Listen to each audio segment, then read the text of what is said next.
ಮತ್ತೆ ತಾವೆಲ್ಲ ವೇದಿಕೆ ಮೇಲಿರುವ ಉದ್ಘಾಟನೆ ಮಾಡಿದ ವಿಶೇಷವಾಗಿ CS ರಾಮಕೃಷ್ಣ ಅವರಿಗೆ ಎಲ್ಲರಿಗೂ ನಾನು ಧನ್ಯವಾದಗಳನ್ನು ಅರ್ಪಿಸ್ತೇನೆ. ಹಾಗೆ ಈಗ ಈ ಒಂದು ಸಮಾರಂಭದ ಉದ್ಘಾಟನೆಯನ್ನ ವಿಶ್ವವಿದ್ಯಾಲಯದ 2022 ಏನ್ ನಾವಿಲ್ಲಿ ಹಮ್ಮಿಕೊಂಡಿದ್ದೀವಿ ಅದಕ್ಕೆ ಉದ್ಘಾಟನೆಗೋಸ್ಕರ ಬಂದಿರುವಂತಹ ರಾಮಕೃಷ್ಣ ಸರ್ ದಯವಿಟ್ಟು ಉದ್ಘಾಟನಾ ಭಾಷಣವನ್ನ ಮಾಡಿ ಮಹತ್ವವನ್ನು ತಿಳಿಸ್ಕೊಡಬೇಕು ಅಂತ ತಮ್ಮಲ್ಲಿ ನಾನು ಕೇಳ್ಕೊಳ್ತೀನಿ ಸರ್.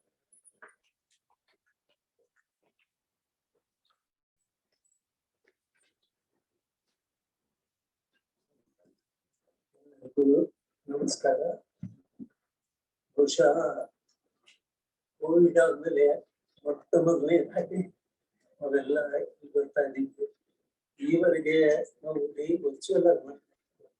ಸುಮಾರು ಬಹುಶಃ 3 ವರ್ಷ ಆದ್ಮೇಲೆ ಇಂಥ ಫಂಕ್ಷನ್ ಏನು ಬರ್ತಾರೆ. ಇದೊಂದು ಸಂಭ್ರಮದ ವಿಷಯ ಆಗ್ತದೆ. ಯಾಕೆಂದ್ರೆ ವರ್ಚುವಲ್ ಮೀಟಿಂಗ್ ಹೋಗ್ಬೇಕು, ಡೈರೆಕ್ಟ್ ಆಗಿ ಬಹಳಷ್ಟು ಡಿಫರೆನ್ಸ್ ಇದೆ. ಇಲ್ಲಿ ನಾವೆಲ್ಲರನ್ನು ಮೀಟ್ ಮಾಡ್ಬೋದು, ವಿಮರ್ಶೆ ಮಾಡ್ಬೋದು, ಎಲ್ಲ ರೀತಿ ಅವರ ಆಗು ಹೋಗುಗಳನ್ನು ಕೇಳ್ಬೋದು, ಅವರ ಹೆಲ್ತ್ ವಿಚಾರ ಮಾತಾಡ್ಬೋದು. ಇದೆಲ್ಲ ಬಹಳ ಮುಖ್ಯ.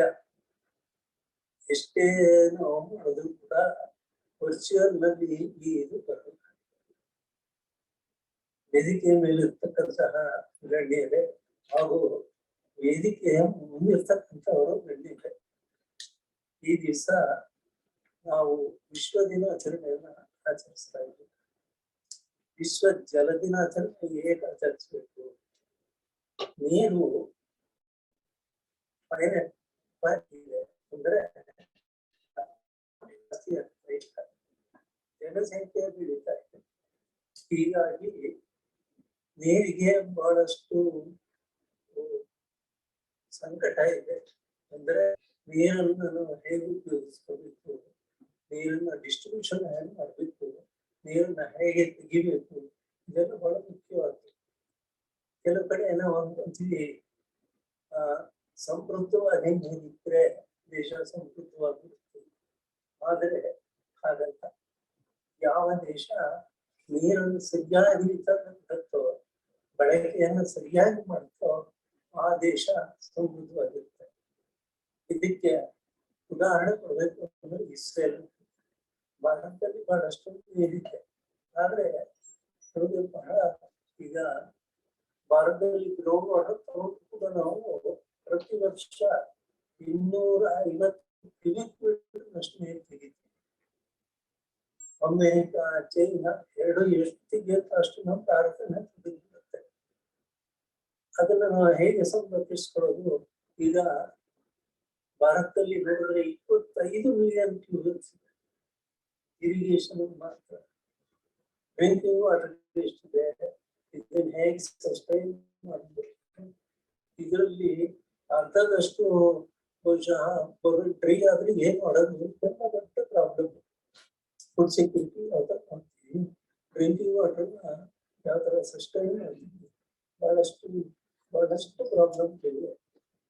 ಅದೇ ಆಫ್ರಿಕಾ ತಗೊಂಡ್ರೆ ಬಹಳಷ್ಟು ನೀರಿಲ್ಲ, ಅವರು ಸರಿಯಾಗಿ ಉಪಯೋಗ ಮಾಡ್ಕೊಳ್ತಾ ಇಲ್ಲ ಕಾರಣಾಂತರಗಳಿಂದ. ಹೀಗಾಗಿ ನೀರಿನ ಸದ್ಬಳಕೆ ಬಹಳ ಇಂಪಾರ್ಟೆಂಟ್ ಆಗುತ್ತೆ. ಮ್ಯಾನೇಜ್ಮೆಂಟ್ ಆಫ್ ವಾಟರ್ ಅಂತ ಏನ್ ಹೇಳ್ತೀವಿ ಅದನ್ನ ನಾವು ಮಾಡ್ಕೊಳ್ತಾರೆ. ಹಾಗೆ ಮಾಡಿದ್ರೆ ಕೆಲವು ಕಡೆ ಕಡಿಮೆ ನೀರಿದ್ರು ಕೂಡ ನಾವು ಸಮರ್ಪಕವಾಗಿ ಇದನ್ನ ಬಳಕೆಗೆ ತರಬಹುದು. ಇದು ಬಹಳ ಮುಖ್ಯ ಆಗುತ್ತೆ. ವಿಶ್ವ ದಿನಾಚರಣೆ ಪ್ರಪಂಚದ ಎಲ್ಲಾ ದೇಶಗಳನ್ನು ಮಾಡ್ತಾರೆ, ಇಂಡಿಯಾದನ್ನು ಮೂಲೆ ಮಾಡ್ತಾರೆ. ಆದ್ರೆ ಇಷ್ಟೇ ಸಾಕು. ನಾವು ಹೇಗೆ ಒಂದು ಯುಗಾದಿನ ಆಚರಣೆ ಮಾಡ್ತೀವಿ, ಗಣೇಶನ ಹಬ್ಬನ ಆಚರಣೆ ಮಾಡ್ತೀವಿ, ಹಾಗೆ ಪ್ರತಿ ಮನೆಯಲ್ಲೂ ಇದನ್ನ ಆಚರಿಸಬೇಕು. ಒಂದೊಂದು ಮನೆ ಕೂಡ ಒಂದೊಂದು ಪ್ರಾಬ್ಲಮ್ ಇರುತ್ತೆ.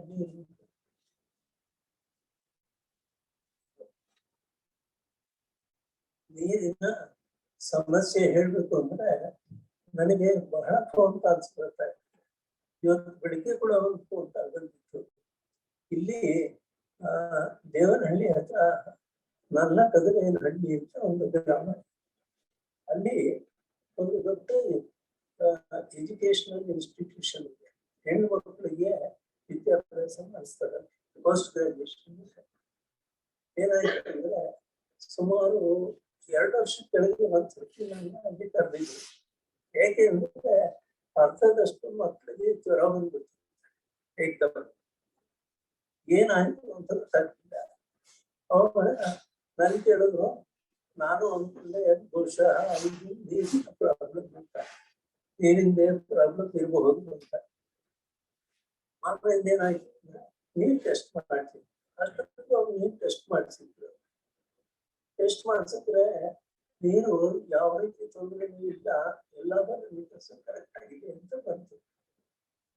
ನಂತರ ನಾನು ಅಲ್ಲಿಗೆ ಹೋದೆ, ಹೋಗಿ ನೋಡಿದೆ, ಹೇಗಾರು ಆಗ್ಲಿ ಅಂತಂದ್ಬಿಟ್ಟು ರಾ ವಾಟರ್ನ ಟೆಸ್ಟ್ ಮಾಡಿಸಿದೆ. ರಾ ವಾಟರ್ನಲ್ಲಿ ಸ್ವಲ್ಪ ಈ ಕೊಲಿಸು ಇತ್ತು, ಓಕೆ ಅನ್ಬಿಟ್ಟು ಅದ್ರ ನಂತರ ಅದು ಫಿಲ್ಟರ್ ಮುಖಾಂತರ ಹೋಗ್ತಾ ಇತ್ತು. ಫಿಲ್ಟರ್ ಮುಖಾಂತರ ಹೋದ್ರೆ ಕುಡಿಯೋ ನೀರು ಸ್ವಚ್ಛವಾಗಿ ಇರುತ್ತೆ. ಯಾಕೆ ಬರ್ತಾ ಇದೆ ಅಂತ ಯೋಚನೆ ಮಾಡ್ತಾ ಇದ್ದೆ. ಹೇಗಾದ್ರೂ ಆಗಲಿ ಅಂತ ಇನ್ಲೆಟ್ನಲ್ಲಿ ಮತ್ತು ಔಟ್ಲೆಟ್ನಲ್ಲಿ ಟೆಸ್ಟ್ ಮಾಡಿಸಿದೆ ನೀರು. ಇನ್ಲೆಟ್ನಿಂದ ಏನ್ ಕ್ವಾಲಿಟಿ ಇತ್ತು, ಔಟ್ಲೆಟ್ ಬಂದಾಗ ಅಂದ್ರೆ ಆಫ್ಟರ್ ಫಿಲ್ಟ್ರೇಷನ್ ನೀರು ಬಹಳಷ್ಟು ಕಲುಷಿತವಾಗಿತ್ತು. ಅಂದ್ರೆ ಈ ಕಲಿಸು ಎಲ್ಲ ಜಾಸ್ತಿ ಆಗುತ್ತೆ. ಯಾಕಾಗುತ್ತೋದು ಅಂತ ಹೇಳ್ಬಿಟ್ಟು ಯೋಚನೆ ಮಾಡ್ತಾ ಇದ್ದೆ. ತಕ್ಷಣ ಫಿಲ್ಟರ್ ಬಿಚ್ಚಿ, ಸ್ಯಾಂಡ್ ಫಿಲ್ಟರ್ ಬಿಚ್ಚಿ ನೋಡಿದ್ರೆ 2 ವರ್ಷದಿಂದ ಅವರು ಅದನ್ನ ಕ್ಲೀನ್ ಮಾಡಿಲ್ಲ, ಯಾಕೆ ವಾಶ್ ಮಾಡಿಲ್ಲ, ಹೊರತು ಹೋಗ್ಬಿಟ್ಟಿತ್ತು. ಹಾಗಾಗಿ ಅದು ಫಸ್ಟ್ ಹೇಳಿದ್ರೆ ಈ ನೀರು ನಮಗೆ ಕೊಡ್ಬೇಡಿ, ಸ್ವಲ್ಪ ದಿವಸ ಇದು ಕ್ಲೀನ್ ಮಾಡಿಸ್ಕೊಂಡು ಬಿಸ್ಲೇರಿ ಅಂತ ಒಂದು ಫ್ಯಾಕ್ಟರಿ ಇದೆ, ಅಲ್ಲಿಗೆ ಹೋಗ್ಬಿಟ್ಟು ಅದನ್ನು ಕ್ಲೀನ್ ಮಾಡ್ತಾರೆ. ಈ ಬಹಳಷ್ಟು ಚಿಕ್ಕವರು ಕೂಡ ದೊಡ್ಡ ಸಮಸ್ಯೆಯನ್ನು ತರ್ತಾರೆ. ಹೀಗಾಗಿ ಎಲ್ಲದನ್ನು ನೋಡ್ಬೇಕು. ಮತ್ತೆ ಅದನ್ನ ಈಗ ನೋಡಿ, ಅಲ್ಲಿ ಮಾಡಿರ್ತಕ್ಕಂಥ ಟೆಸ್ಟ್ ನೋಡಿ, ಟೆಸ್ಟ್ ಮಾಡ್ತಾರೆ, ಅದರಲ್ಲಿ ಎಲ್ಲಾ ಪ್ಯಾರಾಮೀಟರ್ಸ್ ಕರೆಕ್ಟ್ ಅಂತ ಗೊತ್ತಿದ್ದಾರೆ. ಹೀಗಾಗಿ ಟೆಸ್ಟಿಂಗ್ ಕೂಡ ನಾವು ಕರೆಕ್ಟ್ ಆಗಿ ಮಾಡ್ಬೇಕು. ಟೆಸ್ಟಿಂಗ್ ಮಾಡದೇ ಇತ್ತು ತೊಂದರೆ ಆಗುತ್ತೆ. ಹಾಗೆ ಇನ್ನು ಕೆಲವು ಕಡೆ ಅಪಾರ್ಟ್ಮೆಂಟ್ಸ್ ಏನ್ ಕೇಳ್ತಾರೆ ಅಂದ್ರೆ, ನೋಡಿ 3rd ಬೇಸ್ಮೆಂಟ್ ಕೊಟ್ಟೋಗಿದ್ದೀವಿ, ಬಿಲ್ಡಿಂಗ್ ಎಲ್ಲ ಆಗೋಗಿದೆ, ಬಹಳಷ್ಟು ನೀರು ಬರ್ತಾ ಇದೆ. ಬೆಂಗಳೂರಿನಲ್ಲಿ 3rd ಬೇಸ್ಮೆಂಟ್ ಕಟ್ಟಬೇಕಾದ್ರೆ ಯೋಚನೆ ಮಾಡಿ, ನೀವು ಕನ್ಸ್ಟ್ರಕ್ಷನ್ ಮಾಡಬೇಕಾದ್ರೆ ಹೇಗೋ ಕಟ್ಬಿಡ್ತೀರ, ಆವಾಗ ವಾಟರ್ ಪೈಪ್ಸ್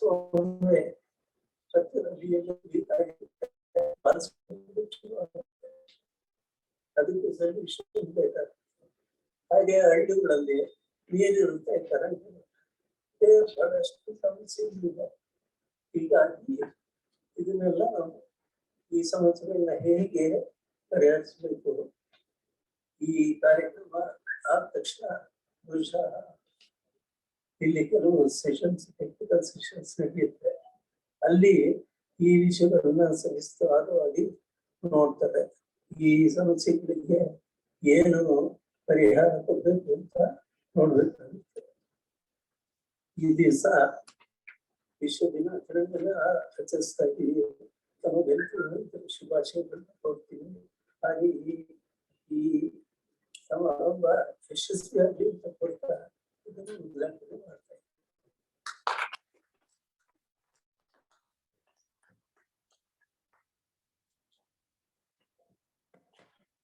ಧನ್ಯವಾದಗಳು ಸರ್.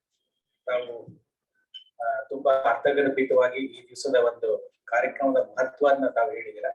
ಜೊತೆಗೆ ಬಹಳ ಸೂಕ್ಷ್ಮವಾಗಿ ನೋಡುವಂತ ವಿಚಾರ ತಾವು ಹೇಳಿದ್ರೆ, ಎಸ್ಪೆಷಲಿ ಫಿಲ್ಟ್ರೇಷನ್ ಬಹಳ ನಮಗೆ ಏರಿಯಾ ಇರುತ್ತೋ ಅಲ್ಲಿ ಯಾವ್ದು ಗಮನ ಕೊಡಬೇಕು ಅಂತ ಕೂಡ.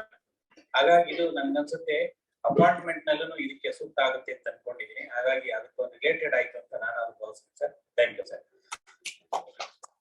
ಹಾಗೇನೆ ಈ ಒಂದು ಗೌರವಾನ್ವಿತ ಕಡೆ ಬಂದಿರುವಂತಹ ನಮ್ಮ CST ಇಂದ ಹೇಮಂತ್ ಕುಮಾರ್ ಸರ್ ಮಾಡಿ ತಾವು ಮಾತಾಡ್ಬೇಕು ಅಂತ ಕೇಳ್ಕೊತೀನಿ sir.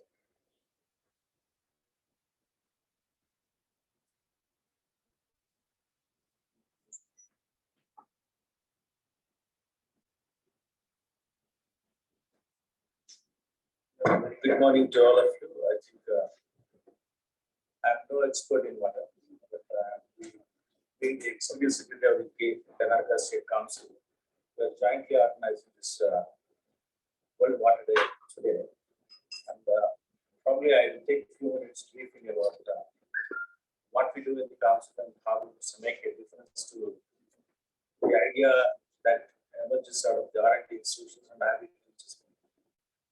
So my council is established in the year 1975. Looks into idea to innovation. That is anything that R&D institutions does, that's to reach people. And today is one of the examples. I'll get into the rainwater harvesting later. We have many pilots and programs which is evolved over a period of time. And in that respect, we have certain programs which is yielded tremendous support to the state government scientific management administration of natural resources. One of them is Natural Resources Data Management Program, which uses extensively the GIS and remote sensing, that is the maps, which is required for all of our plans. I think, as we understand, this year the budget was roughly about 1.5 lakh crores, and around 40 to 50% goes for developmental activities, towards which KCST and our anonymous program plays a major role in using these technologies for action plan preparation. So you can see that probably Karnataka is the only state which uses extensively the technology for decision making and for generally for fund utilization. In all due respect to the critics that we have, every day we see a lot of things that happens in the newspaper. But still, I could say this is the only state which makes quite a good use of technologies.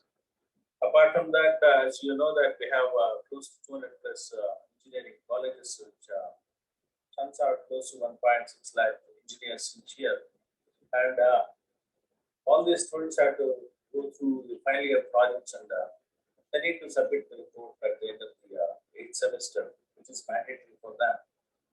So roughly they need about 50 to 70,000 ideas, which is quite difficult to get at any time. So normally what happens, it gets repeated or recycled. So in that extent, council since 77, 78, it's almost 45 years now. We support a lot of engineering projects for a period of time, and we supported close to 30,000 projects so far. Every year from the past years, we support close to 1,000 projects, 1,000 plus projects. And these projects, most of them have been, many of them have been commercialized. Close to 250 projects have been commercialized. And one of the projects which was done earlier, I think Mr. Yash Kumar is also here. He was also instrumental in one project getting commercialized. Apart from that, we do a lot of mapping of my colleague here is here, Dr. Vijay. We mapped all the Kalyanis in the state, maybe around 14,000 plus Kalyanis. And this is a wonderful thing because now state government used it extensively in this database for rejuvenation and restoration of the surface water bodies under Jal Shakti Abhiyan and Narega program. We do quite a bit of work in energy-related activities, that is especially biodiesel and bioethanol thing. And housing, practically we've been there for almost 40 years now. And in Karnataka and in Bangalore alone, I think the technologies that's developed under roofing and walling elements, it's reached more than 20,000 in Bangalore alone. That's roughly an investment of more than 20,000 crores. So we get happiness in the sense that you develop certain technologies and which goes to the field and a large number of people use it. And there's an investment going on, and it's also cost effective and energy efficient as well. And apart from that, we have many other programs like Central of Excellence, cyber security, and so on and so forth. Recently, one project which is interesting to us especially, we started drying fruits and vegetables. And this we started as a government startup. Fruits and vegetables drying is, I think, as you know, that we get excess sometimes during some part of the year. So this gets dried and we make fortified food. And malnutrition is predominantly prevalent in most of the districts in Karnataka. Because of which you could see that this unit is established to make at least 1 ton per day fortified food each day. And most of the work is complete. Maybe by the end of August, we get a fortified food which is going to be provided to midday meal replacement. And probably I believe that such kind of a startups will be there in each district at some point of time, which will cater to on the 45,000 plus schools in the government of Karnataka. And coming back to today's day, that is World Water Day. When you search in Google, you get two things. Either you call it as celebrating World Water Day, or else you call it as observing World Water Day. I don't think we are celebrating anymore, because if you are celebrating, you would not have this day today. Because the problem is groundwater depleting and we are using excessively, and also pollution is one of the major concerns. And earlier from the council and the WASH program, that is clean water sanitation hygiene, we used to conduct a lot many programs. And this year, the theme is making the invisible visible. And just some numbers, I think you can search in Google as well, you get it. Only 3% fresh water is available. In that, only 1% is accessible to all of us. I think less than 1%. I think if you go to multiple websites, use a different number. Maybe roughly can take 0.7%. So this goes for multiple use. That is water, sanitation, agriculture, industry, ecosystem, and so on and so forth. But now we know that there is excessive use of groundwater, and the laws enacting this use of groundwater is not stringent or not enforced most of the time because of socio-economic and political consideration. We just can't enforce it. And because of this, you get a serious problem with the supply side as well and demand side as well. Now, coming back to the issue today, I mean, apart from these numbers and other things, what can individuals like me and you, or the organizations like us and individuals like you, or the association like you can do? We got to departments like us, PW, we had to engage with the citizens continuously. Apart from having guidelines and all that, unless we engage with citizens starting from schools and colleges, we are never going to make it, because this is going to be another program which keeps on going up. And what we believe was, instead of when you start engaging with the citizens, we like today we have the association citizens coming up. They come on to the stage and tell their success stories, how this rainwater harvesting or whatever the alternative mechanism they are using, it's making a difference to them. Instead of the government, the government can only do certain things, enacting policies, so on and so forth, having guidance, having enforcing it. But beyond which I think it is citizens which makes a difference for all these things. So we would like to work with SSB in organizing a year-long program instead of making just a program for this day. Probably we should have conducted multiple programs before this so that it culminates today. So you honor them for doing certain activities. So even when you look at the World Water Day website of India, it says that at least you get the 100 minimum success stories today.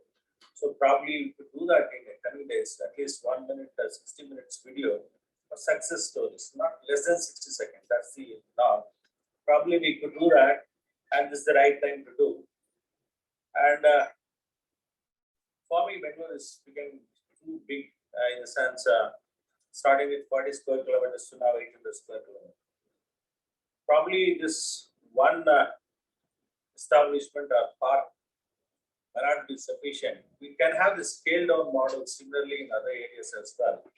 I mean, may not be this big, but people do come to pay bills and other things to your department. The scale down model will help them to see what's actually happening in terms of preserving this groundwater. That could also engage with the citizens, that could be the thing. But whatever said and done, the employment and demand side is too much, and most of the groundwater present is not potable. It has to be processed. So now I think there are technologies right now for recycling wastewater.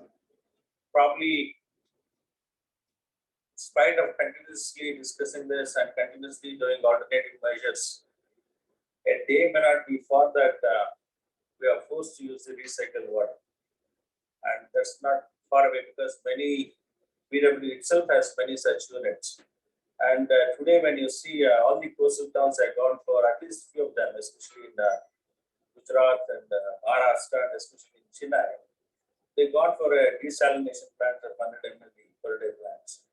And I don't think that is possible for us because we don't live near the coast. So I think some of the tangible things that we could do that could go into the action plan, probably after listening to all the experts today, their ideas and what could be done for the future, could be collected and could be a white paper for the next year or the coming years. That way, this particular day ends up with something tangible. So we can have programs, but something tangible comes out, and there is something circulate to everybody. Today we met and discussed. These are the outcomes, and this is the timelines which we follow. Probably that makes all of our times much more useful and efficient. And thanks very much. And I thank BWSSB, especially being a state government department standing with us for almost more than 15 years in maintaining these things, especially the BWSSB. And I thank them once again. Thank you very much. Thank you so much, sir. You have highlighted each and every point of the water. Also, in BWSSB has taken up so many projects from 2018 itself. ಜೀವಾಮೃತ ಇದಕ್ಕೆ ತುಂಬಾ ಜನ ಅವತ್ತು ತಾವು attend ಮಾಡ್ತೀರ ಅಂತ ನಾನು ಭಾವಿಸಿದ್ದೀನಿ. ಅವತ್ತು 125 ಸಂಸ್ಥೆಗಳಿಂದ ಅಂದ್ರೆ ಅಪಾರ್ಟ್ಮೆಂಟ್ ಅಸೋಸಿಯೇಷನ್ NGOs ಗಳು ಬಂದಿತ್ತು. ಅವ್ರ ಸಕ್ಸಸ್ ಸ್ಟೋರೀಸ್ ಎಲ್ಲವನ್ನು ನಾವು ಕೇಳಿದ್ರು. ಅವತ್ತು ನಮ್ಮ ಶಿವಕುಮಾರ್ ಸರ್ ಸಹ ವೇದಿಕೆ ಬಂದಿದ್ರು. ಇವತ್ತೇನಂತ ನಾವು ರೈನ್ ವಾಟರ್ ಡೀಪ್ ವರ್ಕ್ ಮಾಡೋದಕ್ಕೆ ಅವರು ಒಂಥರ ನಮಗೆ ಪೂರ್ತಿ ಸೋರ್ಸ್ ಅಂತ ಹೇಳೋದು ತಪ್ಪಿಲ್ಲ. ಸೋರ್ಸ್ ಪದಾರ್ಥ ಅನ್ಕೊಂಡಿದ್ದೀನಿ. ಅದು ನಿಮ್ಮ ಜೊತೆಗೆ ಏನಂತ ಹೇಳಿದ್ರೆ ತಾವು ಹೇಳೋದಕ್ಕೆ ನಮ್ದು 2050 ವಿಷನ್ ಅಂತ ಕ್ರಿಯೇಟೆಡ್ ಇನ್ 2019 itself. 2050 ನಾವು ಆ 2050 ವಿಷನ್ ಅಲ್ಲಿ use of waste water, adopting rainwater harvesting and water conservation methods ಮಾಡಿದ್ರೆ ಮಾತ್ರ ಸಾಧ್ಯ ಬೇಕು ಸಸ್ಟೈನ್ ಆಗೋದಕ್ಕೆ ಅಂತ ಹೇಳ್ಬಿಟ್ಟು ನಾವು ಇರುತ್ತೆ. ಹ್ಯೂಜ್ ದಟ್ ಇಸ್ 4600 ಪೇಜಸ್ ಇದೆ. ಅದು ಅದರಲ್ಲಿ ಒಂದೊಂದು ಈಚ್ ಪಾಯಿಂಟ್ ಇಂದ ಆಗುತ್ತೆ. ಈವನ್ ಅವಾಗ ನಮ್ಗೆ ಪೂರ್ತಿ ಸಸ್ಟೈನ್ ಆಗ್ಬೋದು ಅಂತ ಹೇಳ್ಬಿಟ್ಟು ಅದರಲ್ಲಿ ಹೇಳಿದ್ವಿ. Definitely do it sir. ಮತ್ತೆ ಒಳ್ಳೆ ವ್ಯಾಲಿಡ್ ಪಾಯಿಂಟ್ ಹೇಳಿದ್ದೀರಾ. ನಾವು each service station office building ಅಲ್ಲಿ ಮಾಡುವಂಥದ್ದನ್ನ ನಮಗೆ ಥಿಂಕ್ ಸರ್. ಡೆಫಿನೆಟ್ಲಿ ಅದನ್ನು ಬಂದವರಿಗೆ ಅನುಕೂಲ ಆಗುತ್ತೆ. Thank you so much sir. ಈಗ ಈ ಒಂದು ಅಪಾರ್ಟ್ಮೆಂಟ್ ಅಸೋಸಿಯೇಷನ್ ಅಧ್ಯಕ್ಷರಾದ್ರೆ ನಮ್ಗೆ ನಮ್ಮ ಈ ಸಮಾನ ಅಧ್ಯಕ್ಷತೆಯನ್ನು ವಹಿಸಿರುವಂತ ಸುರೇಶ್ ಸರಿಗೆ CS ಹತ್ರ ಮೀಟಿಂಗ್ ಇರೋದ್ರಿಂದ ಆದಷ್ಟು ನಾವು ವಿತಿನ್ 11 ಮುಗಿಸೋದಕ್ಕೆ ಪ್ರಯತ್ನ ಮಾಡೋಣ. ಹಾಗಾಗಿ ನಾವು 2 ನಿಮಿಷ ತಾವು ಒಂದು ಇದು ಕಾರ್ಯಕ್ರಮದ ಅಪಾರ್ಟ್ಮೆಂಟ್ ಅಸೋಸಿಯೇಷನ್ ಅಧ್ಯಕ್ಷ ದಯವಿಟ್ಟು ಮಾತಾಡಬೇಕು ಅಂತ ಕೇಳ್ಕೊಳ್ತೀನಿ.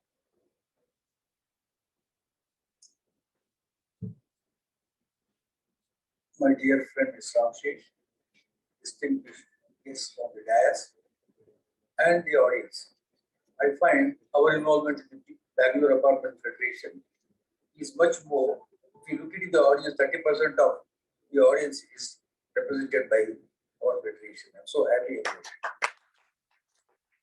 We have experts like Luke, Aditya Rao, Pradeep Bias, Satish Malia, Suresh Pai, etc.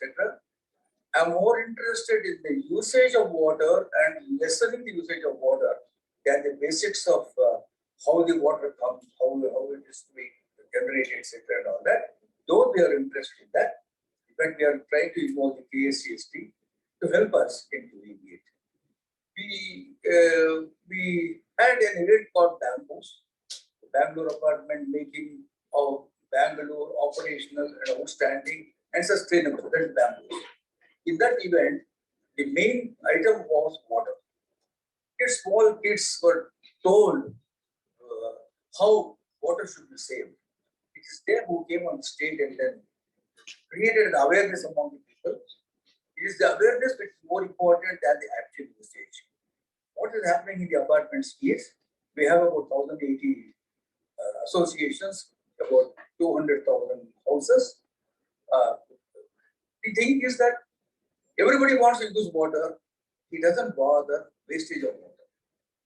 So we have taken some measures in saving water. How to do it? Of course, our knowledge base, if you go to the portal, you will know that it contains a lot of information on the groundwater, rainwater harvesting, recharging the bore wells. At the same time, how to save water in the apartments. We have been able to do successfully, creating an awareness, bringing down the usage, saving at least about 20 to 30% of water in many of the apartments. Still, it is, I am not very happy that every apartment is doing it. We have to take it beyond. For that, in fact, we have an event called, I'll be laughing about it. That's just like Mann Ki Baat, we have BAF Water. That's coming up shortly next Saturday. We are involving a lot of organizations. And this is just to create awareness. In my case, my representation is to create an awareness how to save water. We have water savers, water aerators, which we have at a discount rate is available. And we have educated many of the apartments to use that. Second is water meters for each one of the apartments, where there will be, you will not be paying for somebody else using the water. I mean, these are the two things. Other than that, I'm not an expert in telling groundwater, this is that much about that. The other thing that we have found out is the STP water. Nobody looks into it. The wastage in STP water, one is saving water. The wastage that we do in ROs as well as in STPs is huge. It is going to the drain. We are trying to divert that water to the plants. That is the recently that we have taken up the grey water usage.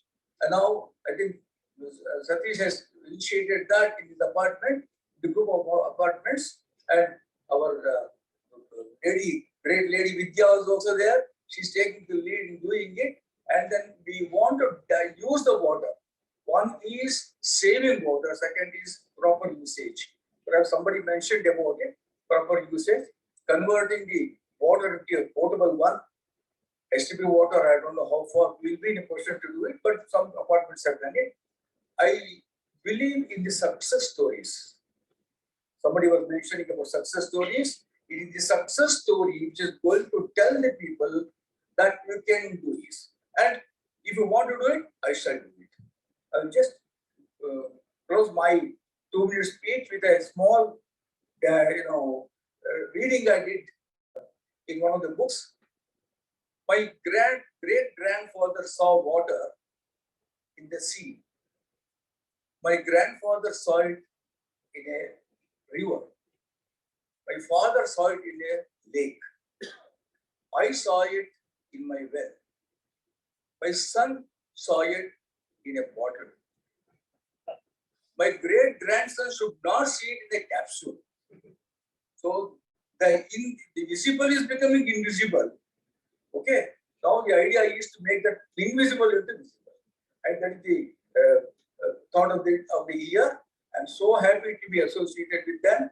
And I'm equally happy that many of our apartment people are involved in this. Thank you very much. Thank you for giving us time.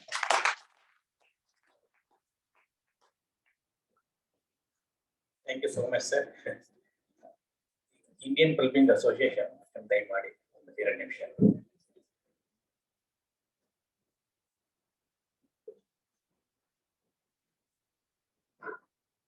Yeah, good morning to all the dignitaries of the BAS, of the audience. The subject as the rainwater harvesting. The Indian Plumbing Association is in the forefront of providing technologies for any of the water-related businesses. In fact, BWSSP has gone into 5th stage, and I think they're providing about 2,500 MLB per day much can they provide more? How much? There is a limit, isn't it? Now the thoughts of providing water from Sharavati, Mekedatu. But there's one silver lining. In the Indian Plumbing Association, we are into that. In fact, the COP 26 in Scotland said 2050 should be net zero. Important.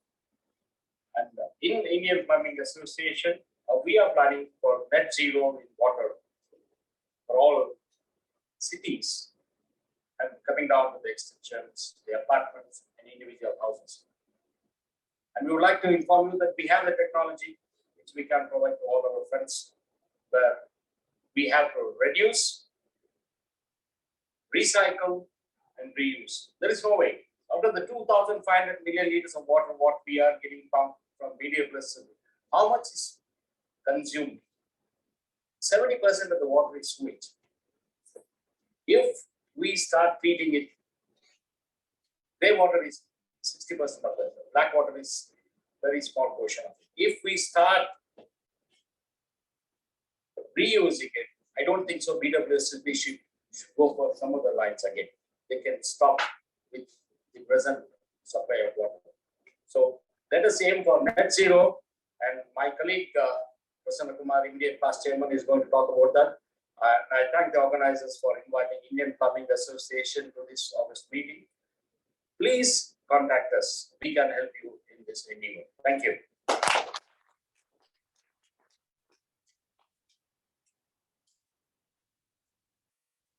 Thank you so much. ಈಗ ಕಾರ್ಯಕ್ರಮದ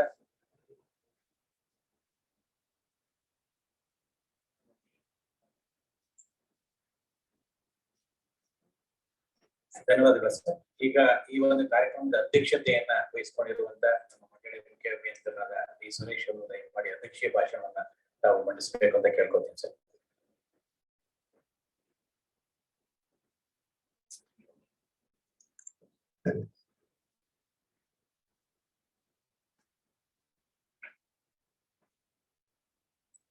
ಎಲ್ಲರಿಗೂ ನಮಸ್ಕಾರ. ವೇದಿಕೆ ಮೇಲೆ ಆಸೀನರಾಗಿದ್ದ ಎಲ್ಲ ವ್ಯಕ್ತಿಗಳಿಗೂ ಮತ್ತು ಸಭಾಂಗಣದಲ್ಲಿ delegates ಎಲ್ಲರಿಗೂ ನಮಸ್ಕಾರ ಅಂತ ನಾನು ಈ ದಿವಸ ಪ್ರತಿ ವರ್ಷ ವಿಶ್ವ ಜಲ ದಿನಾಚರಣೆ ಆಚರಣೆ ಮಾಡ್ತಾ ಇದ್ವಿ. 1992ರಿಂದ ಒಂದು ವಿಶ್ವ ಜಲ ದಿನಾಚರಣೆ ಆಚರಣೆ ಮಾಡ್ಬೇಕಂತಂದು ಮುಂದಿನ ವರ್ಷದಿಂದ 1993 ಪ್ರತಿ ವರ್ಷ ಮಾರ್ಚ್ 22ರಿಂದ ವಿಶ್ವ ಜಲ ದಿನ ಆಚರಣೆ ಮಾಡ್ಬೇಕಂತಂದು ಪ್ರಪಂಚದಲ್ಲೆಲ್ಲ ಆದ ವಿಷಯ.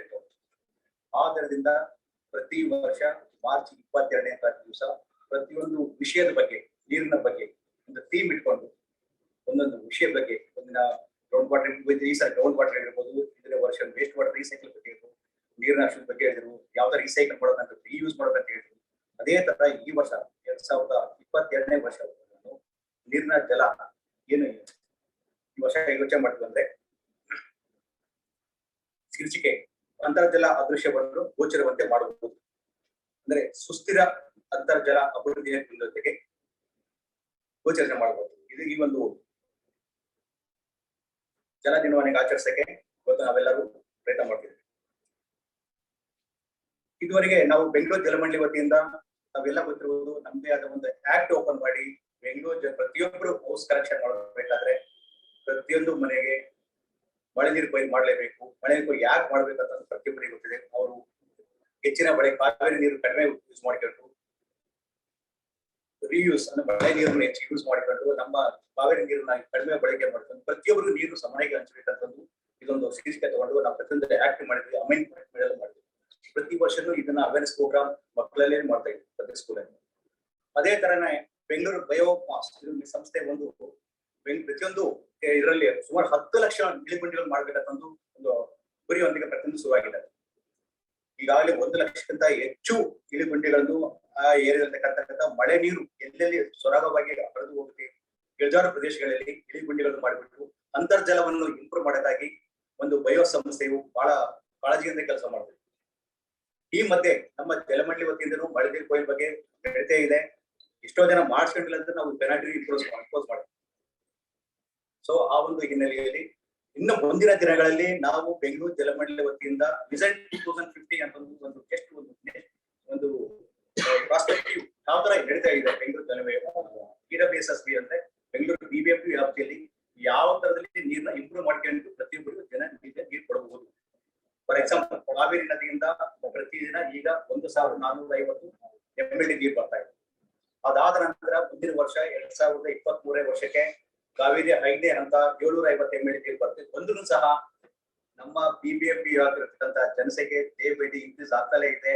ನಾವೆಲ್ಲ ನಾವು ನೋಡ್ತಿರ್ಬೋದು 198 ವಾರ್ಡ್ ರಿಂದ 240 ವಾರ್ಡ್ ವರೆಗೆ ಇನ್ಕ್ರೀಸ್ ಮಾಡ್ತಾ ಇದ್ದಾರೆ. ಇನ್ನೂ ಅಕ್ಕಪಕ್ಕದಲ್ಲಿರ್ತಕ್ಕಂಥ ಹಳ್ಳಿಗಳನ್ನ ಜಾಯಿನ್ ಮಾಡಿ ಇನ್ನೂ ಎಕ್ಸ್ಪ್ಯಾಂಡ್ ಮಾಡ್ತಲೇ ಇದ್ದಾರೆ. ಆ ಒಂದು ಹಿನ್ನೆಲೆಯಲ್ಲಿ ನಾವು ಇನ್ನು ಮುಂದಿನ ವರ್ಷ 750 MLD ನೀರು ತಗೊಂಡ್ರು ಸಹ ನೀವು ತಯಾರಿಸಬಹುದು. Because of growth of expanding horizontal as well as vertical growth, populations increasing. ನಮ್ಗೆಲ್ಲ ಗೊತ್ತು ಎಷ್ಟೋ ಜನ ಹಳ್ಳಿಗೆಲ್ಲ ಬೆಂಗಳೂರಿಗೆ ಬರ್ತಲೇ ಇದ್ದಾರೆ. ಪ್ರತಿಯೊಬ್ಬರು ಮನೆಯಲ್ಲಿ ಒಂದು ಮನೆ ಕಟ್ತಾರೆ, ಬಾಡಿಗೆ ಮನೆ ಇರ್ತಾರೆ, ನೀರು ಜನ ಬೇಕಾಗಿದೆ, ವೆರಿ ಎಸೆನ್ಷಿಯಲ್. ಸೊ ಈ ಒಂದು ಹಿನ್ನೆಲೆಯಲ್ಲಿ ಪ್ರತಿ ವರ್ಷ ನಿಮ್ಮ ಒಂದು ಧ್ಯೇಯ ಏನಂದ್ರೆ ನೀರಿನ ಸಂರಕ್ಷಣೆ. ನೀರಿನ ಸಂರಕ್ಷಣೆ ಬಗ್ಗೆ ಹೇಳ್ತಂದ್ರೆ ಮೊದಲು ಕಾವೇರಿ ನೀರು ಡೇ ಬೈ ಡೇ ಮಳೆ ಕಡಿಮೆ ಬರೋದ್ರಿಂದ ಕಾವೇರಿ ನೀರು ಸೋರ್ಸ್ ಕಡಿಮೆ ಆಗ್ತಾ ಇರುತ್ತೆ, ಇದ್ರಲ್ಲಿ ನೋ ಡೌಟ್. ಆದ್ರಿಂದ ಅಂತರ್ಜಲ ಬಳಕೆಯಿಂದ ನಿಮ್ಗೆಲ್ಲ ಗೊತ್ತು. ಈಗಲ್ಲ ನಮ್ಮ ಗಣ್ಯ ವ್ಯಕ್ತಿಗಳು ಹೇಳಿದ್ರು ಅಂತರ್ಜಲ ಯೋಗ್ಯತೆನೇ ಇಲ್ಲ, ಎಷ್ಟೋ ಜನ ಪೊಲ್ಯೂಷನ್ ಆಗೋಗಿದೆ. ಫಾರ್ ಎಕ್ಸಾಂಪಲ್ ನಾನೇ ಕೆಲಸ ಮಾಡಿ ಇಂಡಿಯಾ ಇಂಡಸ್ಟ್ರಿಯಲ್ ಹೇಳ್ಬೋದು, ನಾನು ಅಲ್ಲಿ AWD ಆದಾಗ ಎಷ್ಟೊಂದು ನೀರು ಕುಡಿಯಕ್ಕೆ ಬರದೇ ಇಲ್ಲ. ನಾವೇ ಬೋರ್ವೆಲ್ ಡಿಫಂಕ್ ಮಾಡಿಬಿಟ್ಟು ಬೋರ್ಡ್ ಹಾಕ್ಸಿದ್ವಿ, ಈ ಬೋರ್ವೆಲ್ ಕುಡಿಯೋದು ಯೋಗ್ಯವಲ್ಲ, ಆಮೇಲೆ ಡಿಫಂಕ್ ಮಾಡಿ ಕ್ಲೋಸ್ ಮಾಡಿಸಿದ್ವಿ, ಮಣ್ಣು ತುಂಬಿಸಿದ್ವಿ ನಾನು AWD ಆಗ. ಇಲ್ಲದ್ರೆ ಅಲ್ಲಿರೋ ಜನ ಯೋಚನೆ ಮಾಡ್ತಿರಲ್ಲ, ಏನು ಅಟ್ಲೀಸ್ಟ್ ಯಾವ್ದೋ ನೀರು ತಗೊಂಡು ಬಟ್ಟೆ ವಾಶ್ ಮಾಡಬೇಕು, ಪೆಟ್ರೋಲ್ ಯೂಸ್ ಮಾಡಿದಾಗ ಅವ್ರಿಗೆಲ್ಲ ಕಾಯಿಲೆ ಬಂದ್ಬಿಡ್ತು. ಅದೆಲ್ಲ ನಾವು ಹೋಗಿ ಇನ್ಸ್ಪೆಕ್ಷನ್ ಮಾಡಿದ್ವಿ, local health inspectors BWSSB. So ಆಗ ಡಿಸಿಷನ್ ತಗೊಂಡು ಬೇಗ ಕ್ಲೋಸ್ ಮಾಡಿದ್ವಿ ಅದನ್ನ. ಜನರಿಗೆ ಗೊತ್ತಾಗಲ್ಲ ಟೈಮ್ ಬೀಂಗ್ ಅವ್ರು ಎಲ್ಲೋ ಹೋಗ್ಬೇಕಾಗುತ್ತೆ, ಕೂಲಿ ಅಲ್ಲಿ ಹೋಗುತ್ತೆ, ಯಾವ್ದೋ ನೀರು ತಗೊಂಡು ಎಷ್ಟಾಗಿ ತಗೋತಾರೆ ಯೂಸ್ ಮಾಡ್ತಾರೆ, ಅವ್ರಿಗೆ ಗೊತ್ತಾಗಲ್ಲ ಆಕ್ಚುಲಿ ಅದರಲ್ಲಿ ಯಾವ ಅಂಶ ಆಡ್ ಆಗಿರುತ್ತೆ, ಯಾವ ಪ್ಯಾರಾಮೀಟರ್ ಈ ಅಂತ ಬೋರ್ವೆಲ್ ನೀರು ಅವ್ರಿಗೆ ಎಷ್ಟು ಗೊತ್ತಾಗಿರುತ್ತೆ. ಅದು ಟೆಸ್ಟ್ ಮಾಡದೆ ಗೊತ್ತಾಗಿರುತ್ತೆ, ಅದ್ರಲ್ಲಿ ಲೆಡ್ ಇರ್ತದೋ ಸಿಕ್ಸ ಇರುತ್ತೋ ಅಥವಾ ಕ್ಲೋರೈಡ್ ಕಂಟೆಂಟ್ ಇರುತ್ತೋ ಟೆಸ್ಟ್ ಮಾಡದೆ ಗೊತ್ತಾಗುತ್ತೆ. ನೀವು ಕಂಡೆ ನೋಡಿದ್ರೆ ಏನು ಗೊತ್ತಾಗಲ್ಲ. ಸೊ ಈ ಒಂದು ಹಿನ್ನೆಲೆಯಲ್ಲಿ ಮುಂದಿನ ದಿನಗಳಲ್ಲಿ ನಮ್ಮ ಈ ಒಂದು ನೀರಿನ ಸಂರಕ್ಷಣೆ, ಈ ಒಂದು ಏನು ಈ ವರ್ಷ 2022ನೇ ವರ್ಷದ ಒಂದು ಥೀಮ್ ಏನು ಪ್ರಕೃತಿ ಅಂತ ಹೇಳ್ತೀವಿ ಅನ್ನೋದು, ಈ ನೀರಿನ ಥೀಮ್ ಅದೃಶ್ಯದಿಂದ ದೃಶ್ಯದೆಡೆಗೆ ಅಂತರ್ಜಲ ಎಡೆ. ಈ ಒಂದು ನಾವು ಮೇನ್ ಕಾನ್ಸೆಪ್ಟ್ ಇಟ್ಕೊಂಡು ಪ್ರತಿಯೊಬ್ಬರಲ್ಲೂ ಮುಂದಿನ ದಿನಗಳಲ್ಲಿ ಈ ಒಂದು ಏನು ನೀರಿನ ಸಂರಕ್ಷಣೆ ಯಾವ ತರ ಯೂಸ್ ಮಾಡ್ಬೇಕಂತ ಹೇಳಿದ್ರೆ ರಿಯೂಸ್ ಮಾಡಬೇಕು, ಅಂದ್ರೆ ಸಂರಕ್ಷಣೆ ಮಾಡಿಕೊಂಡು ಮುಂದಿನ ದಿನಗಳಲ್ಲಿ ಈ ನೀರನ್ನು ಸಬಳಿಕೆ ಯೂಸ್ ಮಾಡಿಕೊಂಡು ಆಮೇಲೆ ಮುಂದಿನ ಬರ್ತಕ್ಕಂಥ ಪೀಳಿಗೆ.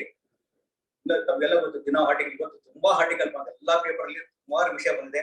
ಮಾತ್ರ 1 hour 2 hour ಬೇಕಾದ್ರೆ ಮಾತಾಡ್ಬೋದು. 2040ರಿಂದ 2050 ರೇಂಜ್ ಅಲ್ಲಿ ಮುಂದಿನ ದಿನಗಳಲ್ಲಿ ಅಂದ್ರೆ 2040ವರೆಗೆ ನೀರು ಆಗುತ್ತೆ ಅಂತ ಹೇಳ್ತಾರೆ.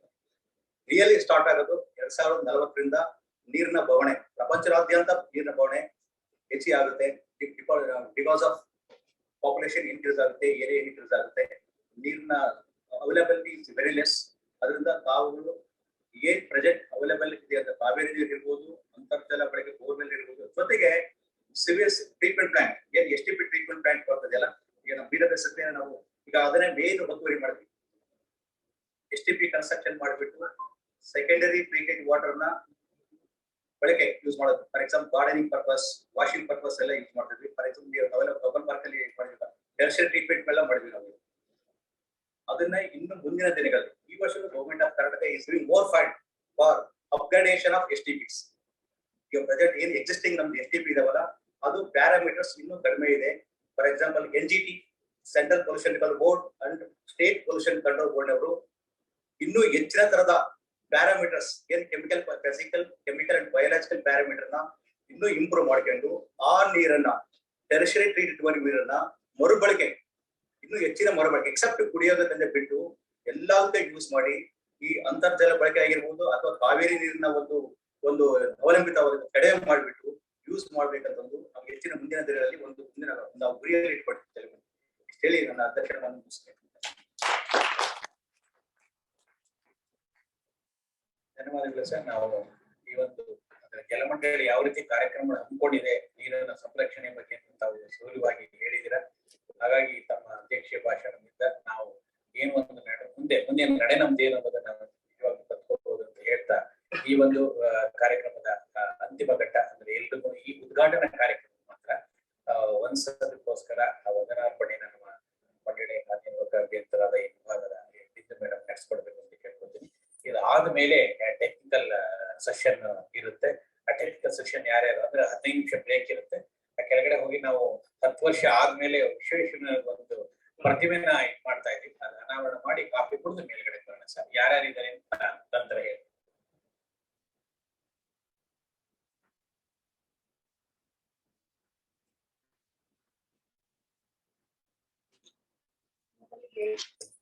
ಇಲ್ಲಿ ನೆರೆದಿರುವ ಎಲ್ಲರಿಗೂ ಶುಭ ಮುಂಜಾನೆ ಹಾಗೂ ವಿಶ್ವ ಜಲ ದಿನದ ಶುಭಾಶಯಗಳು.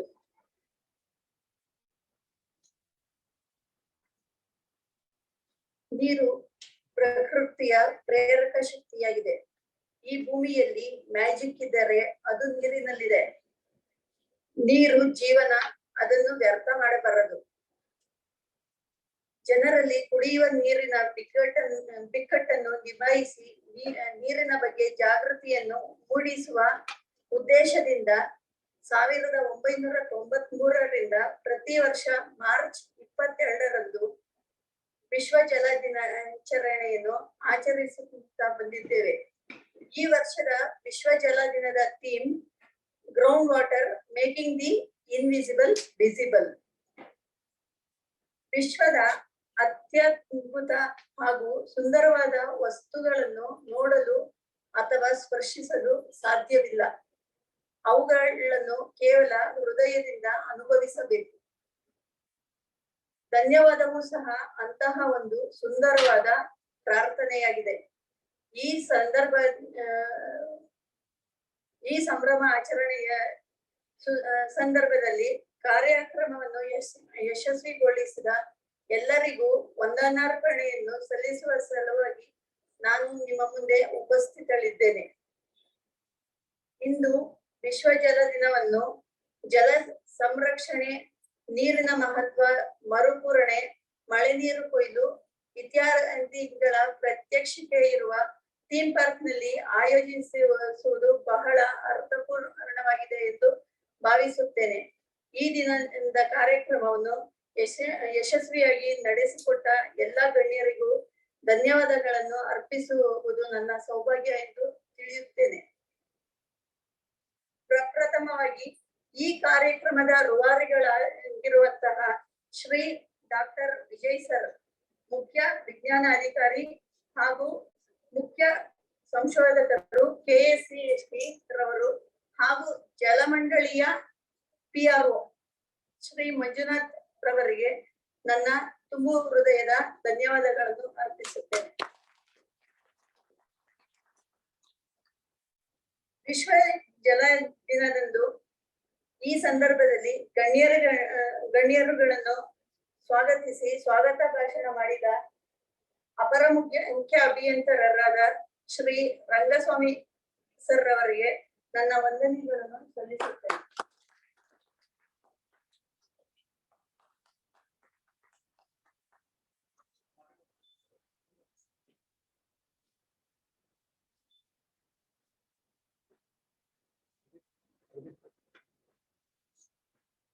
ಕಾರ್ಯಕ್ರಮವನ್ನು ಉದ್ಘಾಟಿಸಿ ನೀರಿನ ಮಹತ್ವವನ್ನು ಎಳೆಯಾಗಿ ಬಿಚ್ಚಿಟ್ಟು ನೀರಿನ ಬಗ್ಗೆ ತಿಳುವಳಿಕೆ ಮೂಡಿಸಿ ಅಂತರ್ಜಲವನ್ನು ಮರುಬಳಕೆ ಮಾಡುವಾಗ ಅದನ್ನು ಹೇಗೆ ಶುದ್ಧವಾಗಿ ಇರಬೇಕೆನ್ನುವ ನಿಟ್ಟಿನಲ್ಲಿ ಗಮನ ವಹಿಸಬೇಕಾದ ಬಗ್ಗೆ ಮಾಹಿತಿ ನೀಡಿದಂತಹ ಶ್ರೀ ರಾಮಶೇಷ ಮಾಜಿ ಸದಸ್ಯರು CGWB ರವರಿಗೆ ಜಲಮಂಡಳಿ ಪರವಾಗಿ ಹಾಗೂ KSCST ಪರವಾಗಿ ಧನ್ಯವಾದಗಳನ್ನು ಅರ್ಪಿಸುತ್ತೇನೆ.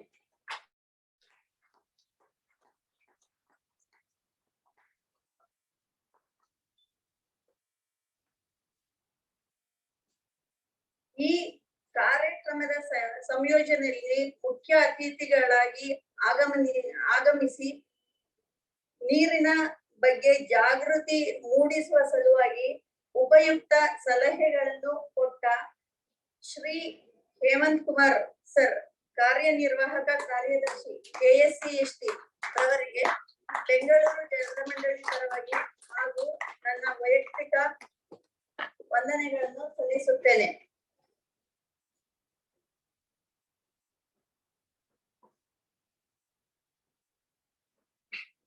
ನಮ್ಮ ಕರೆಗೆ ಹೋಗ್ಬಿಟ್ಟು ಈ ಕಾರ್ಯಕ್ರಮಕ್ಕೆ ಆಗಮಿಸಿದ Shri H A. Nagaraj Rao, president BAF ರವರಿಗೆ ವಂದನೆಗಳನ್ನು ಅರ್ಪಿಸುತ್ತೇನೆ.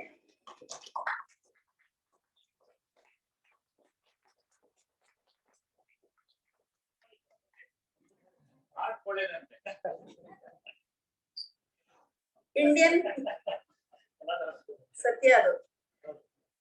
ಇಂಡಿಯನ್ ಪ್ಲಂಬಿಂಗ್ ಅಸೋಸಿಯೇಷನ್ ಅಧ್ಯಕ್ಷರಾದಂತಹ ಶ್ರೀ ಪ್ರಸಾದ್ ಸರ್ ಇವರು ನೀರನ್ನು ಹೇಗೆ ಮಿತವಾಗಿ ಬಳಸಿ ಬೆಂಗಳೂರು ಜಲಮಂಡಳಿಗೆ ಹೊರೆಯನ್ನು ತಪ್ಪಿಸುವ ನಿಟ್ಟಿನಲ್ಲಿ ಭಾಷಣವನ್ನು ನೀಡಿದ್ದಾರೆ. ಅವರಿಗೆ ನನ್ನ ಹೃತ್ಪೂರ್ವಕ ಅಭಿನಂದನೆಯನ್ನು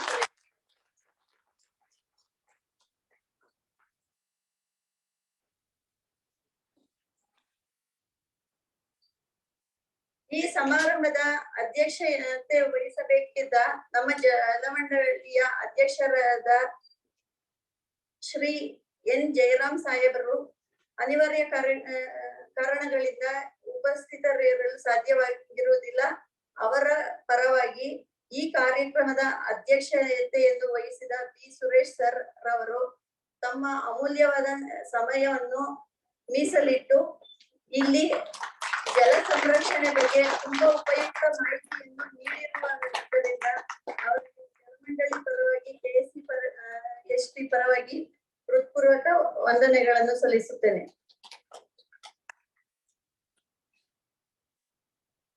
ಹಾಗೆಯೇ ಈ ಸಮಾರಂಭಕ್ಕೆ ಆಗಮಿಸಿ ಮುಂದೆ ನಡೆಯುವ ತಾಂತ್ರಿಕ ಸಭೆಯಲ್ಲಿ ಭಾಗವಹಿಸುವಂತ ಎಲ್ಲರಿಗೂ ಸ್ವಾಗತವನ್ನು ಹಾಗೂ ಅಭಿನಂದನೆಯನ್ನು ಸಲ್ಲಿಸುತ್ತೇನೆ.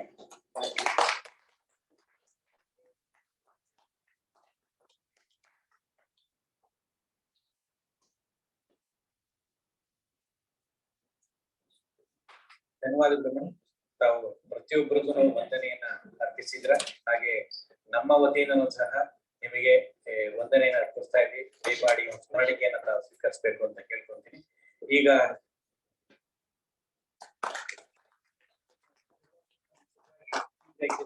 ಟೆಕ್ನಿಕಲ್ ಸೆಕ್ಷನ್ AR ಶಿವಕುಮಾರ್ ಅವರು ನಿವೃತ್ತ ವಿಜ್ಞಾನಿ KSCST ಅವರು ಬಂದಿದ್ದಾರೆ. ಡಾಕ್ಟರ್ ಅನಂತ್ ಕುಮಾರ್ ಕೇಂದ್ರೀಯ ಅಂತರ್ಜಲ ಮಂಡಳಿ ಬೆಂಗಳೂರು ಅವರು, ಹಾಗಾಗಿ ಶ್ರೀ ಜಯಣ್ಣ ಅವರು ರಾಜ್ಯ ಅಂತರ್ಜಲ ಮಂಡಳಿ ಬೆಂಗಳೂರು, ಶ್ರೀಮತಿ ಸುಮಾರಾವ್ ಮಯೋಮಿಯಿಂದ ಬಂದಿದ್ದಾರೆ. ಹಾಗಾಗಿ BO Prasanna Kumar Indian plumbing association Bengaluru ಅವರು ಸಹ ನಮ್ ಜೊತೆ ಇದ್ದಾರೆ. ಅವರು ಟೆಕ್ನಿಕಲ್ ಅಸಿಸ್ಟೆಂಟ್ ಕೊಡ್ತಾರೆ. ಹಾಗೆ ಪ್ರದೀಪ್ ಪೈ ಬೆಂಗಳೂರು ಅಪಾರ್ಟ್ಮೆಂಟ್ ಫೆಡರೇಷನ್ ಅವರು ಇದ್ದಾರೆ. ಹಾಗಾಗಿ ಜೊತೆಗೆ ನಾನು ವಿಜಯ್ ಕುಮಾರ್ ಅವರು ಸಹ ವಿಜಯ್ ಸರ್ ಇಬ್ಬರು ಸಹ ನಾವು ಕೊಡಲಿದ್ದೀವಿ. ಹಾಗಾಗಿ ಈಗ 15 ನಿಮಿಷ ಟೀ ಬ್ರೇಕ್ ಇದೆ. ಅದಕ್ಕಿಂತ ಮುಂಚಿತವಾಗಿ ಆ ವಿಶ್ವೇಶ್ವರಯ್ಯನವರ ಪುತ್ಥಳಿಕೆಯನ್ನ ಅನಾವರಣ ಮಾಡಿ ಟೀ ಕುಡಿದು ಮೇಲ್ಗಡೆ ಬರೋಣ. ಆದಷ್ಟು ಬೇಗ ಬಂದ್ರೆ ನಾವು ಬೇಗ ಎಲ್ಲದನ್ನು ಮುಗಿಸ್ಕೊಳ್ಳೋದಕ್ಕೆ ಕೊಡೋದಕ್ಕಾಗುತ್ತೆ. ಅಲ್ಲೊಂದು ಗ್ರೂಪ್ ಫೋಟೋ ಸಹ ದಯಮಾಡಿ ಇವಾಗ ಕೆಳಗಡೆ ಹೋಗೋಣ. ಧನ್ಯವಾದಗಳು. ಇಲ್ಲಿಗೆ ಉದ್ಘಾಟನಾ ಒಂದು ಕಾರ್ಯಕ್ರಮನ ನಾವು ಮುಗಿಸ್ತಾ ಇದ್ವಿ. ಇದಾದ್ಮೇಲೆ ಹಾಗೆ ಕಂಟಿನ್ಯೂ ಆಗುತ್ತೆ. ಧನ್ಯವಾದಗಳು.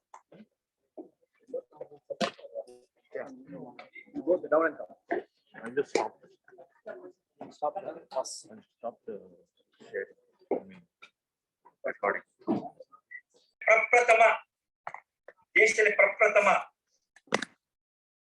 ಮಳೆ ನೀರು ಸುದ್ದಿ ಕೇಂದ್ರ ಬೆಂಗಳೂರು ಜಲಮಂಡಳಿಯ ವತಿಯಿಂದ ನಮ್ಮ ಕರ್ನಾಟಕ ರಾಜ್ಯ ವಿಜ್ಞಾನ ಮತ್ತು ತಂತ್ರಜ್ಞಾನ ಮಂಡಳಿಯ ಸಹಕಾರದಿಂದ, ತಾಂತ್ರಿಕ ಸಹಕಾರದಿಂದ ಏನು 2011ನೇ ಇಸ್ವಿ ಮಾರ್ಚ್ 21ನೇ ತಾರೀಕು ಇಲ್ಲಿ ನಮ್ಮ ರಾಜ್ಯ ಸರ್ಕಾರದ ಮಾನ್ಯ ಮುಖ್ಯಮಂತ್ರಿಗಳಿಂದ ಏನು ಉದ್ಘಾಟನೆ ಆಯ್ತಲ್ಲ, ಆ ಒಂದು ಉದ್ಘಾಟನೆ ಆಗ್ಬೇಕಾದ್ರೆ ಸಾಕಷ್ಟು ಅಧಿಕಾರಿಗಳ, ಸಾಕಷ್ಟು ಜನರ ಒಂದು ಪರಿಶ್ರಮ ಇದೆ. ಆ ಒಂದು ಅಧಿಕಾರಿ ವರ್ಗದ, ತಾಂತ್ರಿಕ ಅಧಿಕಾರಿ ವರ್ಗದ ಪರಿಶ್ರಮ ಇಂದ ಇವತ್ತು 10 ವರ್ಷ ಪೂರೈಸಲಿಕ್ಕೆ ಸಹಾಯ ಆಗಿದೆ.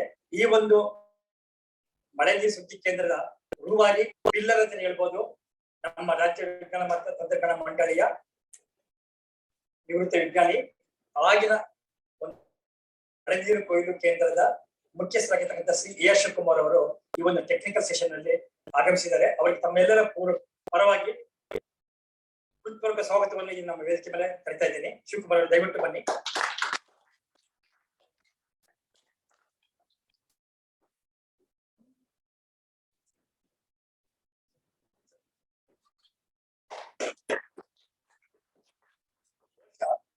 ಶಿವಕುಮಾರ್ ಅವರ ಪರಿಚಯ ನಮ್ಗೆಲ್ಲ ಗೊತ್ತೇ ಇದೆ. ಯಾಕಂದ್ರೆ ನೀರು ಅಂದ್ರೆ ಶಿವಕುಮಾರ್ ನೀರು. ಕಳೆದ 20 ವರ್ಷಗಳಿಂದ ಸಾಕಷ್ಟು ಅವರು ನೀರಿನ ಜೊತೆ ತಮ್ಮ ಬೆವರನ್ನೇ ಸುರಿಸ್ಬಿಟ್ಟಿದ್ದಾರೆ ಅವರು.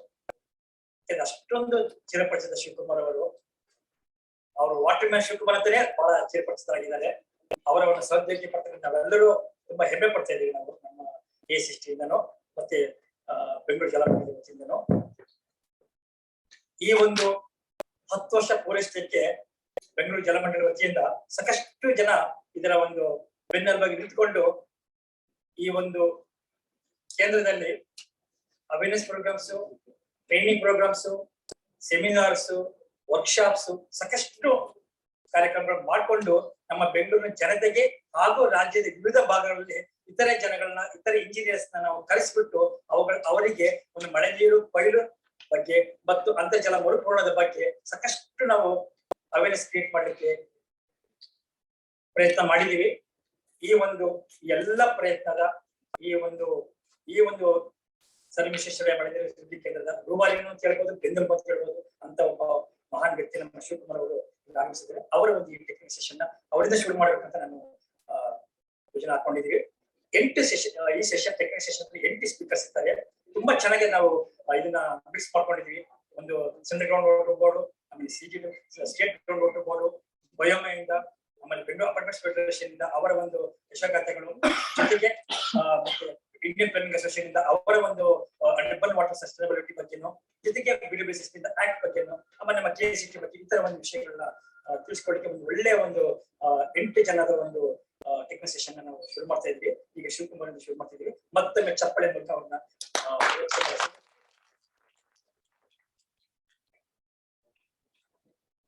Thank you doctor Vijay. ಎಲ್ಲರಿಗೂ ನಮಸ್ಕಾರ. ಬಹಳ ಸಂತೋಷ ಆಗ್ತಾ ಇದೆ. ಈ ಒಂದು ವೇದಿಕೆ ಇನ್ಫ್ಯಾಕ್ಟ್ ಬರ್ಬೇಕಾದ್ರೆ ಈ ಇಡೀ ಜಾಗ ಹೇಗಿತ್ತು ಅಂತಂದ್ರೆ ನೀವು ಯಾರು ಊಹಿಸ್ಕೊಳ್ಳಿಕ್ಕಾಗಲ್ಲ.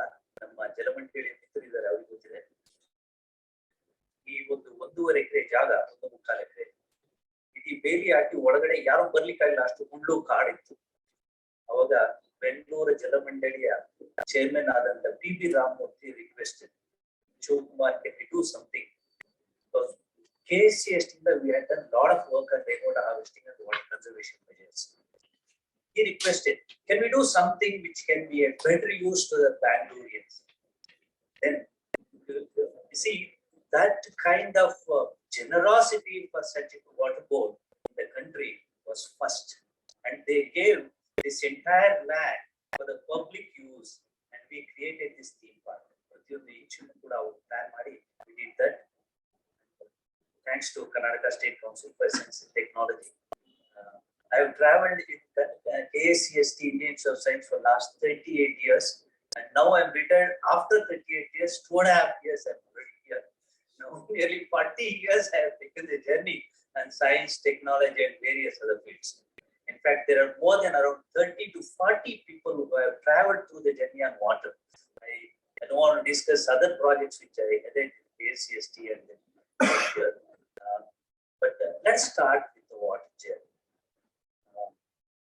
Indian Plumbing Association, then the apartments union and the association here in Bangalore, all the staff of BWSSP, the past staff of BWSSP who were so active in it, and my colleagues here, and in particular, one person who was with me in the BWSSP from the very beginning, Mr. Manjunath. In fact, our association to show and how it started in BWSSP. I'll show you. I'll just take 15 minutes. Mine is not a technical presentation to tell you what is rainwater harvesting, what is groundwater recharge. Basically, my job is to see that how we have traveled in Bangalore about water conservation and rainwater harvesting, and just give you the glimpse of that. Thank you very much, each one of you. The 15 minutes, we'll try to see that how we can cover. Rainwater harvesting is as simple as that. Don't worry about the technology. It is just collecting the water where it falls and use it. But as you know, you can't collect all that water and store because huge quantity of water. To give you some number, in a plot of 40 feet by 60 feet, you get around 230,000 liters of water in a year in just one house. It's a huge quantity. So you can't store all that water. You need to recharge into the ground. And today's caption for the entire world is basically to see that how we can make the invisible water underground, make it visible. That means water was visible on the surface. Unfortunately, we made it invisible. So let us try to bring it back. That's all. And the effort required is quite huge, because last 40 years we have done such a irreversible damage. Very difficult to do it. But let us start.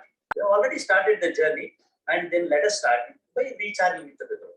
In your house, you can do a simple thing like that. Connect your downwater pipe and with a filter, and then put it into the tank. That's all is rainwater harvesting. It costs only around 10 to 12,000 rupees, including the plumbing work and the filter and the labor, provided you have a sump. Otherwise, the sump cost gets added up. And filter is required because though rainwater is the purest form of water in the world, believe me, rainwater is the purest form, purer than any of these bottled water. You can test it in any lab. That water, when it falls on the surface, a lot of other contaminants get added. So we have to purify that by using some filter. Not purify, basically the strain it and then store it. Large apartment can also do that. Simple. You connect all the large the downwater pipes, and there is a high volume filtration system which are developed, and it's CST is now giving the technology to them. Basically, what it does is first 2 minutes it diverts the water so that all the dirt goes into groundwater. Afterwards, it diverts the water into your sump. That's all it does, and it works fantastic for years. We can witness this today. So simple. Just basically a gas-filled ball valve which I have painted there. You just fix that. It's just around 6,000 rupees for each huge apartment.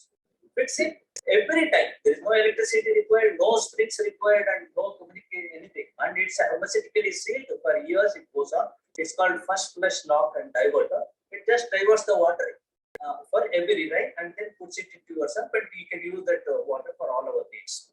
Groundwater recharge is very simple. We have said no to all other technologies which government and others, even the government of India was suggesting. For Bangalore and Karnataka in particular, this is the best.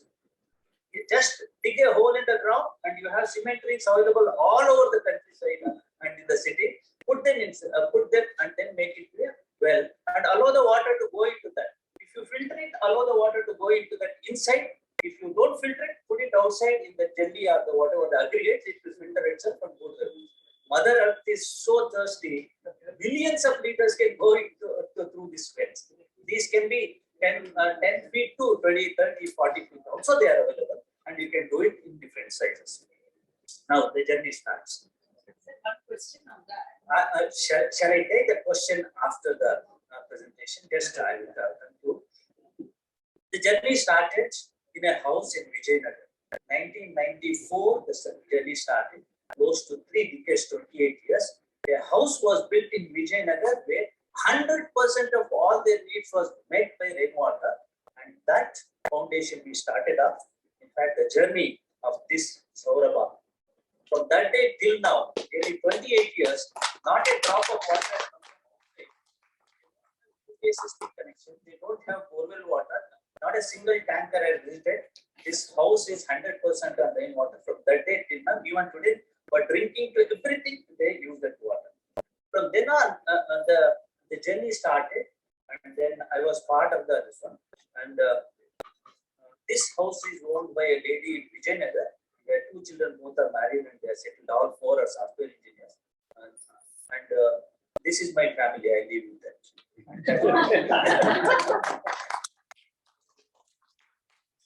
the encouragement what PWSSP gave, because I don't pay a single bill for water from that day till now. They should be hating me. Instead, it became the other way around. They started loving me so much. They said that you are part of PWSSP. Be an advisor in PWSSP. So I traveled the journey of nearly 25 years with PWSSP. First thing what we did was in 2002 through KSCST. Believe me, KSCST, I was made one of the member in the building bylaw and drafting, and we drafted in 2002 it started. 2003 we made it a building bylaw in PWS, this BBMP. So any building coming up in Bangalore should have rainwater harvesting, and you see in page number 50 it is available, and this will be available online for you, the entire presentation. and they made it compulsory for all the new buildings. At that time, you see the forecast, there was a penalty of 1,000 rupees per year for every building if you don't do rainwater harvesting. It was there in bylaw. But both the building bylaw as well as the penalty, not a single one was implemented. They were just only on paper. BDMP asked only for the plan sanction sake, and then implementation was almost nil. Then we approached through KCST, BWSSP. Before that, there was a huge activity in the government of Karnataka, and this was through rural development and Panchayat Raj department. From KSCST Indian Institute of Science, we took up a massive program in the entire state. All the 29 districts at that time, we established rainwater harvesting, how we have theme park like this, the training centers in Nirmiti Kendras of all the districts. 29 districts, Nirmiti Kendras we established, and RDPR announced 20% tax rebate for all the people who go for rainwater harvesting. BP Baligar was the principal secretary at that time. And these are the very simple technologies which were developed through KCST, and lakhs of homes were built with a simple collection system, first flush valve, a sandbed filter, and a tank below that to store. And no pumping, nothing is required because these are all surface tanks. You can see a picture here. I call this as the happiest family on this world. They have not paid a single water bill. They generate their own water and they use it. From that day till now, they are using it without paying water bill. Believe me, rainwater has no GST. Don't get scared. No one can harvest it. It's free and it comes. For the last 2 days, it is raining. Today also it will rain. Please don't collect in your house. There's the free water. And this family is the happiest family because, and they have a lock to that tap. Every day they use only two pots and pictures because this 5,000 liter tank has not got emptied in the last 5 years. Believe me. Because every day they ration only some for drinking and cooking, and they have been using. This is the technology which we provided to state council, and it spread across the state. We started educating children in the rural schools, and the world's largest rainwater harvesting program in public place was 22,680 schools of rural Karnataka as drinking water. Water through the sandbed filter and the taps, they give 1 liter per chain, and the calculation goes how much is the roof area, how many children are there per liter, how much it comes, what should be the tanks, all that we educated to the Nirmiti Kendras. And then came a program. I was the Asia office program manager for Indo-Norwegian environment program, where the large funds from Norwegian government, and a dozen programs we did. In fact, KCST took lead to see that we implement in the 10 landmark buildings of Karnataka, that in Bangalore, rainwater harvesting to showcase others how the rainwater harvesting can be done. This was one thing which we designed. The Viran Soda, 50% of the entire collected water and stored, and this water is being, even today it's used. It's a landmark, such a big, huge approach. Even in Karnataka High Court, we have done rainwater harvesting. Like this 10 landmark buildings, including the BBMP, the iconic building what we did. Here, my design was so good, the commissioner gave an order to demolish a historical swimming pool which was beside it. The Britishers had made. Then I went and requested, we converted that swimming pool after stopping the demolition into a huge sum. You can see this side, and then we created a landscape over that. You can see the manhole. Below that, 7.5 lakh liters of rainwater is stored today. You can go and have a look beside the BBMP building. This is all the technology through the ACST we have done. Through Indo-Norwegian environment program, we even in the slums and other things like PD workers colony we have done. Collected all their roofs. There are many houses, collected their filtered and then given for drinking. Then came a large program, 2009. That's why you are all here. We joined hands with BWSSP to see mandatory installation of rainwater harvesting in Bangalore homes. We drafted it. We had a small committee with Vishwanath and many other people. Ram Shesha was also part of that. Many of us, I was getting the technical response from the council. We drafted the policy for rainwater harvesting and a mandatory installation with the guideline also in 2009. And a help desk was established in the Indian Institute of Science campus before this theme park came up. That was in October 2009. This was the P.P. Ramurthy, and I was the earlier scientist secretary first help desk established in the country. This was the first help desk. Afterwards, which I was telling about Manjunath's intervention. This was in Katriguppe BWSSP office. We did rainwater harvesting and demonstrated people. Though we have Kaveri water just behind that, a huge tank, a large tank, but we use rainwater. That we demonstrated in Katriguppe. Even today, it's working, and that was one of the first installations which we did.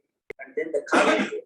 Then we said, before telling others to do rainwater harvesting, let us do rainwater harvesting for all the BWSSP buildings. Believe me, go to any building, we designed through KSCST, we gave the technical support from Kaveri Bhavan to any of the buildings, including the one what you are sitting here. Beside this, there are quarters. Go and have a look. We have done rainwater harvesting too, BWSSP quarters, and then we spread them.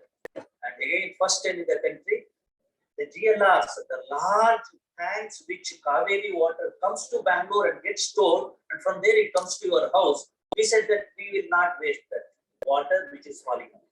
So we designed a rim over that, collected the rainwater, filtered, and pump it back to the same tank.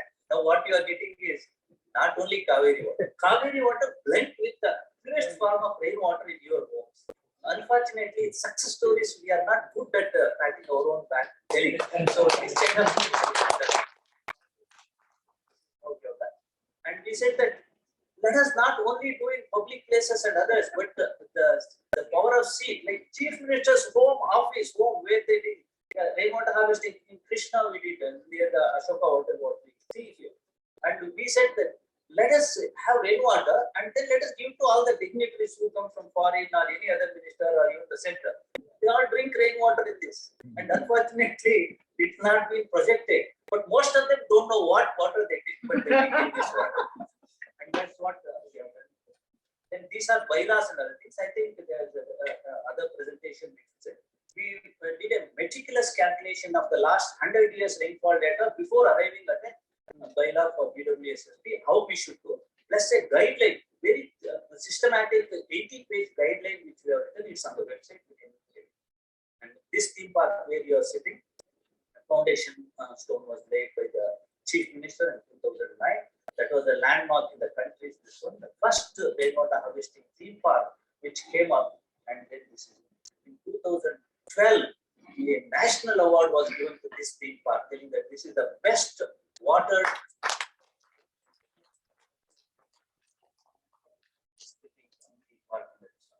And every inch of this I designed and then developed into this one. Nearly around 40 kinds of rainwater harvesting, groundwater recharge, water conservation measures, interventions have been developed. After this, this you can see the birds rescue of the theme park. Kindly visit every aspect of this and you will get the effect. Then the request came from Telangana, Hyderabad. A theme park was developed in Jubilee Hills. There, 1970, Hyderabad Jubilee Hills theme park. Then this is the bird side. This has a much more elaborated with the gaming center for children and a lot of the cyber activities. Then the third one came up in Kanpur in UP. This was the latest picture video development. This is the resource center in Kanpur. Yes, and I was part of the advisory board in the United Nations Development. Still, I am the part of that. In Sikkim and the northeastern states, as well as the Himalayan belt, we have done extensive rainwater harvesting by developing to the local people. We never sold a single item there. Whatever the local items were available, we developed and then through council and as an advisor, I went to SUNDP and then a lot of skill development programs were there, and hundreds and thousands of units were built by them, not by us, only the skill development programs. And seeing all this success story, they said that there is a unique program going in Karnataka, that too in Bangalore. Nowhere in the world such kind of activity of a systematic scientific program on rainwater harvesting. So UNESCO came forward and they requested, can you develop something which can go beyond what you people physically go on to? So we developed an app called RWH Advisor. You can see on your mobile now, it is there.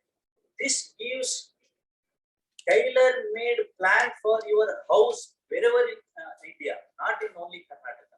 You go to Guwahati, Ranchi, or any other place, that particular city or the town's historic 50 years rainfall data, daily rainfall data, it takes, soil characteristic takes, and the labor and other availability of material it takes, and gives you a plan for your rainwater harvesting. Such a wonderful program with in collaboration with the Supercomputer Division of Indian Institute of Science, then Nitin Meenakshi Institute of Technology, KSCST, and funded and supported by UNESCO. And this is the first program where UNESCO said that you please use our logo. They were so happy and so this one happy to share that this one. We use the logo and then it's available on your mobile. Yeah, this is the app which is there and which you can see that. The success story goes, my time just ended. This is the last slides I will do. Over 3,000 large-scale rainwater harvesting projects in Bangalore through KSCST.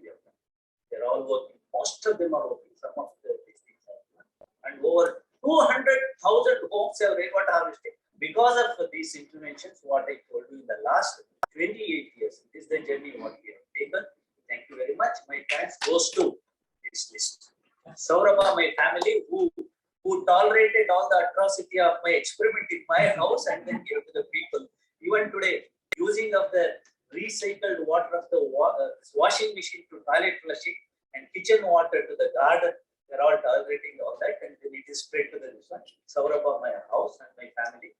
Thanks to KSCST, Indo-Norwegian Environment Program, BBMP, Rural Development and Panchayat Raj, UWSSP, and Hyderabad Water Supply, and Kanpur Development Authority, UNDP, UNESCO, and the journey continues. Thank you very much.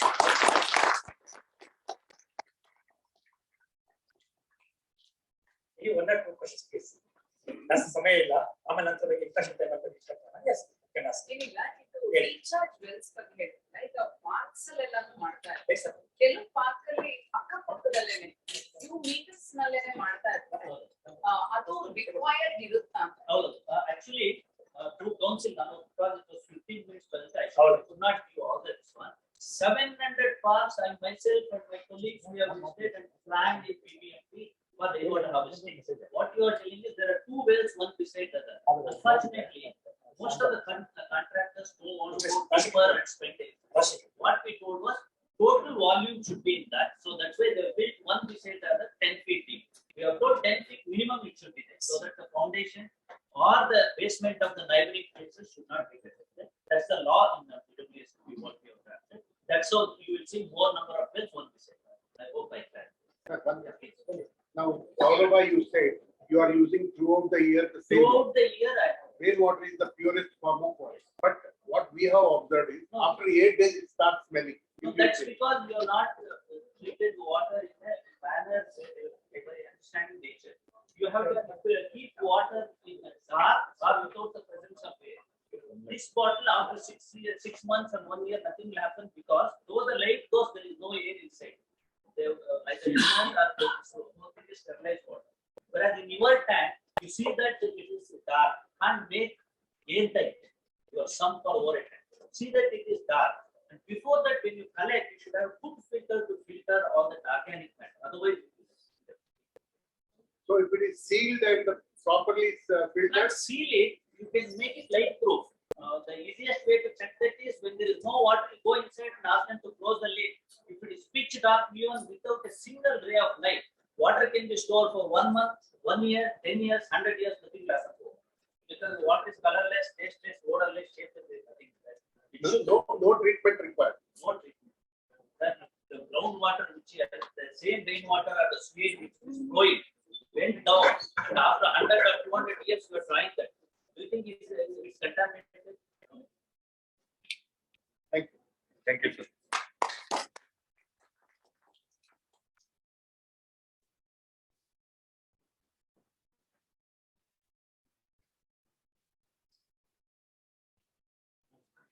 ಹೇಳಿದಂಗೆ ಶಿವಕುಮಾರ್ ಅವರು ನೀರಿನ ಜೊತೆಗೆ ತಮ್ಮ ಬೆವರನ್ನೇ ಹರಿಸಿಬಿಟ್ಟು ಕಳೆದ 20 ವರ್ಷಗಳಿಂದ ನಮ್ಮ ರಾಜ್ಯ ವಿಜ್ಞಾನ ಮತ್ತು ವಿಜ್ಞಾನಿಯಾಗಿ ಬೆಂಗಳೂರು ನಗರದಲ್ಲಿ ಅಲ್ಲದೆ ರಾಜ್ಯದ ವಿವಿಧ ಭಾಗಗಳಲ್ಲಿ ಮತ್ತೆ ದೇಶದ ವಿವಿಧ ಭಾಗಗಳಲ್ಲಿ ಸಹ ಮಳೆ ನೀರಿನ ಕೊಯ್ಲು ಬಗ್ಗೆ ಮತ್ತೆ ಅಂತರ್ಜಲ ಮರುಪೂರಣದ ಬಗ್ಗೆ ಸಾಕಷ್ಟು ಅನುಭವವನ್ನು ಹಂಚಿಕೊಂಡು ಸಾಕಷ್ಟು ಸಂಸ್ಥೆಗಳಿಗೆ, ಸಾಕಷ್ಟು ಜನರಿಗೆ, ಸಾಕಷ್ಟು ಅಧಿಕಾರಿಗಳಿಗೆ, ಸಾಕಷ್ಟು ಶಾಲೆಗಳಿಗೆ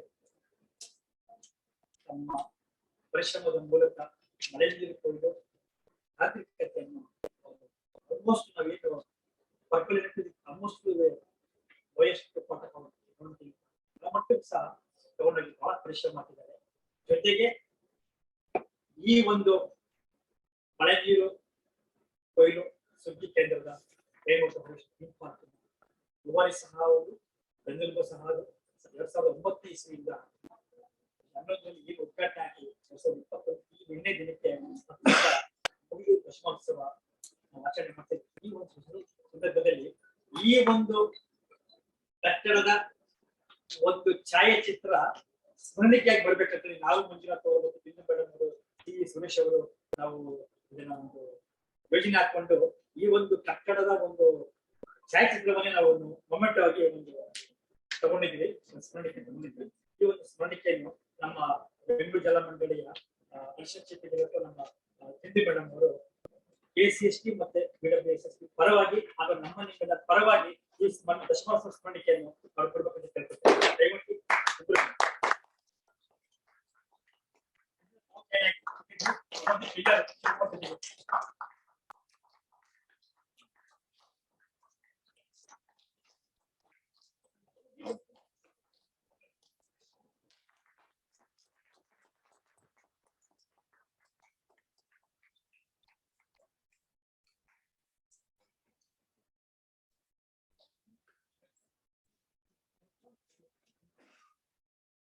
Thank you, Shikumar. Thank you very much.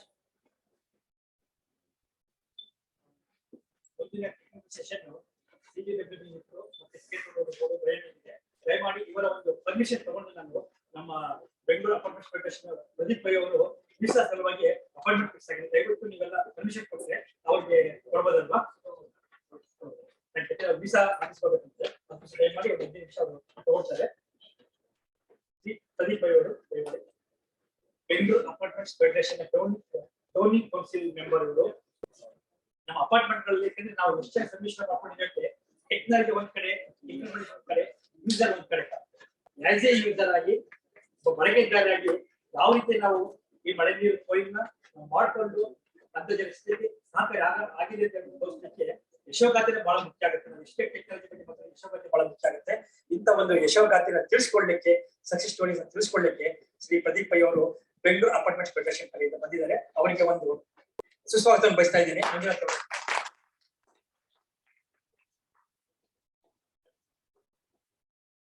ಸ್ವಾಗತ ಬಯಸಿ ತಮ್ಮನ ಚಪ್ಪಾಳೆಯ ಮೂಲಕ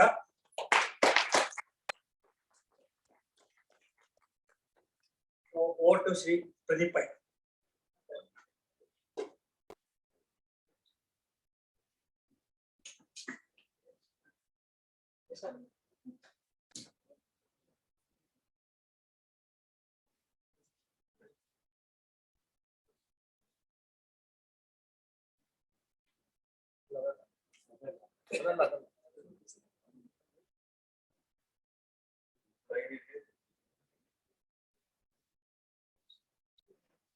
Thank you, sir. That was a surprise. ಎಲ್ರಿಗೂ ನಮಸ್ಕಾರ. ನಮ್ಮ ಅಪಾರ್ಟ್ಮೆಂಟ್ ಅಲ್ಲಿ ತುಂಬಾ ಕೆಲಸ ನಡೀತಾ ಇದೆ. ನೀರ್ನ ಯಾವ ತರ ಸೇವ್ ಮಾಡಬೇಕು ಅಂತ. ಬಟ್ ಇಲ್ಲಿ ಬಂದ ನಂತರ ನನ್ಗೆ ಇನ್ನೂ ಎಷ್ಟೋ ಕೆಲಸ ನಾವಿನ್ನೂ ಮಾಡ್ಬೇಕು ಅಂತ ಮನಸ್ಸಲ್ಲಿ ಬರ್ತಾ ಇದೆ. So I'll take about 5-10 minutes to share some of the success stories that I believe we have had. I think there is much more that we can do. I think I'm also quite enlightened with a few of the previous speakers. Hemant Kumar sir did that with mapping of all the Kalyanis. I can imagine how much of work that would have gone. Technologies by KSCST. I think, sir, we will be connecting with you to get more of it. Okay. And of course, the various laws and how it can support the citizens of Bangalore. But yes, we still are kind of seem to be hurtling towards a waterless future. So we would like to see what we can do.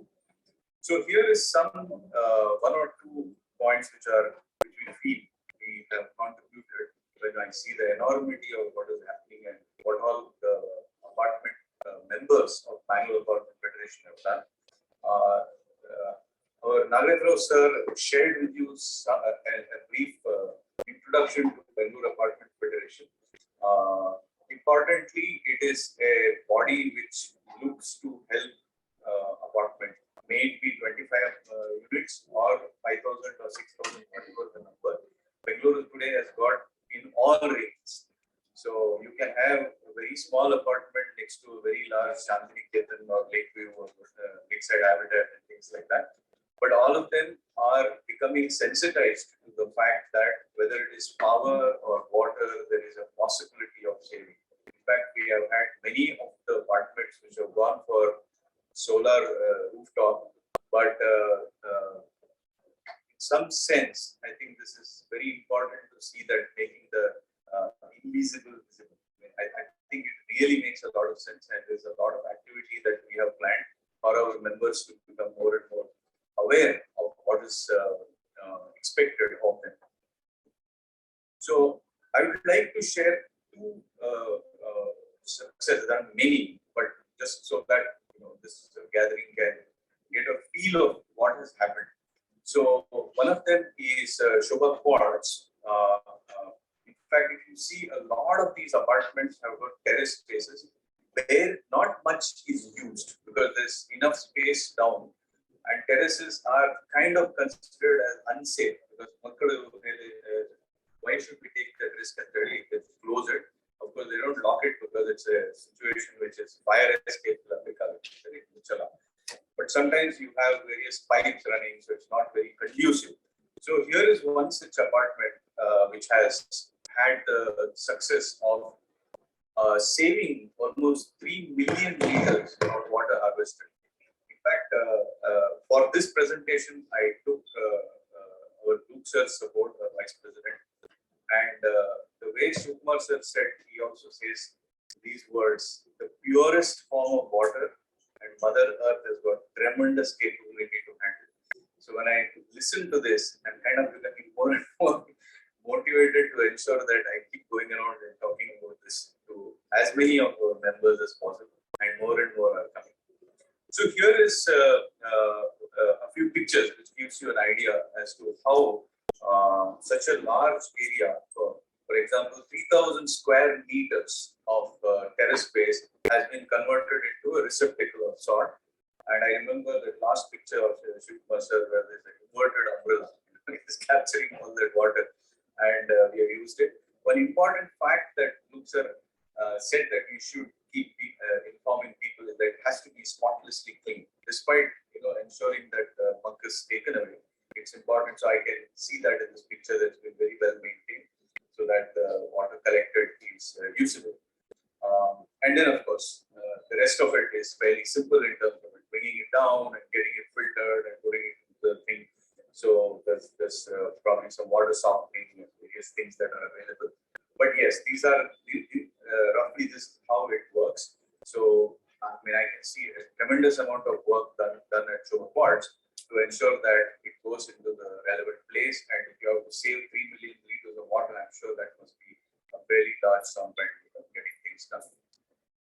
So here is a short summary. So 3 million liters of water. In fact, when I was looking at some comparative statement, I mean, it could be as high as 120 rupees per kiloliter, depending on the time of the year. If you have to take from, let's say, a tanker or some other source. Otherwise, even through BWSSB, in fact, BWSSB proudly say, I can't say proudly, but says that you pay me less than what I spend to get the water to your place. So, having said that, if we can get good clean water to our houses, and Saurabha, I think the last half an hour has been extremely inspiring, and we hope that we can propagate this thought and ensure that more and more people kind of use it.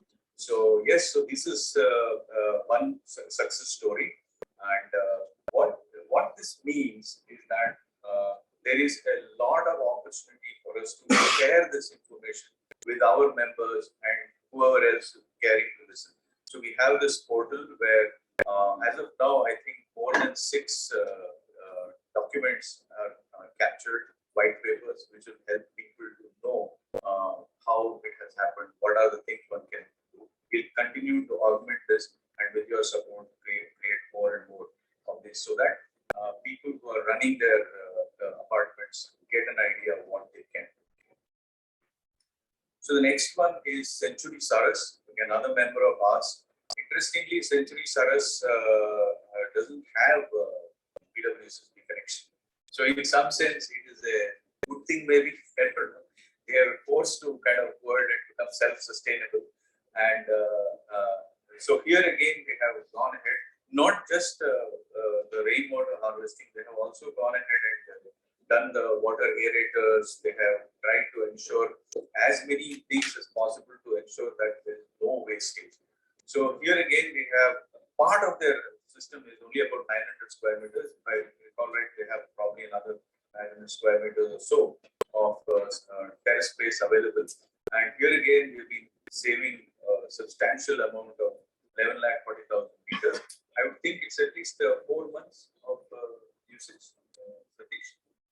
No, it is around 30 days. Our per day consumption is around 40,000 liters. Okay. So 12 lakhs is our 1 month consumption. Okay, all right. But nevertheless, I think it's something which makes all of us feel proud that the water is not just a runoff. Okay. So these are some of the good things that have happened. Apart from this, of course, I just put in a few more names like Green Acres and Tina. We have some presentation, but given that we had about 8-10 minutes, many more are in the process of going in and starting that. And with this Water Day experience and a bunch of things that we are looking to do, I think we will start ensuring our clusters also constantly asking this question: what have we done to save water in our cluster today? Is there something that we can do? Have we reached out to either the BAF portal or KSCST and BWSSB portal? Maybe make a visit here on a regular basis to ensure that people are aware of what can be done and look to do more. So, of course, the details will be put on the BAF portal. This particular thing, we have done a videograph and we'll be posting it on our YouTube channel. So, I think this is what I have to share with you at this point. Thank you so much.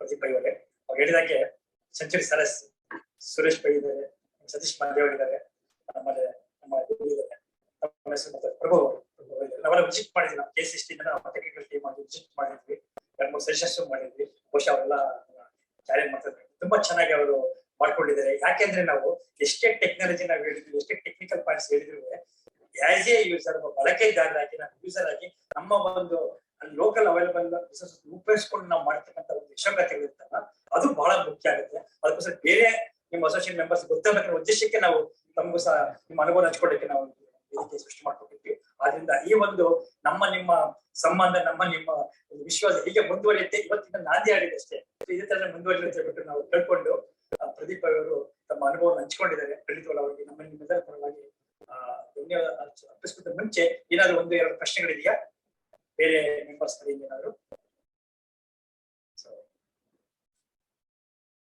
Uma ಅವರು, ನಮ್ಮ assistant engineer ಅವರು, ಶ್ರೀ ಪ್ರದೀಪ್ ಅವರಿಗೆ ಒಂದು ದಶಮಾಂಶ ಸ್ಮರಣಿಕೆಯನ್ನು ನಾವು ಕೊಡ್ಬೇಕಂತ ನಾನು ಕೇಳ್ಕೊಳ್ತಾ ಇದ್ದೀನಿ. ತಮ್ಮೆಲ್ಲರೂ ಚಪ್ಪಾಳೆ ಅನ್ಬೋದು.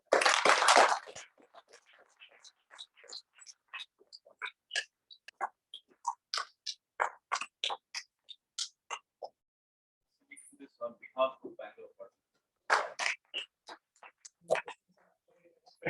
ಒಳ್ಳೇದಾಗ್ಲಿ, ನಿಮ್ಮ ಅಸೋಸಿಯೇಷನ್ ಒಳ್ಳೇದಾಗ್ಲಿ. ನಮ್ಮ KCST ಇಂದ BWSSB ಖಂಡಿತವಾಗಿ ಯಾವುದೇ ಸಹಕಾರ ಬೇಕು ನಾವು ಕೊಡ್ಲಿಕ್ಕೆ. Thank you. So next presentation will be by CGWB, Central Groundwater Board. Dr. Anant Kumar Arasu ಅವರು ದಯಮಾಡಿ ವೇದಿಕೆಗೆ ಬರಬೇಕು.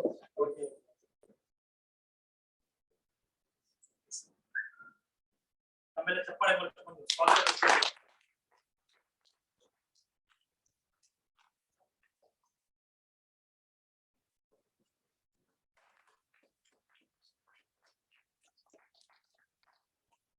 ಯಾಕಂದ್ರೆ ನಾವು ಅಂತರ್ಜಲ ಮಂಡಳಿ ಬೋತ್ ರಾಜ್ಯ ಮತ್ತು ಕೇಂದ್ರೀಯ ಇಬ್ಬರನ್ನ ಸಹ ಇನ್ವಾಲ್ವ್ ಮಾಡಿದ್ವಿ. ಯಾಕಂದ್ರೆ ಇವತ್ತು ಥೀಮ್ ಇರೋದೇ ಅಷ್ಟೊಂದು ಮುಖ್ಯ. UNO ಇಂದ ಅಂತ ಒಳ್ಳೆ ಥೀಮ್ ಕೊಟ್ಟಿದ್ದಾರೆ. Ground water making the invisible visible. ಅದೃಶ್ಯವಾಗಿರುವ ಒಂದು ಅಂತರ್ಜಲವನ್ನು ಸದೃಶವಾಗಿ ಮಾಡ್ಬೇಕು, ಕಾಣತರ ಮಾಡ್ಬೇಕನ್ನೋ ಒಂದು ಥೀಮ್ ಇಟ್ಕೊಂಡು ಇವತ್ತು ನಾವು ಶುರು ಮಾಡಿದ್ವಿ.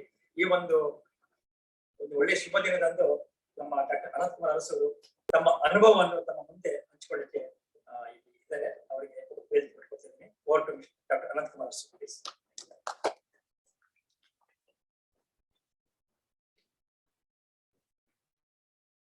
ಎಲ್ಲರಿಗೂ ನಮಸ್ಕಾರ. ಕೇಂದ್ರೀಯ ಅಂತರ್ಜಲ ಮಂಡಳಿ ವಿಶಿಷ್ಟ ಜಲಶಕ್ತಿ ಪ್ರೆಸೆಂಟ್ ಮಾಡ್ತಾ ಇದ್ದೀನಿ. ಇವತ್ತಿನ ಏನು ವಿಶ್ವ ಜಲ ದಿವಸ ದಿನಾಚರಣೆ ಮಾಡ್ತಾ ಇದ್ದೀನಿ, ಅದು ಒಂದು ಉದ್ದೇಶಪೂರ್ವವಾಗಿ ಒಂದು ನೆರವೇರಬೇಕು ಅಂತಂದ್ರೆ ನಾವು ನಮ್ಮ ಜಲ ಸಂಪನ್ಮೂಲ ಏನಿದೆ ಅದ್ರ ಬಗ್ಗೆ ಎಲ್ಲಾನು ತಿಳ್ಕೊಳ್ಬೇಕಾಗ್ತದೆ ಕೂಲಂಕಷವಾಗಿ. ಸೊ ಅದರ ನಿಟ್ಟಿನಲ್ಲಿ ಆಕ್ಚುಲಿ ನಮ್ಮ ಮಂತ್ರಾಲಯ ಹಲವಾರು ಸುಮಾರು 60 ದಶಕದಿಂದ ಅಂತರ್ಜಲದ ವಿವಿಧ ಆಯಾಮಗಳನ್ನ ಅಧ್ಯಯನ ಮಾಡ್ತಾ ಬಂದಿದೆ. ಅದನ್ನ ನಾವು ನೋಡಿದಾಗ ಇತ್ತೀಚಿನ ದಿನಗಳಲ್ಲಿ ಸುಮಾರು 20-25 ವರ್ಷಗಳಿಂದ ಅಂತರ್ಜಲದ ಮೇಲೆ ಆದಂತಹ ಒಂದು ಅಧಿಕ ಒತ್ತಡದಿಂದಾಗಿ ಅಂತರ್ಜಲದ ಒಂದು ತೀವ್ರ ಕುಸಿತಕ್ಕೆ ಒಳಗಿರೋದು ಎಲ್ಲರಿಗೂ ಗೊತ್ತಿರುವಂತಹ ವಿಷಯ. ನಮ್ಮ ಮಂತ್ರಾಲಯ ಕೇಂದ್ರೀಯ ಅಂತರ್ಜಲ ಮಂಡಳಿ ಸುಮಾರು 2012ರಲ್ಲಿ ಒಂದು ವಿಶೇಷ ಅಧ್ಯಯನವನ್ನ ಒಂದು ಕೈಗೊಳ್ಳುತ್ತದೆ. ಅಂದ್ರೆ ನ್ಯಾಷನಲ್ ಅಕ್ಯುಪರ್ ಮ್ಯಾಪಿಂಗ್. ಅಂದ್ರೆ ಇದನ್ನ ನ್ಯಾಷನಲ್ ವೈಡ್ ನಾವು ತೆಗೆದುಕೊಂಡಿದ್ರೆ ಇದನ್ನ ನ್ಯಾಷನಲ್ ಅಕ್ಯುಪರ್ ಮ್ಯಾಪಿಂಗ್ ಅಂದ್ರೆ ಒಂದು ಜಲಧರಗಳ ಒಂದು ಪ್ರಕಾಶೀಕರಣವನ್ನು ಮಾಡಿ ಅದರ ಮೇಲೆ ಅಂತರ್ಜಲವನ್ನ ಒಂದು ಸಮೀಕ್ಷೆಯನ್ನ ಮಾಡಿ ಅಂತರ್ಜಲವನ್ನ ಒಂದು ಸಸ್ಟೈನಬಿಲಿಟಿಗೆ ಯಾವ ತರ ಒಂದು ನಿರ್ವಹಣಾ ಪ್ಲಾನ್ಗಳನ್ನ ಮಾಡಬೇಕು ಅನ್ನೋ ಒಂದು ನಿಟ್ಟಿನಲ್ಲಿ ಒಂದು ಸ್ಪೆಷಲ್ ಮಾಡ್ತಾ ಇದ್ದೀವಿ. ಅದು going to end up, I think going to complete in 2023. Still in Karnataka, we have covered almost around 80-85% of the area. Still 15-20% area is still left out for next 1 year. So as a part of that, actually we have done in Bangalore urban district same study. So I am going to present that what we have actually conducted the study, what is the outcome of the study.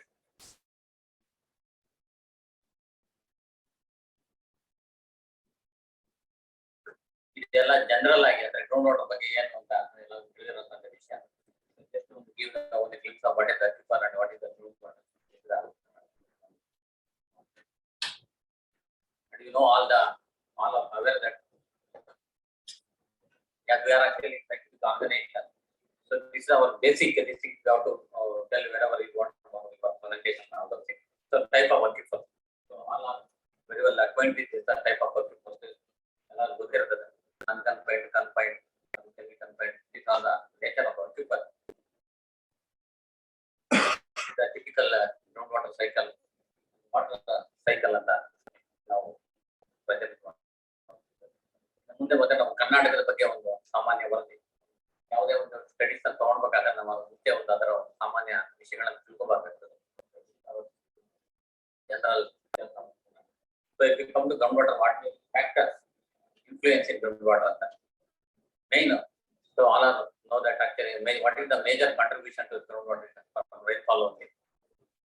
Study the detailed rainfall pattern of that particular area.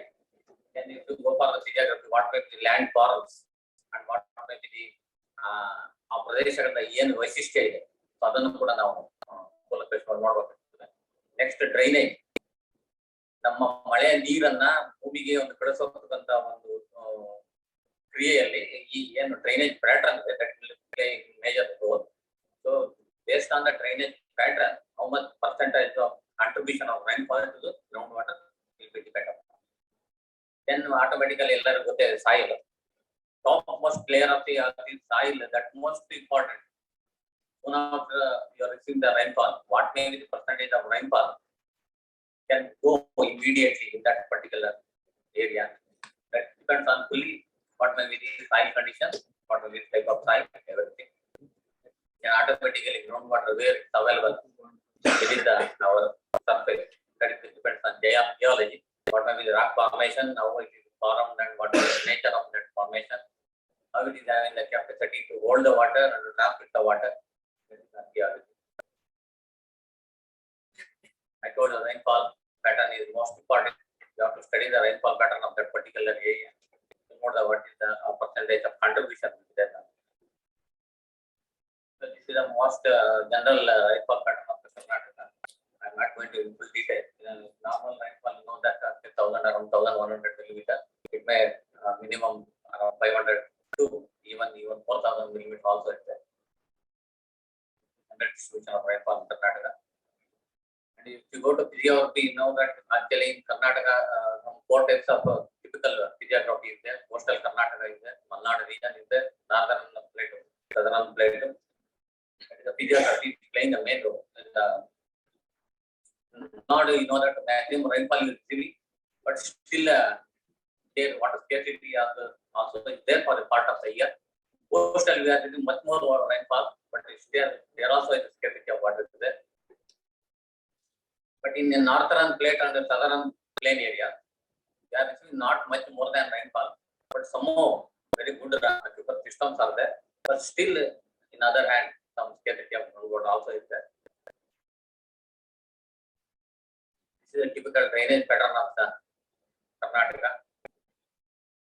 So we know that actually major Krishna and Kaveri, other west flowing, even Panna, Pune are also there. So drainage pattern also a major contribution for groundwater studies.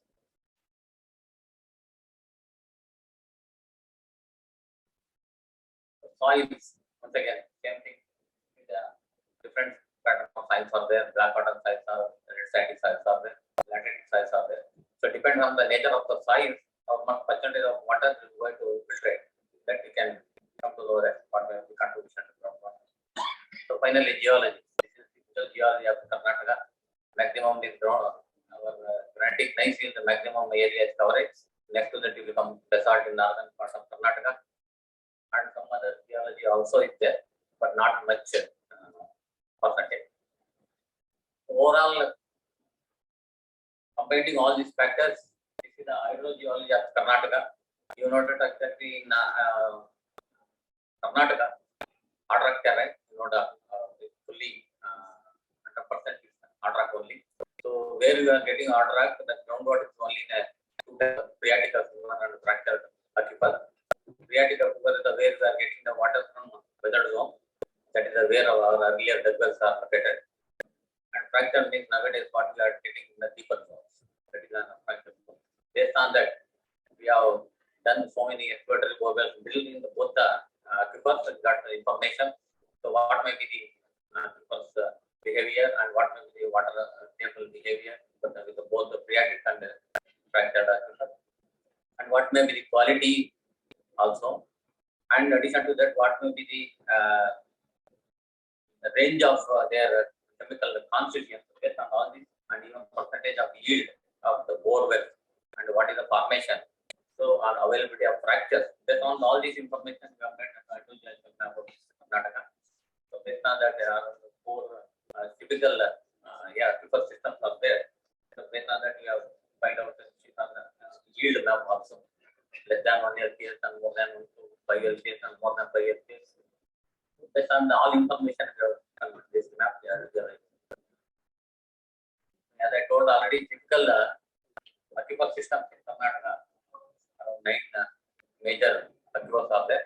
Major is the granitic gneiss, covering more than about 50%. There also is only in the secondary fracture, not on any primary, because it is consolidated order. Only secondary fracture where giants and fracture completions will get that groundwater availability.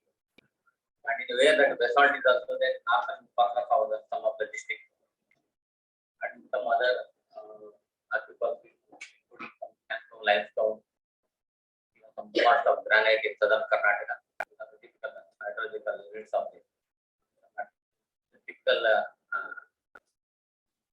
aquifers in the different formations.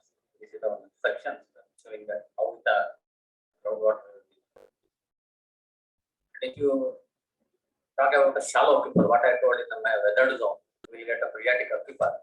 So almost all in Karnataka now, phreatic aquifer is in almost in the part of dry zone.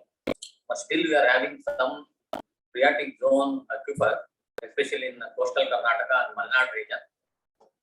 but it's not in up to usable quantity. Dug wells ಏನು ಮೊದಲು ನಾವು use ಮಾಡ್ತಾ ಇದ್ದು ಆ ಮಟ್ಟಕ್ಕೆ ನಾವು use ಮಾಡಕ್ಕಾಗುತ್ತೆ, ಯಾಕಂದ್ರೆ ನಮ್ಮ ಏನು requirement is going on increasing.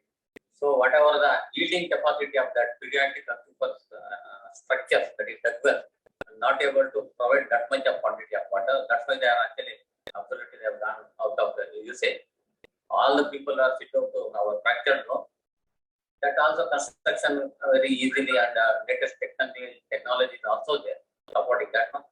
So that's why actually shallow aquifer studies is now absolutely not much important. But still, actually, we are monitoring some of the groundwater levels in this aquifer, and you have made some study. So that is the overall outcome of the study. You can get even yield of 30 to 300 LPM liter per minute, even yield also you can expect. And in that specific capacity, is around 50 to 150 meters LPM per meter product. Yield also specifically will be 1% to 3% variation will be depending on what is the material. Shallow in Karnataka. Come to deeper aquifer, that is the fracture aquifer. So nowadays, this is because of advanced technology, construction of wells. So everybody is going for the fracture zone, irrespective of the depth of the availability of fracture and all those things. Because it will involve very less time and it will be very easy to go for that. So people are going maximum even up to 400 meters at 1,200 feet, especially in Kolar and Chikkalapur, part of Tumkur and even Bangalore urban rural district. They have gone to that much of depth to get the water. But once again, this leads to the declining of groundwater table, indiscriminate pumping and use of this fractured aquifer. So to study that conditions, we have drilled nearly 1,200, 300 exploratory wells all over Karnataka. We got the information up to the depth of even 500 meters. That I will tell you details on that in next year. So this is the silent details of the aquifer. Even potential fracture zone is there up to the 402 meters also. Some fracture zones are there, but considerable fractures will be within the 300 meters only. So whatever the amount of that yield is coming from that fracture zone, it will be within the 300 only. So after 300 meters, some fractures are there, but not much yielding fracture. So wherever you are getting deep that fracture, that will be not much sustainability. So very limited discharge and very limited yield will be there. That has come to our knowledge during our studies, especially in Kolar and Chittoor, part of Tumkur and rural district of Bangalore. So this is the overall yield of Karnataka based on our exploration study. That is the range wherever you get the zones and the depth and yield. The depth of fracture you are getting and what is the yield of the meters per day. And you are studying the what is the characteristics to know how much of water will be that formation will be transmitted and how much of water can be yielded based on that all our four aquifer system. These are all the parameters kind of thing. Based on the yield of all our explorative borewells, we have made a yield map showing less than 1 PS and 5 LPS and more than some factors are there, even more than 5 LPS discharge also there. Recently, one well we are drilling in the Bangalore giving around 9 LPS, 9.5 LPS. So it's the latest result. And this is our conclusion of all our exploratory wells, some typical wells. Even if you can find out in the Gulbarga, after the column, you can find out nearly 4 to 5 fracture zones. Even more than that, you can find out in Kolar and Samara, Mulbagal Taluk, more than 3 to 4 fracture zones. So these are some of the sedimentary. Actually, we are not getting any sedimentary formation in Karnataka, especially only some little bit alluvium deposit is there in total Karnataka. Other than that, now we are not getting any sedimentary. That is a typical sedimentary formation. Only small coastal alluvium, and wherever the major rivers are there, the river alluvium will be there. We have drilled very few wells in sedimentary formation. These are the details of the few wells which are constructed near our coastal, not much deep. Alluvium will be not much deep. It's around not more than up to 30 meters or something like that. But it has given considerable yield in some places. So if you know, come to know what may be the groundwater situation that phreatic aquifer in Karnataka, this is the latest situation which we have monitored in 2019. So there actually some of the patches are there in the central Karnataka, whether the Dharwad, Davanagere, and in some parts of Bangalore, Shimoga, more than 20-meter water level. This is only phreatic what I have told you, phreatic aquifer. And percentage of well separating the water table that I have given. See the water actually every year during the non-monsoon period, means pre-monsoon period, you used to collect the water samples to study the water and the quality of that water. So based on that, this is the quality map. That's the conductivity. Some of the northern districts have more than 3,000 micromoles per centimeter. And some other parameters also. Chloride and nitrate also has been actually studied. So many villages in the Raichur and in the Yadgir district and some even in Kolar also showing more than 1.5 chloride content. And even night canal irrigation is there. There actually you get even more than what was permissible without using excessive chemical fertilizer. And what may be the problem with quality of Karnataka, this is broadly even some of the eugenic contamination also is there in Raichur surrounding and arsenic contamination, and in southern parts of Kolar, Tippalapur, Tumkur, Ballari, even some uranium contamination also has been tested out recently. So they are all the geogenic. The anthropogenic is nitrate and not properly disposed of our human and also leads to some anthropogenic quality contamination.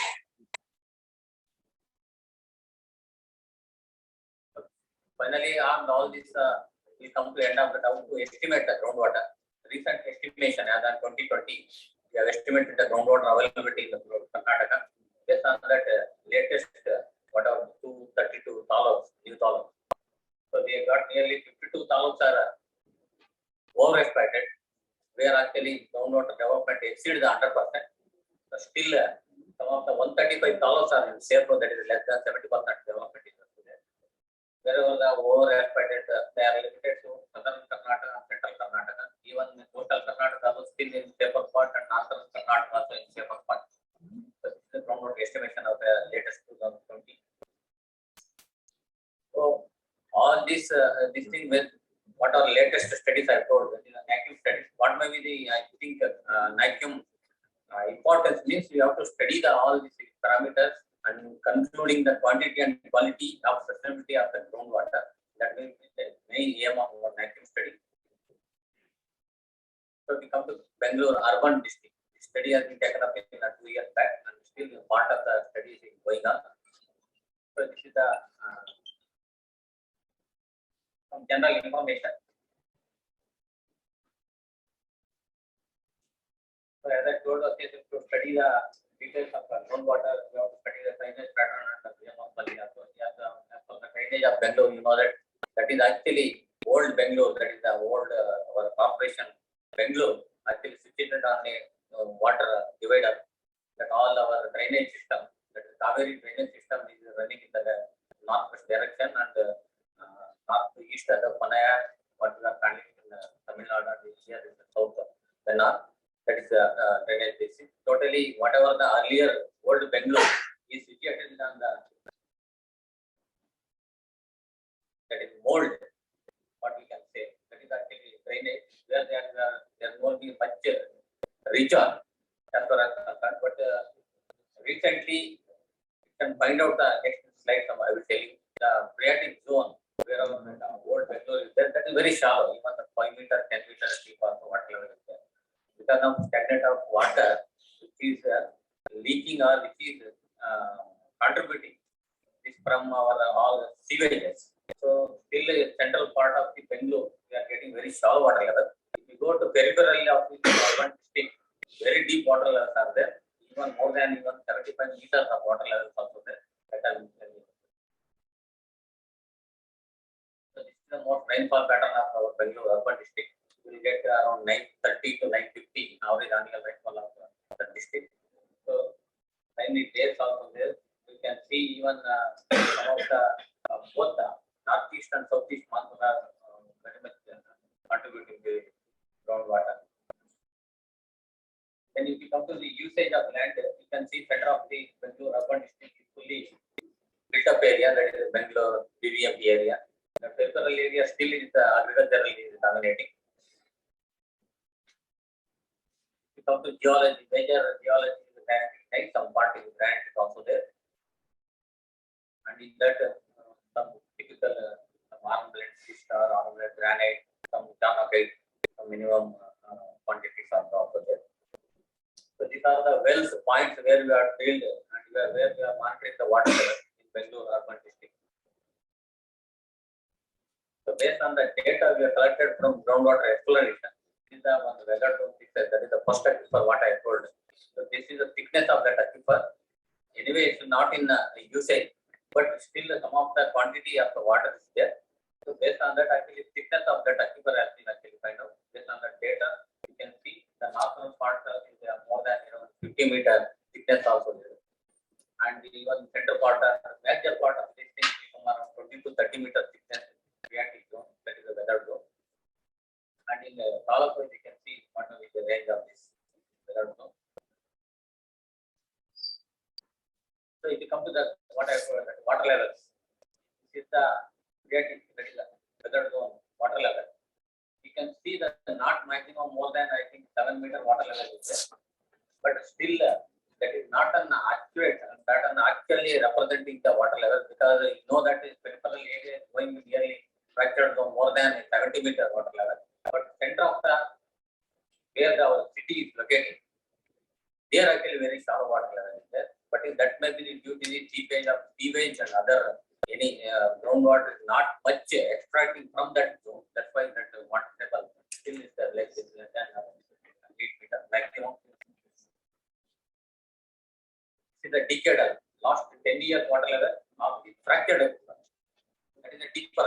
You can see here, this is actually water level of the Bangalore urban district. You can see even the more than 40 meter water level average. Some instances are there even more than 70 meter also there. But this is the overall picture of fractured water level, very much deep and very much even less than I think 4 meter water level is very rare. 1 or 2 cases are there. That is one typical case is there in our Lalba one well is there, that is representing not more than 4 meter water level in any part of the area. Because of that recharge area is there surrounding that well, that's why it is not more than 4 meter water level. So this is whatever the aquifer characteristics we have got from our exploratory wells information. So depth maybe around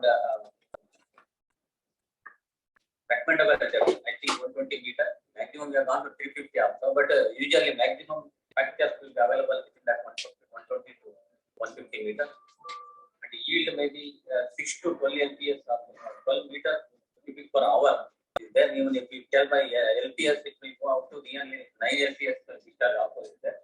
So what is the specific capacity, how it will be given, that is also very from 14 to 222 meters cubic per day per meter. So the other characteristics also there from characteristics. So one of our vacuum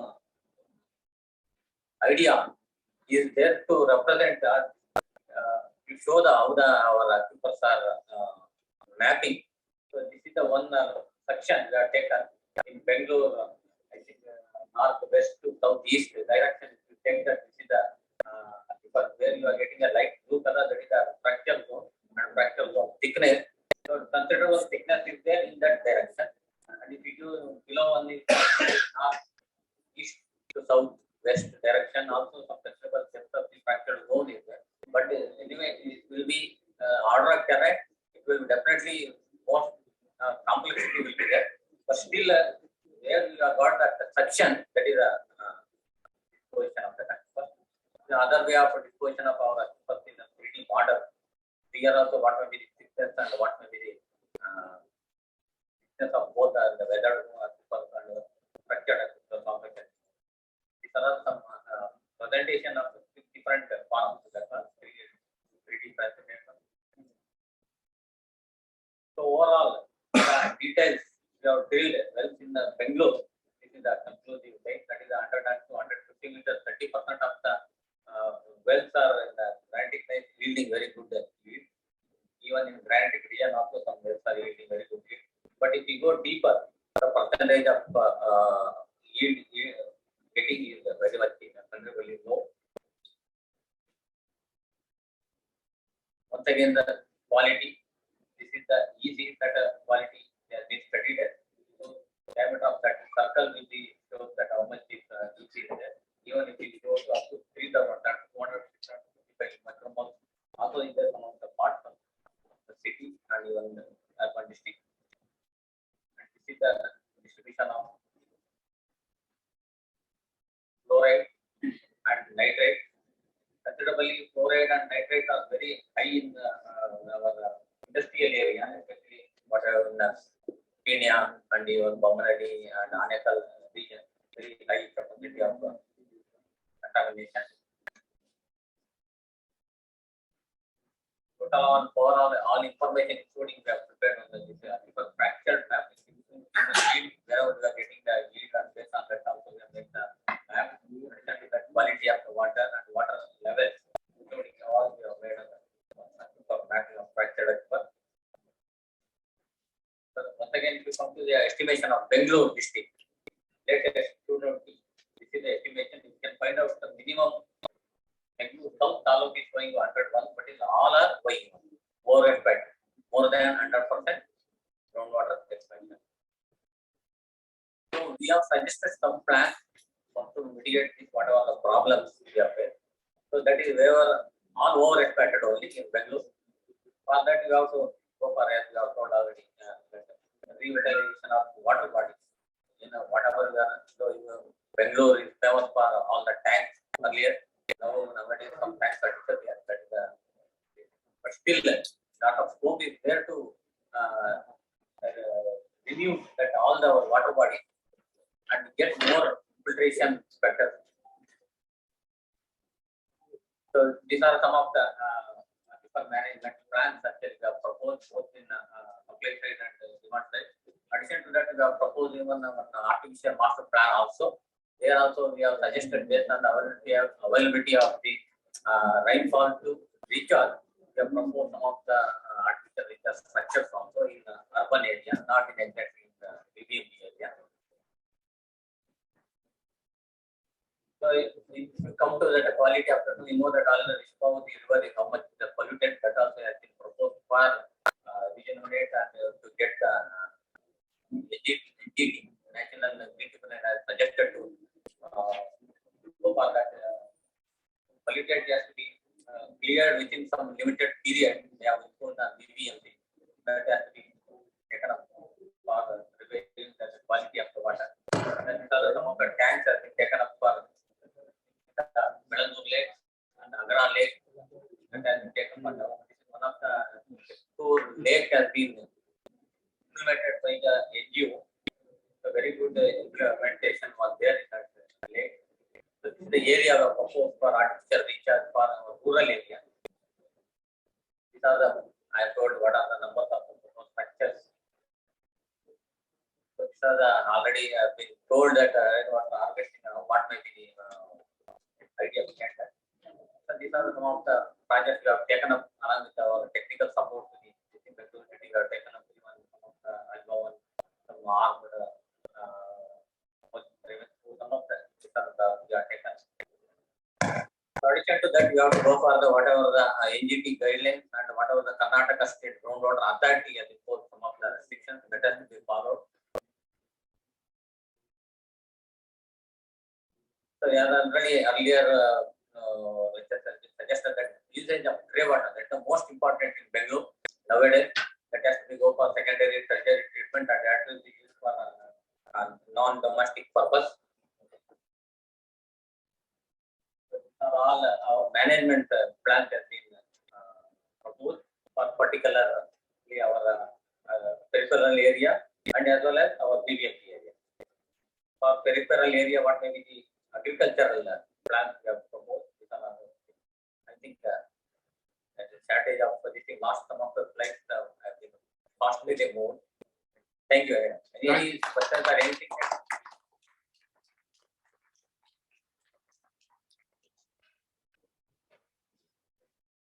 Question, because already we yeah, one question please. What you want to say? So this rainwater harvesting, which aquifers, which are the I know that generally reality contracted is some area interconnected. So we have to specify a particular area which is not connected in reality contracted. We can charge for the reality. But contracted is also somewhere which has been connected. There we can go for even the deep where the border that can be taken. Bangalore Question What Most of the area here in Bangalore, poor area, actually that deeper they are not actually connected as our study. Only ಮತ್ತೆ ನಮ್ಮ ಕರ್ನಾಟಕದ especially Bengaluru district ಬಗ್ಗೆ ತಿಳಿಸ್ಕೊಟ್ಟಿದ್ದಾರೆ. ಅವರಿಗೆ ನಮ್ಮ ಬೆಂಗಳೂರು ಜಲಮಂಡಳಿ ಮತ್ತೆ KC ಮತ್ತೆ ನಮ್ಮ ನಿಮ್ಮೆಲ್ಲ ಪರವಾಗಿ ಧನ್ಯವಾದ ಅರ್ಪಿಸ್ತಾ ಇದ್ದೇನೆ. ತಮ್ಮ ಚಪ್ಪಾಳೆ ಮೂಲಕ ಹಾಗೆ ಒಂದು ಸ್ಮರಣಕ್ಕೆ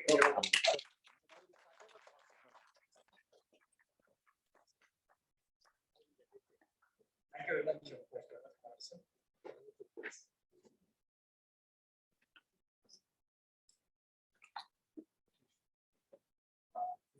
ಮುಂದಿನ ಪ್ರೆಸೆಂಟೇಷನ್ ಅದೇ ತರನೇ ಸ್ಟೇಟ್ ಗ್ರೌಂಡ್ ವಾಟರ್ ಬೋರ್ಡ್ ರಾಜ್ಯ ಅಂತರ್ಜಲ ಮಂಡಳಿ ವತಿಯಿಂದ ಯಾವ ತರ ಕಾರ್ಯಕ್ರಮ ಹಮ್ಮಿಕೊಂಡಿದ್ವಿ, ಯಾವ ತರ ನಮ್ಮ ರಾಜ್ಯಕ್ಕೆ ಆಗ್ತಾ ಇದೆ, ಯಾವ ತರ ನಾವು ಬಿಟ್ಟು ಅದು ತಿಳ್ಕೊಡಿಸಲಿಕ್ಕೆ ಬಂದಿದ್ದಾರೆ ಶ್ರೀ ಜೈನ್ ಅವರು state ground water board welcome ಮಾಡೋಣ ಅವರ ಚಪ್ಪಾಳೆ ಮೂಲಕ.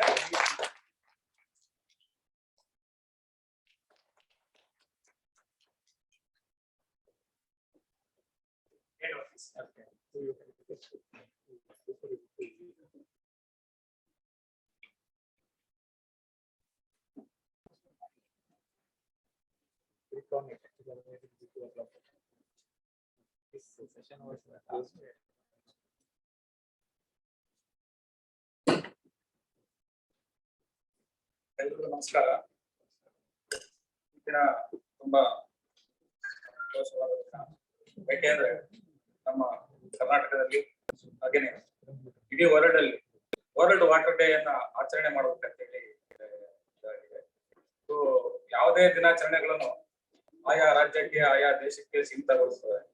ಆದ್ರೆ ಈ ವಾಟರ್ ಅನ್ನೋ ಸಬ್ಜೆಕ್ಟ್ ವರ್ಲ್ಡ್ ವಾಟರ್ ಡೇ ಮಾಡ್ಬೇಕು ಅಂತ ಹೇಳಿ ತೀರ್ಮಾನ ಆಗಿದೆ. ಇದೊಂದು ತುಂಬಾ ಸಂತೋಷಕರ ವಿಷಯ ಹಾಗೂ ಇದು ತುಂಬಾ ಪಬ್ಲಿಕ್ಸ್ಗಾಗಲಿ ಸಿಟಿಜನ್ಸ್ಗೆ ಇಟ್ಸ್ ವೆರಿ ಎಸೆನ್ಷಿಯಲ್ ರೆಸ್ಪಾನ್ಸಿಬಿಲಿಟಿ. ಯಾಕೆಂದ್ರೆ ನೀರು ಅತ್ಯಮೂಲ್ಯವಾದ ವಸ್ತು. ಇದನ್ನು ನಾವು ಯಾರು ತಯಾರಿಸಕ್ಕಾಗಲ್ಲ, ಕೆನಾಟ್ ಪ್ರಿಪೇರ್ ಇಟ್. ನಾವು ಇದನ್ನ ಪ್ರಕೃತಿ ದತ್ತವಾಗಿಯೇ ಪಡಿಬೇಕು ವಿನಃ ಇದನ್ನು ತಯಾರಿಸ್ಲಿಕ್ಕೆ ಆಗಲ್ಲ. ಅಂತಹ ಪ್ರಕೃತಿ ದತ್ತವಾಗಿ ಬಂದಿರ್ತಕ್ಕಂಥ ಈ ನೀರನ್ನು ನಾವು ಯಾವ ತರ ಬಳಸಬೇಕು. ಈಗಾಗಲೇ ನಾವು ಯಥೇಚ್ಛವಾಗಿ ಸರ್ಫೇಸ್ ವಾಟರ್ ಆಗಲಿ ಗ್ರೌಂಡ್ ವಾಟರ್ ಆಗಲಿ ತುಂಬಾ ಬಳಸಿ ತುಂಬಾ ಅಧೋಗತಿಗೆ ನಮ್ಮ ರಾಜ್ಯದಲ್ಲಿ ಕೆಲವು ಜಿಲ್ಲೆಗಳಾಗಲಿ ಕೆಲವು ತಾಲೂಕುಗಳಾಗಲಿ ಅಧೋಗತಿಗೆ ಬಂದಿದೆ.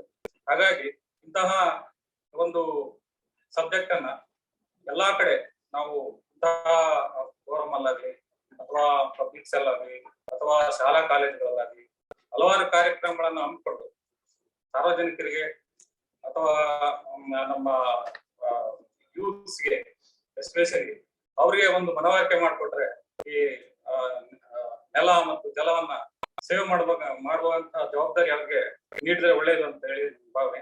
ಈಗಾಗಲೇ ಕೇಂದ್ರೀಯ ಅಂತರ್ಜಲ ಮಂಡಳಿ ನಮ್ಮ ಸ್ನೇಹಿತರು ತುಂಬಾ ಸವಿಸ್ತಾರವಾಗಿ ಈ ಕರ್ನಾಟಕದಲ್ಲಿ ಯಾವ್ಯಾವ ತರ ಜಲಸ್ತರಗಳಿದಾವೆ, ಅಕ್ಯುಪರ್ ಸಿಸ್ಟಮ್ ಯಾವ ತರ ಇದೆ, ಎಷ್ಟು ಅಲ್ಲಿ ಅಂತರ್ಜಲ ಲಭ್ಯತೆ ಇದೆ, ಅಲ್ಲಿ ಯಾವ್ಯಾವ ಪ್ರಮಾಣದಲ್ಲಿ ಯಾವ ಡೆಪ್ತ್ ಅಲ್ಲಿ ಅಂತರ್ಜಲ ಲಭ್ಯತೆ ಇದೆ, ಎಷ್ಟು ಪ್ರಮಾಣದಲ್ಲಿದೆ, ಹಾಗೇನೆ ಕ್ವಾಲಿಟಿ ಬಗ್ಗೆನೂ ಸಹ ಸವಿಸ್ತರವಾಗಿ ಬೆಳಕನ್ನು ಚೆಲ್ಲಿದ್ದಾರೆ. ನಾನು ನನ್ನ ಹೆಸರು ಜಯಣ್ಣ ಅಂತ ಹೇಳಿ ನಾನು ಅಂತರ್ಜಲ ನಿರ್ದೇಶನಾಲಯದ ವತಿಯಿಂದ ಬಂದಿದ್ದೇನೆ. ಹಾಗೆ ನಮ್ಮ ಇಲಾಖೆಯ ಕೊಲೀಗ್ಸ್ ಆದಂತಹ ಶ್ರೀಮತಿ ಜಗದೀಶ್ವರಿ ಸಹ ಇಲ್ಲಿ ಬಂದಿದ್ದಾರೆ. ಅವರು ಹಿರಿಯ ಭೂವಿಜ್ಞಾನಿಯಾಗಿ ಕೆಲಸ ಮಾಡ್ತಿದ್ದಾರೆ. ಅದೇ ತರಹ ಶ್ರೀ ನಾಗರಾಜ್ ಅವರು ಸಹ ಹಿರಿಯ ಭೂವಿಜ್ಞಾನಿ, ನಮ್ಮ ನಿರ್ದೇಶನಾಲಯದ ನಾವು ಒಟ್ಟಿಗೆ ಕೆಲಸ ಮಾಡ್ತೀವಿ. ಈಗ ಹಲವಾರು ವಿಷಯಗಳನ್ನ ಇಷ್ಟೊತ್ತು ಏನು ಲೆಸನ್ ಮಾಡಿದಂತಹ ಎಲ್ಲರೂ ಸಹ ನೀರನ್ನ ಸೇವ್ ಮಾಡ್ಬೇಕು ಅನ್ನೋದು ಒಂದೇ ದೇಶ. ಅದನ್ನ ಯಾವ ತರ ಜುಡಿಷಿಯಸ್ ಆಗಿ ನಾವು ಅದನ್ನ ಬಳಸ್ಬೇಕು ಅನ್ನೋದು ನಮ್ಮೆಲ್ಲರ ಕರ್ತವ್ಯ. ಹಾಗೇನೆ ಅದು ಬಳಸಲಿಕ್ಕೆ ಒಂದು ಕಾನೂನು ಬೇಕು. ಕಾನೂನು ಯಾವುದೇ ಒಂದು ನಮ್ಮ ದೇಶದಲ್ಲಾಗ್ಲಿ ರಾಜ್ಯದಲ್ಲಾಗ್ಲಿ ಒಂದು ಕಾನೂನು ಇದ್ರೆ ಅದನ್ನ ಒಂದು ಸ್ವಲ್ಪ ಜನಗಳು ಅದ್ರ ಬಗ್ಗೆ ಗಮನ ಹರಿಸ್ತಾರೆ. ಇಂಥೊಂದು ಕಾನೂನು ಇದೆ, ಈ ಕಾನೂನು ಪ್ರಕಾರ ನಾವು ಇದನ್ನ ಪಾಲಿಸ್ಬೇಕು, ನಡಿಬೇಕು ಅನ್ನೋದು ಅವರ ಮೈಂಡ್ಗೆ ಬರುತ್ತೆ. ಹಾಗಾಗಿ ಈ ಒಂದು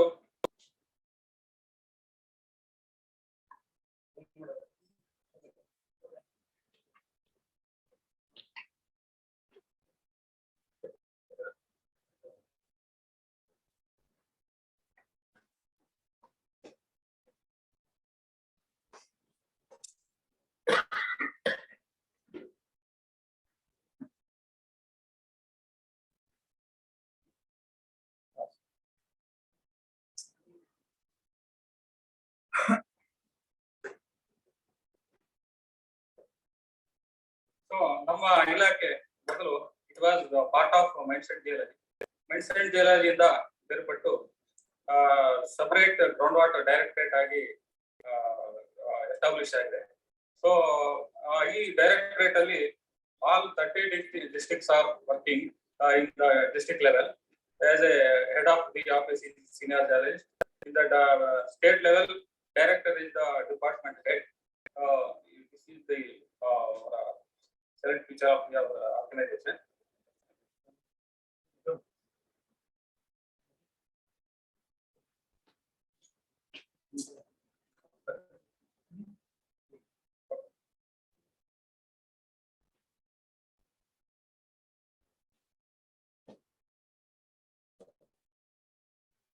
So now ಈಗ ಆಲ್ರೆಡಿ ನಮ್ಮ CGW ಸ್ನೇಹಿತರು ಹೇಳಿದ್ದಾರೆ. ಸೊ ಕ್ರಿಟಿಕಲ್ ಆಗಿದೆ ಅಂತ ಹೇಳಿ. ಸೊ ನಾವು ಈ coordination with CGW, our state government groundwater department also working regarding the groundwater assessment. ಪ್ರತಿ 2 years, once in 2 years ನಾವು ಗ್ರೌಂಡ್ ವಾಟರ್ ಅಸೆಸ್ಮೆಂಟ್ ಮಾಡ್ಬಿಟ್ಟು ಅದರಲ್ಲಿ ಯಾವ ತಾಲೂಕುಗಳು ಗ್ರೌಂಡ್ ವಾಟರ್ ಎಷ್ಟು ಓವರ್ ಎಕ್ಸ್ಪ್ಲಾಯ್ಟ್ ಆಗಿದೆ, ಯಾವ ತಾಲೂಕುಗಳು ಕ್ರಿಟಿಕಲ್ ಇದ್ರಲ್ಲಿ ಇದಾವೆ, ಯಾವ ತಾಲೂಕುಗಳು ಸೇಫ್ ಅಲ್ಲಿ ಇದಾವೆ ground water utilisation part of view ಅಲ್ಲಿ ಅನ್ನೋದನ್ನ ನಾವು ಸ್ಟಡಿ ಮಾಡ್ತೀವಿ. ಹಾಗೇನೆ ಲಾಸ್ಟ್ 2 years ನಾವು 2 ಅಸೆಸ್ಮೆಂಟ್ ಇಯರ್ಸ್ ನಾವು ಕಂಪೇರ್ ಮಾಡಿದಾಗಿ 2017 ಅಂಡ್ ರೀಸೆಂಟ್ ಒನ್ ಇನ್ 2020 ಇಲ್ಲಿ ನಮ್ಗೆ ಓವರ್ ಎಕ್ಸ್ಪ್ಲಾಯ್ಟೆಡ್ ತಾಲೂಕುಗಳು ಇನ್ಕ್ರೀಸ್ ಆಗಿರೋದು ಯಾವ್ದಕ್ಕೆ ಅಂದ್ರೆ ನಮ್ಗೆಲ್ಲರಿಗೂ ಗೊತ್ತಿರ್ಬೋದು. So exploitation is more in the domestic usage ಆಗ್ಬೋದು ಅಥವಾ ಅಗ್ರಿಕಲ್ಚರ್ ಯೂಸೇಜ್ ಆಗ್ಬೋದು. Exploitation is more than the recharge. ಹಾಗಾಗಿ ತಾಲೂಕ್ಸ್ ಓವರ್ ಎಕ್ಸ್ಪ್ಲಾಯ್ಟೆಡ್ ತಾಲೂಕುಗಳು ಇನ್ಕ್ರೀಸ್ ಆಗಿದ್ದಾವೆ. ಹಾಗೆ ಕ್ರಿಟಿಕಲ್ ತಾಲೂಕುಗಳು ಸಹ ಅದನ್ನು ಸಹ ಕಂಪೇರ್ ಟು 17 ಅಸೆಸ್ಮೆಂಟ್ ಈಗ 10 ತಾಲೂಕುಗಳು ಅಂದ್ರೆ 2 ತಾಲೂಕ್ಸ್ ಇನ್ಕ್ರೀಸ್ ಆಗಿದೆ. ಹಾಗೆ ಕ್ರಿಟಿಕಲ್ ತಾಲೂಕುಗಳು ಸಹ ಸೆಮಿ ಕ್ರಿಟಿಕಲ್ ತಾಲೂಕುಗಳು ಸಹ 26 ಇದ್ದು ಈಗ 2020ಕ್ಕೆ 35 ಆಗಿದೆ. ಹಾಗೆ ಸೇಫ್ ಅಲ್ಲಿ ಸಹ ಸ್ವಲ್ಪ ಇನ್ಕ್ರೀಸ್ ಆಗಿದೆ. ಅರ್ಲಿಯರ್ ಇಟ್ ವಾಸ್ 97, ಈಗ 137 ತಾಲೂಕುಗಳು ಸೇಫ್ ಆಗಿದೆ. ಯಾಕೆ ಅಂದ್ರೆ ನಂಬರ್ ಆಫ್ ತಾಲೂಕುಗಳು ಜಾಸ್ತಿ ಆಗಿದೆ. ತಾಲೂಕು ಆರ್ಗನೈಸೇಷನ್ ಜಾಸ್ತಿ ಆಗಿದ್ದಾವೆ. ಹಾಗಾಗಿ ಅರ್ಲಿಯರ್ 176 ತಾಲೂಕು ಇತ್ತು, ಈಗ 227 ತಾಲೂಕುಗಳಾಗಿವೆ.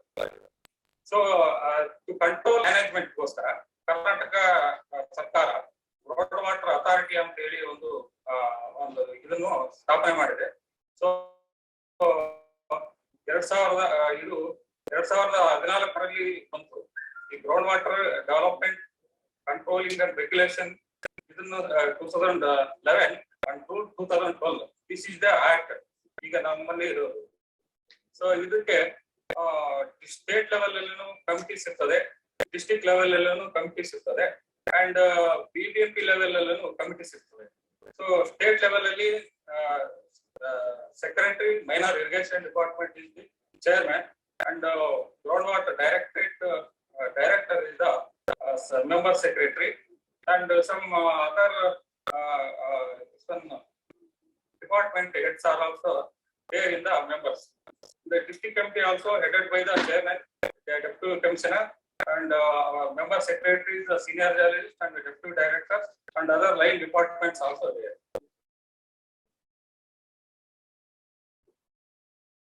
This is the committees, and other the state committees departments are CGWB is one of the member, ESCOMS, RDPR department, WRD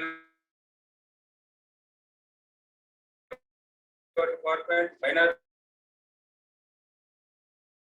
irrigation department, Karnataka Pollution Control Board, agriculture, 4 representatives from farmers community, and 2 groundwater experts.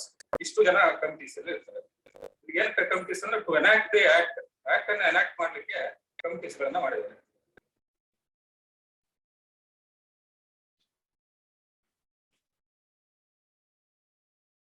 The salient picture of the act, just ಇದು ನಮ್ಮ act ಅಲ್ಲಿ 5 chapters ಇದೆ, 41 sections ಇದೆ.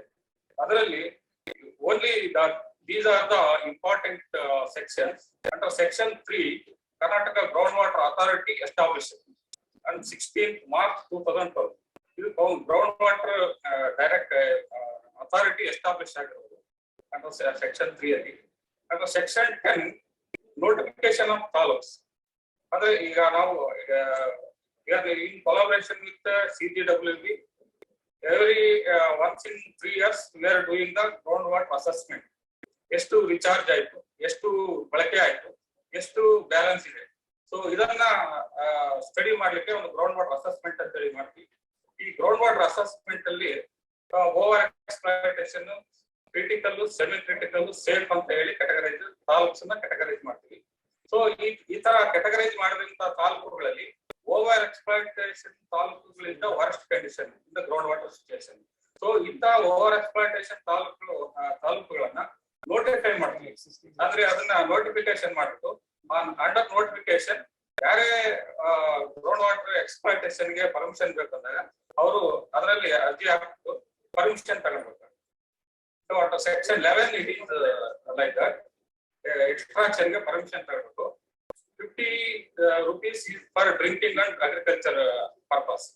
50 rupees Karnataka chairman, Karnataka ground water authority ಇವರಿಗೆ DD ಅಥವಾ ಚಲನ ಹಾಕಿಟ್ಟು ಅರ್ಜಿ ಹಾಕಿದ್ರೆ ಅದನ್ನ ಕನ್ಸರ್ನ್ಡ್ ಅಥಾರಿಟಿ, ಡಿಸ್ಟ್ರಿಕ್ಟ್ ಅಥಾರಿಟಿ ಅಥವಾ BBMP, BWSSB ಚೇರ್ಮನ್ ಅವರು, ಹಾಗೇನೆ ಸ್ಟೇಟ್ ಕಮಿಟಿ, ಇಷ್ಟು ಜನಕ್ಕೆ ಅವರು ಅರ್ಜಿ ಹಾಕಿದ್ರೆ ಅವರ ಜೂರಿಸ್ಡಿಕ್ಷನ್ ಅಲ್ಲಿ they have come to inspect the sites and give the permission. And under section 11, circle registration of existing users in the notified areas. After getting the notification of the over-exploited taluk, there is a time bound. 120 days we are given the time. 120 days ಅಲ್ಲಿ existing groundwater users, ಅಂದ್ರೆ ಅವರ ಬೋರ್ವೆಲ್ಗಳನ್ನ, ಅವರ ಕೊಳವೆ ಬಾವಿಗಳನ್ನ they have to register in the authority. So that is in the provision in the section 12. And section 13, registration of drilling rigs and agencies. ಯಾರೇ ಕರ್ನಾಟಕದಲ್ಲಿ ಯಾರೇ ಸಹ drilling mission ಗಳನ್ನ ಯೂಸ್ ಮಾಡಿ ಡ್ರಿಲ್ ಮಾಡೋದಾಗ್ಲಿ, ಕೊಳವೆ ಬಾವಿಗಳನ್ನು ಕೊರೆಯೋದಾಗ್ಲಿ, ಅಥವಾ ಏಜೆನ್ಸಿ ಪಡೆಯೋದಾಗ್ಲಿ ಆ ಒಂದು ಕೆಲಸ ಮಾಡುವವರು ಗ್ರೌಂಡ್ ವಾಟರ್ ಅಥಾರಿಟಿಯಲ್ಲಿ ಅವರ ರಿಗ್ಗಳನ್ನ ರಿಜಿಸ್ಟರ್ ಮಾಡೋದು. So that after getting the registration they have to do that person only can do the drilling work. So ಬೇರೆಯವರು ಆ ತರದ ಆಕ್ಟಿವಿಟೀಸ್ ಮಾಡೋದಿಲ್ಲ, not drilling agencies. And section 17 powers to ಅಥಾರಿಟಿಗೆ ಡೆಲಿಗೇಷನ್ ಆಗಿರ್ತಕ್ಕಂಥ ಎಲ್ಲಾ members ಗಳಿಗೆ ಪವರ್ಸ್ ಇದೆ. ಏನ್ ಪವರ್ಸ್?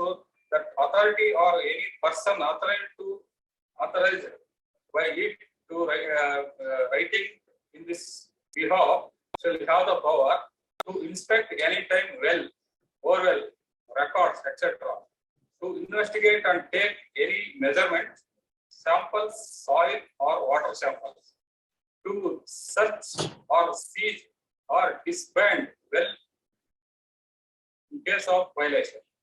ಅಂದ್ರೆ ಯಾರು ಅನಾಥರೈಸ್ ಆಗಿ ಬೋರ್ವೆಲ್ಗಳನ್ನ ಅವರ ಪ್ರಿಮಿಸಸ್ ಅಲ್ಲಿ ತೆಗ್ತಾ ಇದ್ರೆ ಅಂತವ್ರನ್ನ ಹೋಗಿ ಚೆಕ್ ಮಾಡ್ಬೋದು, ಇನ್ಸ್ಪೆಕ್ಟ್ ಮಾಡ್ಬೋದು. So these powers are delegated to the members of the ground water authority. Under section 22 suggestion for adapting rain water. ಈ ರೈನ್ ವಾಟರ್ ಅಡಾಪ್ಟ್ ಮಾಡ್ಲಿಕ್ಕೆ ಏನು ಅಪಾರ್ಟ್ಮೆಂಟ್ಸ್ಗಾಗ್ಲಿ, ರೈತರಿಗಾಗ್ಲಿ and individual household rain water harvesting structures ಗಳನ್ನ adoption ಮಾಡ್ಲಿಕ್ಕೆ suggestion ಕೊಡ್ತಾರೆ.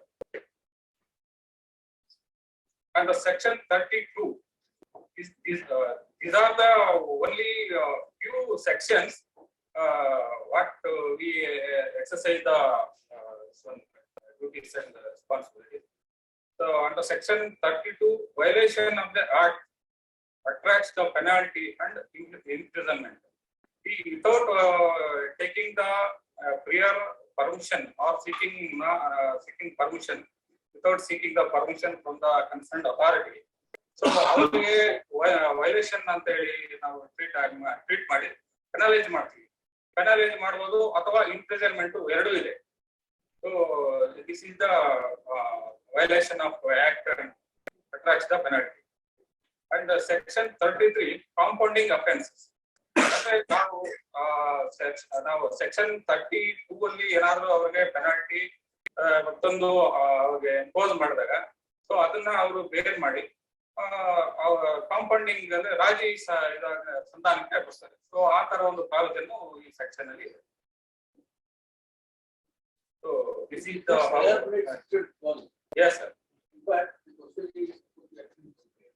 Section 12 ನಲ್ಲಿ sir ನಮ್ಮ ಅಪಾರ್ಟ್ಮೆಂಟ್ ಎಲ್ಲ ಪೊಲೀಸ್ ಹೌದು. ರಿಜಿಸ್ಟ್ರೇಷನ್ ಮಾಡಬೇಕು ಅಂತ ಎಲ್ಲರಿಗೂ yes sir. Yes sir. So we are already bring to the public notice those who are having the successive borewells in their premises. They should register their borewells in the groundwater authority to get the 5-year form after register the borewell. Please. Do you need to take permission to recharge the existing water? This recharge is 10%. Yeah, not but for recharging augmentation purpose, you need not take the extra. Right? Yeah. Sorry, madam. Right. Yeah. You need not register that tribal. Only working condition borewells can only you can register in the.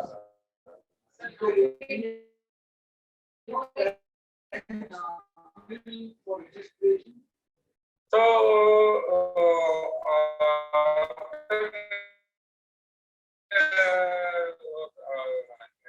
notification 120 days. Within the 120 days, there is a provision for registration. After that, we can impose some penalty. Penalty and they can register. Many of the apartments have not. Yeah, sir. So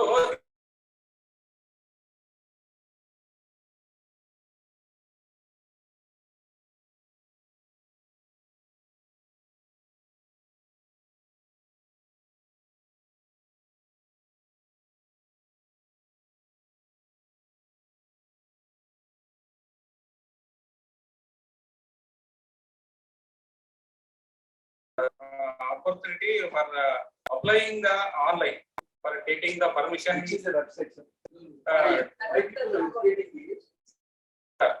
They are applying. If they apply online. Yeah, yeah. Penalty of lakh or lakh. Yes, Understanding of the act. yes, sir. Registration and charges. Immediate registration model is. You can go for it. Yes, yes. So my That is Sir, that will give the existing. yes. my The existing charge online registration just to register. How madam? my Existing borewells and register charges.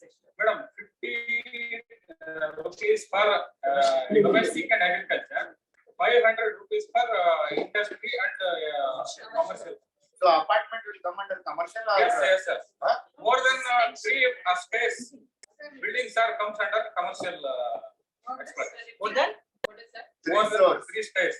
3 floors. Three floors. Three floors, More yes. than 20 households. Any house. More than 20 households. If you are having an STP, Residential, but there are residential for drinking purpose or, alternative uses. How can you call us So how commercial? can that be? So can you take up all this during lunch time? No, Yeah. sir, I can. Again, resolution, you will have to help. Because this is important session. 5 minutes. Yeah, please. Okay, please. Sir, ಇನ್ನೊಂದು ಈಗ with underground 1,300 feet ಹೋಗ್ತಾ ಇರುವಾಗ are there any strict norms ಹೇಗೆ borewell ಯಾರು ತೆಗಿಬಹುದು ಅಂತ? ಯಾಕೆಂದ್ರೆ ಈಗ ಒಂದೊಂದು ಬೋರ್ವೆಲ್ ತೆಗಿತಾ ಇರೋ citizens of bank 2 close buildings ಮಧ್ಯದಲ್ಲಿ ಬರ್ತಾ ಇದೆ. Yes. ಅದಕ್ಕೆಲ್ಲ ಕೊಟ್ಟಿದಾರ ಇದನ್ನ ಪರ್ಮಿಷನ್ಸ್ ಇದೆಯಾ ಗೊತ್ತಿಲ್ಲ. As citizens ಅವ್ರು ಹೋಗಿ ಅದನ್ನ ಚೆಕ್ ಮಾಡಬಹುದಾ? Who is the authority to give Yes, permission to madam. this? Good question, madam. Yes, earlier I told you, madam, we have 3 committees, state committees, district committees, and in the BBMP limits, we have the BWSSP engineering chief, authorized person to give the permission. ಇಷ್ಟು ಜನರಲ್ಲಿ ಯಾರು ಅವರ jurisdiction ಅಲ್ಲಿ ಯಾರು unauthorised ಆಗಿ borewell ಅನ್ನ ಮಾಡ್ತಾ ಇರ್ತಾರೋ ಅಥವಾ they are not taking the permission concerned authority, ಅವರನ್ನ visit and penalize them. ನಾವು There is implement ಕೊಡ್ಬೋದು ಅದ್ರ ಬಗ್ಗೆ. ಸುಮಾರು ನಮಗೆ ಫೋನ್ ಕಾಲ್ಸ್ ಬರ್ತವೆ, ಪಕ್ಕದ ಮನೆಯಲ್ಲಿ ಡ್ರಿಲ್ ಮಾಡ್ತಿದ್ದಾರೆ, ಸೊ ಪಕ್ಕದ ಬೀದಿಯಲ್ಲಿ ಡ್ರಿಲ್ ಮಾಡ್ತಿದ್ದಾರೆ, ಸೊ ಈ ತರ ಫೋನ್ ಕಾಲ್ಸ್ ಬರ್ತದೆ. ಬಂದ ತಕ್ಷಣ ನಾವು concerned jurisdiction officers pass the message and they will come and get sir, imprisonment ಯಾರಿಗಾಗಿಲ್ಲ sir. What I said earlier, this is the now impose ಮಾಡ್ತಾ ಇದೀವಿ ಸರ್. ಗ್ರೌಂಡ್ ವಾಟರ್ ಆಕ್ಟ್ ಅನ್ನೋದು ಇದೆ, ಅನ್ನೋದನ್ನ ಪಬ್ಲಿಕ್ಸ್ ಗೆ Within how many days you will want to, sir?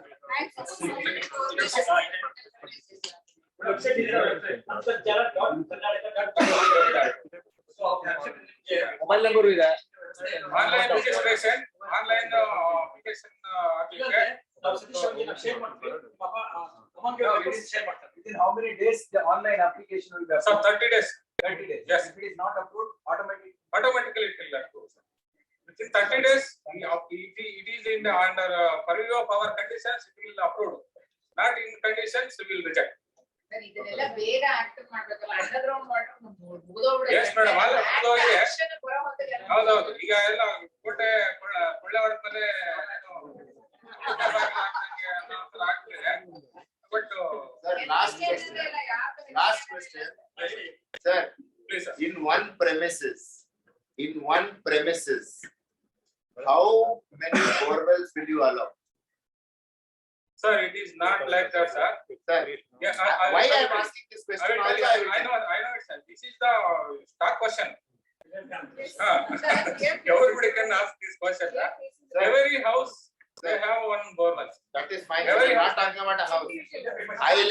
I live in an apartment which is on 1.83 acres of land. Yes. From 2006 till date, I have only one borewell. Okay, but my neighbor, who has some bigger name, in one night he has drilled 16 borewells, and there were, whoever was supposed to. He already had 18 borewells.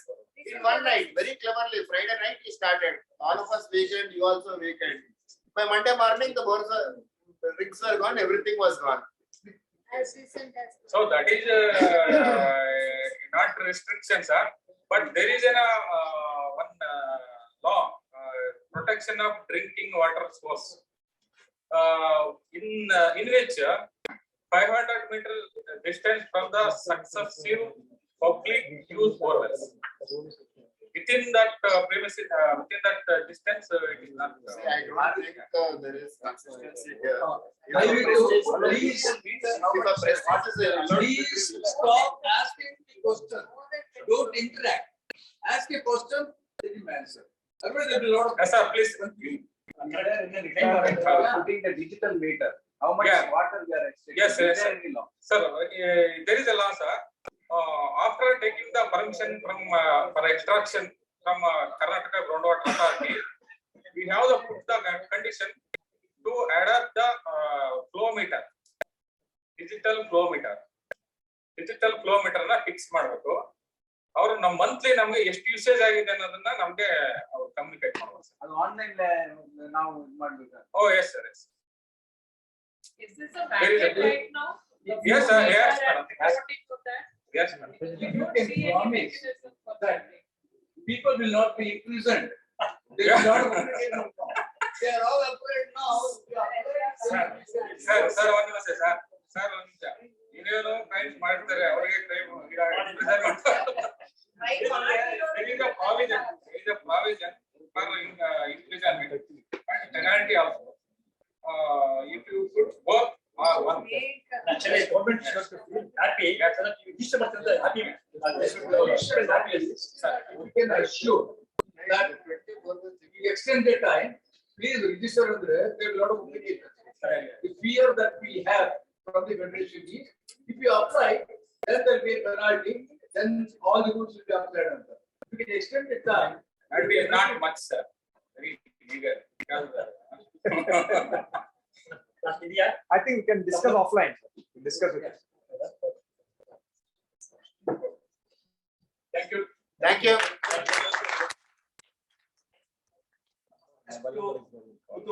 ಪ್ರಶ್ನೆಗಳಿಗೆ ಮತ್ತೆ lunch time ಅಲ್ಲಿ discuss ಮಾಡೋಣ. So ಅವರಿಗೆ ನಮ್ಮ ಜಲ ಮಂಡಳಿಯ ಪರವಾಗಿ ಮತ್ತು ನಮ್ಮ ನಿಮ್ಮಗಳ ಪರವಾಗಿ ಉತ್ತಮ ಧನ್ಯವಾದಗಳು. ಈ ಸ್ಮರಣಿಕೆ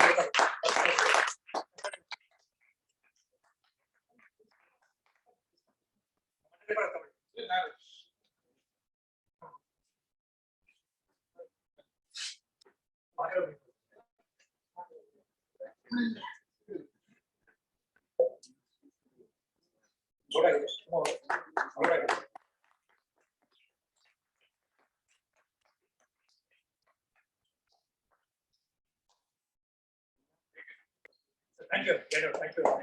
Thank you. ಮತ್ತೆ ಇದೇ ತರ ನಮ್ಮ ನಿಮ್ಮ ಸಂಬಂಧ ಮುಂದುವರಿಯುತ್ತೆ.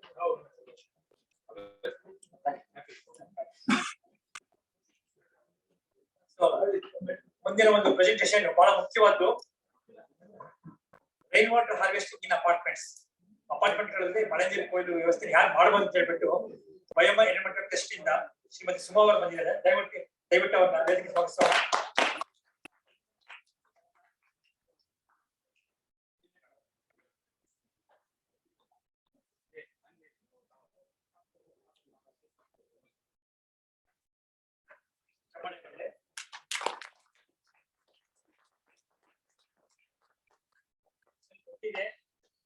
ಬಯೋಮ ಎನ್ವಿರಾನ್ಮೆಂಟಲ್ ಟ್ರಸ್ಟ್ ನಮ್ಮ ಎಲ್ಲ ಅಪಾರ್ಟ್ಮೆಂಟ್ ಜೊತೆ ಸಾಕಷ್ಟು ಕೆಲಸ ಮಾಡ್ತಾ ಇದೆ. ವಿಶ್ವನಾಥ್ ಅವರು ಮತ್ತು ಅವರ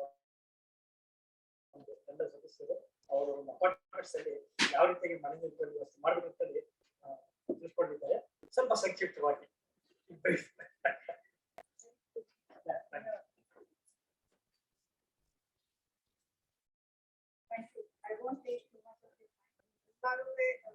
Kumar, so I'll go through it very quickly. I want to start with reading a quote that I read on World Water Day. One good action repeated 1,000,000 times creates global change. I think this is something that we should all remember, and whatever we are all talking and reinforcing, that's something that we can. So About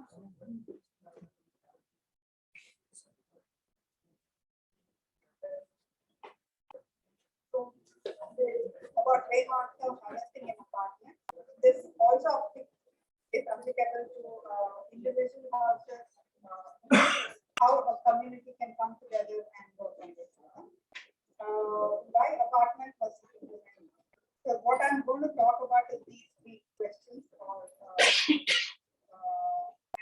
two questions and the case studies which reinforces why.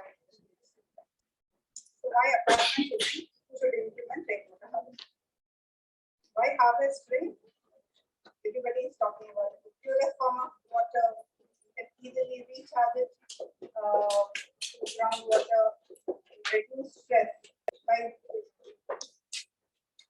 harvesting rain, you can actually reduce the stress on the border that we're talking about, how deeper the border is going, how there is over extraction and there is aquifers are all dry, and also on the Kaveri water that we get in Bangalore. This also addresses a lot of issues that we are coming across, the seepage and the flooding issues. And of course, when we do this, we conserve energy and also save energy. So to start with, how do we go about any of the water interventions? First thing is to figure out what is there in your apartment.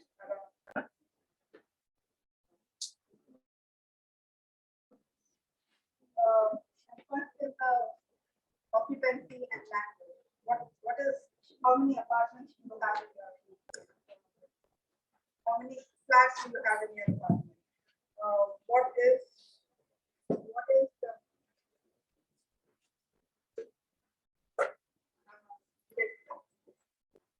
so yeah, how many flats do you have in your apartment? Talk it like. Yeah, no. Okay, I do this. The occupancy, figure out how many people are staying, how many flats are empty.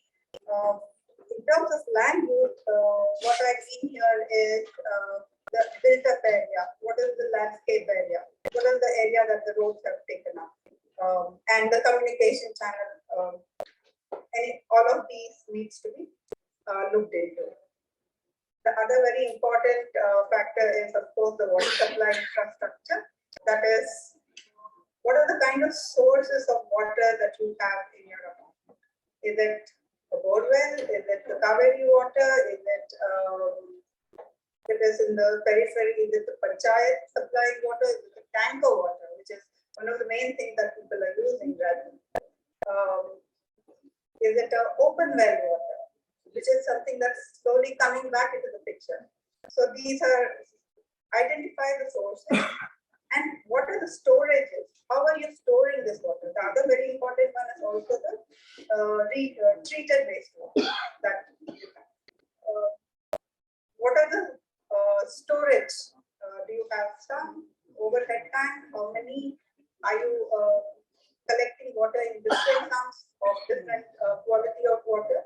These are some of the things you should be aware of. You have an STP in your apartment. If you have, are you checking the water quality? Are you storing it separately? What are you using it for? Do you have dual plumbing to use it in your apartment also? The other infrastructure is the communication, electrical, plumbing. So whenever you're doing any water intervention, make sure that these are, or the water intervention and this do not get compromised. Make sure it is away from these lines. Neighborhood. You need to know what all is there around your neighborhood. Is there a lake? What is the borewell depth around your area? Is there open well? Is there water in it? Is there flooding happening around your area? Knowing all this will help figure out what kind of intervention is required in your apartment.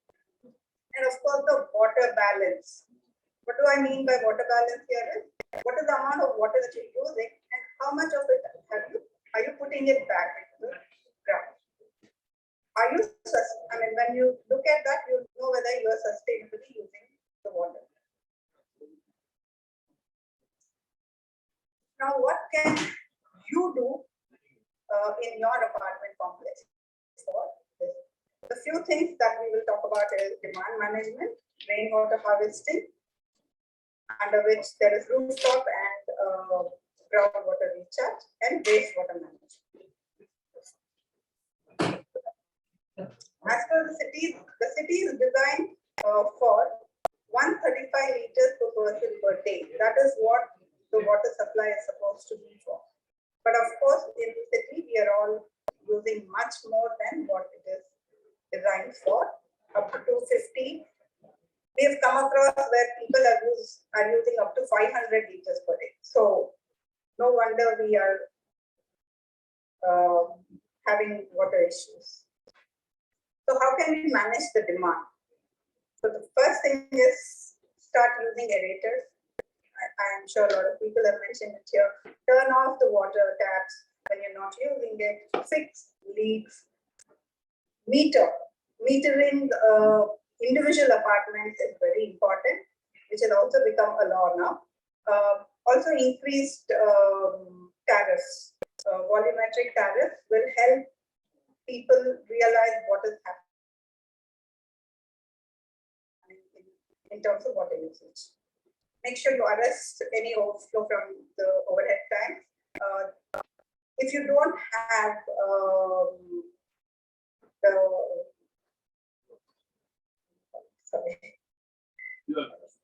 so if you have half flush or full flush bottles, then you can use water conservatively. If you don't, fill up a 1 liter water bottle and put it into your tank, which every time you flush, you will save 1 liter of water, of fresh water. So that's something that everyone can do. RO water, we know how much RO is being used and how much of wastage that's happening. But it can still be used in a lot of different purposes, like use it for mopping or even for washing, depending on where the quality of the RO water. What is rainwater harvesting? It's basically a technique to collect and store water or recharge it in the area where the rain falls. And rainwater harvesting system has includes a catchment, which in this case, if you're talking about apartment, is a rooftop, a system of conveyance, a filtration, a storage, or a recharge mechanism. Quickly, Bangalore receives about 970 mm of rainfall. I know we talked about 930, whatever, it's around that. Over 8 months, and there are about 60 rainy days. This is something that you don't come across in most places in the world, not just in India or in Karnataka. So if we don't do rainwater harvesting here, then who else will? And how can we, deprive ourselves of such good water? We also know that 40% of Bangalore is dependent on groundwater, borewell specifically, and we see that the water is depleting fast because of urbanization, and Bangalore is just growing further and further. Also, we say there is water shortage. We also see there's a lot of flooding. So how? I mean, these are all things very right in front of us. How do we address all this? And this rainwater harvesting can be a solution for all of this. So rooftop rainwater harvesting, you have a catchment area which is in the blue. I won't turn and look. I look here and talk. Sorry. There are these down pipes which take the water down into a filtration unit, and then you can store it into your sump tank. The overflow of the same, because the amount of rain that you get is quite a large amount, the overflow of that can go into a recharge well, which can then get recharged into the ground. The paved area, water can also be recharged. Do not send it into a storage tank, but into a recharge well. after passing it through a filter again. It is very important that we send clean water into the ground for recharge to make sure that our aquifers are clean and we can reuse the water. So once you store it, you can pump back the water and use it for various different purposes. You can use it for cleaning, you can use it for cleaning vessels, bathing, even for cooking and drinking purposes after boiling or filtering it. And in your garden, for car wash, for everything that you can think of. Very important, which others also have mentioned, the catchment area in this respect, it is the rooftop, has to be very clean when you're going to be using rainwater harvesting, rooftop rainwater harvesting.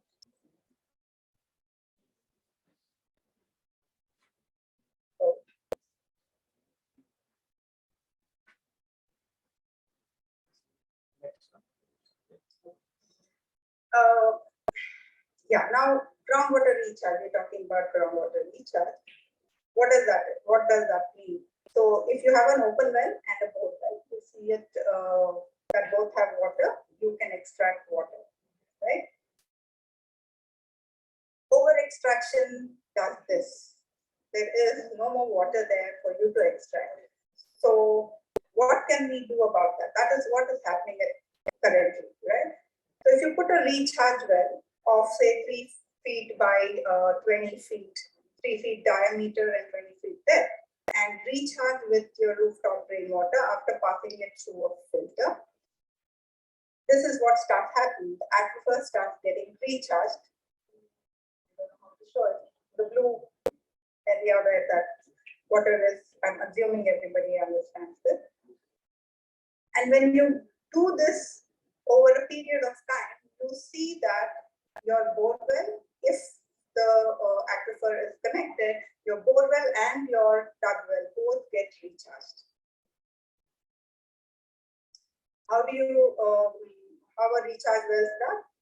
There are a community of well diggers called the Manu Watters, who are traditional well diggers. There is, I'll give you the contact of all these if you require at the end. They come and dig well, put in concrete rigs, reinforce it with the jelly to make sure that the structure is stable. And then you put a slab, concrete slab or a grid so that you can observe the water level throughout. And this is how you can get a recharge well done. There are few laws which needs to be done now. Since rainwater harvesting is a law, for every 10 square feet or every per square meter, you need to harvest 60 liters of water from your rooftop, and the overflow can go into a recharge well. If it is a paved area, 30 liters of water needs to be harvested. If you want to understand more about recharge well, we have something called the recharge well primer under urbanwaters.in. Bengaluru.urbanwaters.in. Anything that I've talked here and much more, there are videos, there are primers, there are posters for you to understand better, to take it forward in your homes and apartments and layouts. So you can please do visit that and check.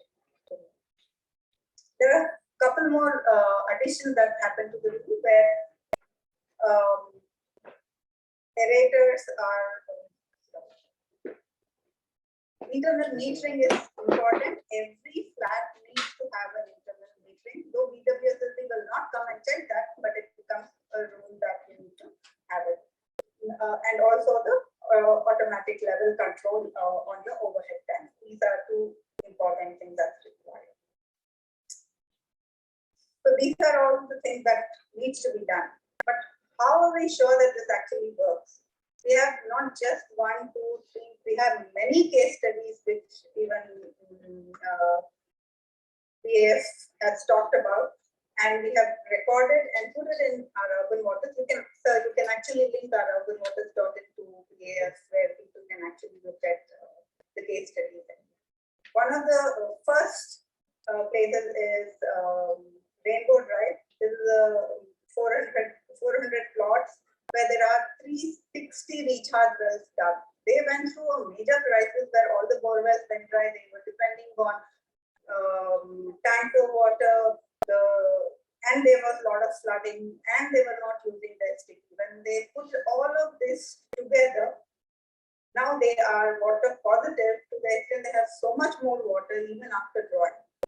So this is a case study that you can take it, and there is a detailed case study that you will find in our notice. IIMB has done 57 recharge wells and also has done rainwater harvesting in all the buildings. So this again, CGWB has done a study on this, and they see that the water table over there has risen by 13 meters. So recharge wells, rainwater harvesting helps. Also, this is another case study that we did that I'm talking about. We talk about seepage issues. The apartments are going deeper and deeper. There are car parks going lower and lower, and there's a lot of water coming out of the ground. So how do you address this? So dig well again, but here instead of putting water, you start using that water for your requirements, and that's how the seepage issue can be addressed. There are many more case studies that you can read at bengaluru.urbanwaters.in. The other important one that we have to mention is how do you reuse your wastewater? Treat it, make sure the quality is good, reuse it for flushing and any other purposes in your apartment. If you have excess, you can sell it for construction purposes. Or there are apartments like TZ, Itinana, who are actually have a closed group. They use every single drop in their apartment, and including treated water. They treat it to tertiary level, pass it through a WPP, and reuse it for all purposes. So this is some of the contacts. If you have any questions, you can write to water@biomsolutions.com. Do please visit bengaluru.urbanwaters.in for any of your questions, and reach out to us if you have more. Thank you.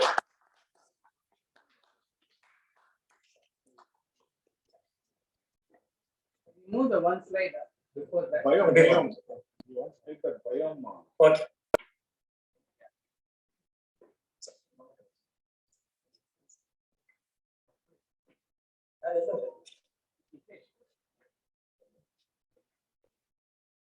Please ನೋಡ್ರೆ ಆಯ್ತಲ್ಲ.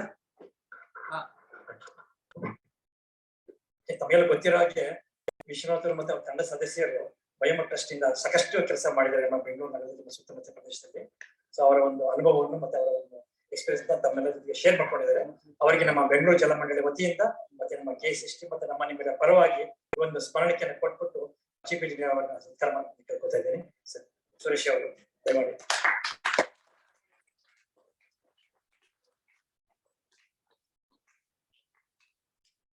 Thank you, madam. Thank you very much.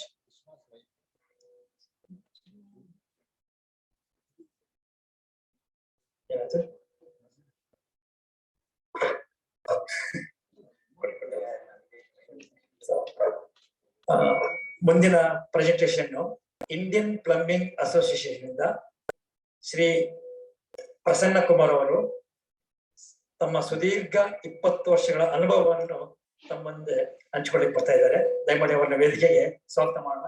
ಬಿಂದು madam ದಯವಿಟ್ಟು ಅವರ ಸ್ವಾಗತ ಮಾಡಿ.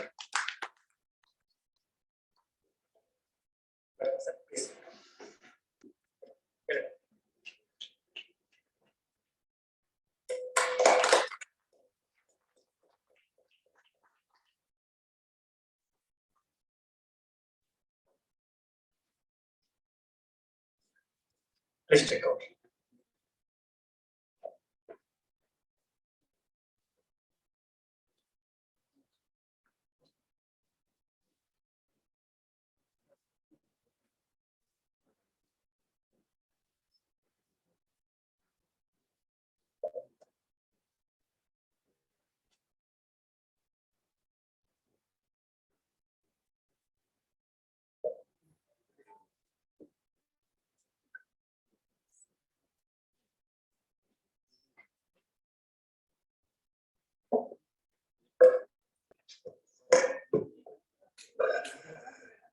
Good afternoon, everyone. I'm standing between the lines now. I'll take it as quickly as possible. And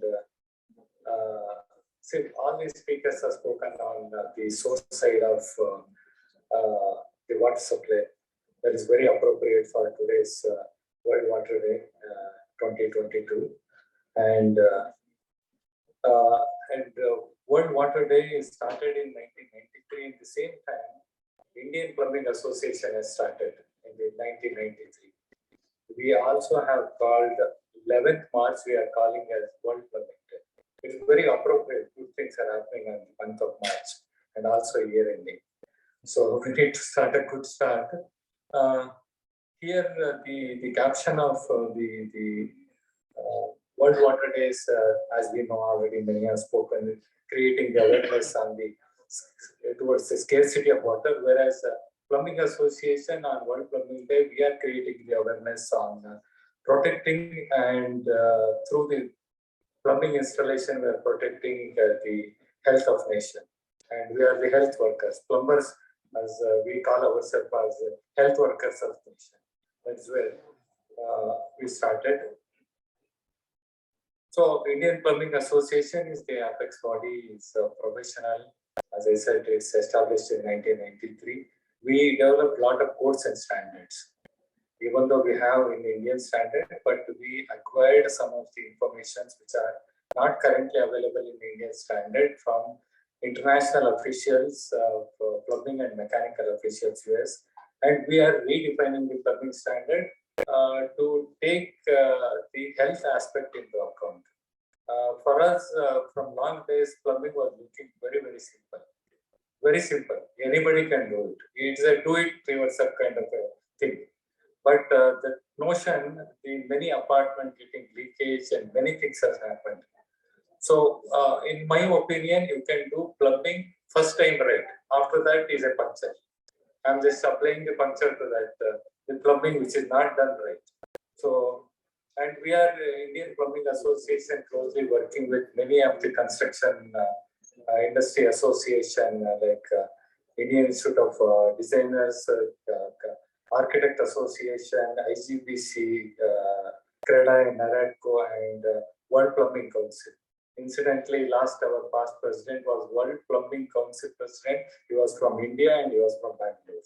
So that is the importance which Bangalore has given. We're providing that platform. We are exchanging, assimilating the information of doing the good plumbing practices. We have one publication called A Good Plumbing Practices, which anybody can read and do it yourself rightly. It is not just do it yourself. And we are also creating awareness among the colleges, engineering colleges, schools, and other associations as well.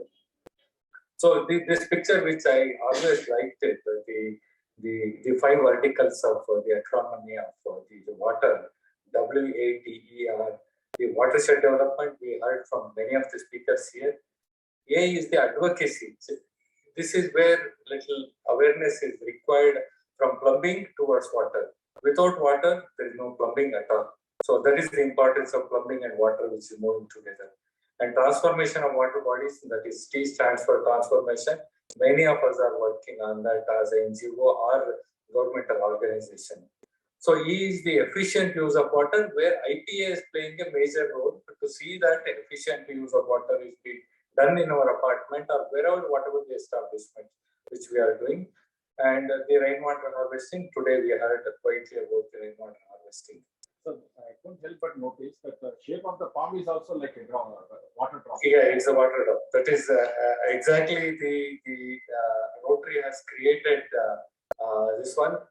Advocacy is required with everybody's participation. So that is where the advocacy, which they are working on that. And will the earth water run out? That is the biggest question which we are always asking ourselves and asking everyone. As long as atmosphere and weather is there, definitely water will not run out. That is the one word. So, because that water is continuously evaporating, coming back, we are using that water, and water cannot run out. But only we can pollute that water and make it not drinkable.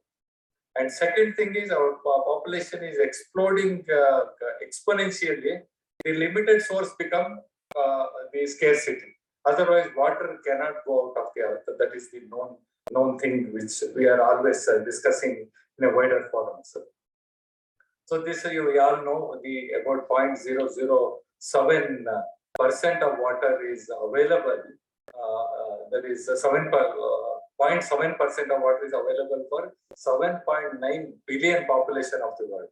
So that is the importance of the water. And we know that 60% of human body is water. The one important thing I just wanted to emphasize here, the embedded water requirement, that we are not looking at all. In an urban water scenario, it is not that water consumption, it is the total utilization of all that human need, how much we are stressing that water through this. One bottle of water, creating one bottle of distillery water, I am spending 5 liters of water. The same 1 cup of tea is 35 liters.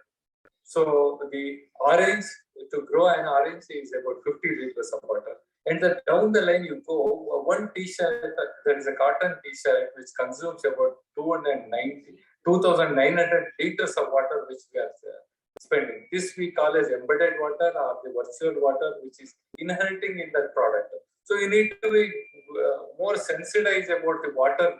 This one not only on water consumption, ingestion or using that water, but embedded water is also a thing, order of the day which we need to look into that.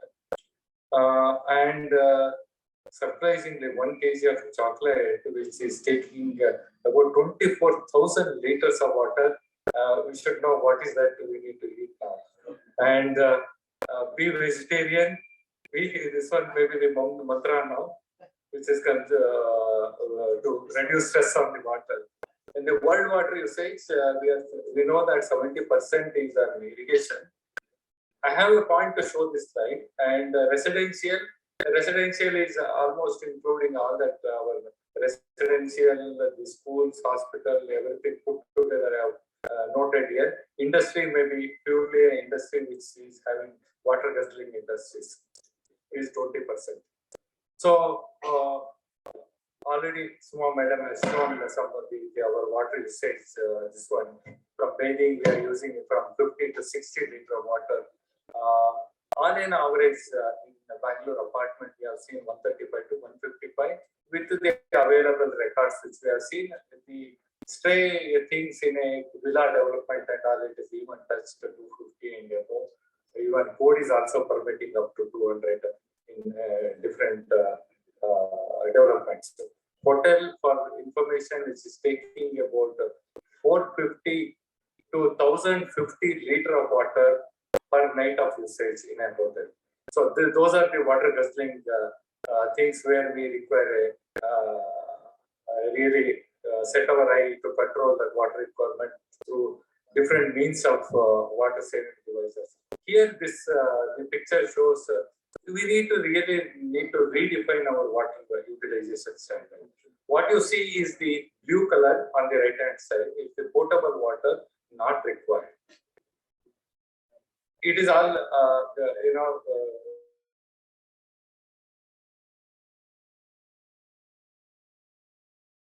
giving pointer to the apartment. Potable water not required. That is potable water is not required. Watering lawns, potable water not required. And only potable water what we require is for drinking and cooking purpose. There is an alternate optional potable but non-potable but usable domestic water required in a laundry and bathing. So we need to look into the new development of apartment. One is a retrofit activity, another is a new development apartment, where law has to come into picture to make it little mandatory to use non-potable but rather domestic water for the another set of usage, where it brings down a lot of stress on water. What Mr. Prasad also said, as we have dual plumbing for the grey water, for flushing, gardening, and the HVAC and all these purposes, we need to have dual piping for grey water and a black water as well. So that grey water is easy to treat with less expenditure, and black water, which can be treated, that water can be sent to municipal for further treatment in respective municipal areas. So this we need to bring it through the law only. Otherwise, nothing is automatic in India. We need to force, then only things happen. I have seen the inability of the groundwater authority while explaining. They have a law, but they are not making it stringent because the mass will stand up and cry on this one. Political will push them down. Don't make it mandatory. Let law start first. So there are the inability which we need to work on that. As already Suma Madam has shown, there are activities which we need to take control on individual unit to apartment to any other establishment, fixing the leaking taps, turning off while brushing. These are the minimum things which we are doing it from the plumbing association in a school before 11th of March for 1 week prior to that. Teaching youngers is better than teaching elders. That is where we have seen that is literally implemented in their house. The children are questioned their parents to close the taps. So that is where the advocacy which we are also playing. All the dishwasher and all is the order of the day. That too, particularly post-COVID, lot of dishwashers are sold to reduce the load from husbands, and we need to use that dishwasher in a full condition, not in a half-loaded dishwasher. The same for the washing machine as well. Put the bottle or a brick in the flushing tank to reduce equal amount of water usage for flushing. Rather, if you are using the treated water in a flushing, encourage to use more water so that comes as it reduces the load on black water, because otherwise the churning the same grey water within the apartment, one day you need to bleed off that water because concentration of all that elements increases within the churning of water within the complex. Native plant species is one which we need to take care of. We should not plant within the apartment where it takes a lot of water. So those landscape consultants will help you out in choosing those this one. And it is a audit is required. Audit is required from home to apartment level. How much water is I am using? So the best audit methodology is the conventional water meter to automated water meter with the building management system connected water meters. On a console, he will get all the information. Now, as I'm a consultant also, we are practicing on the all MEP services under one roof.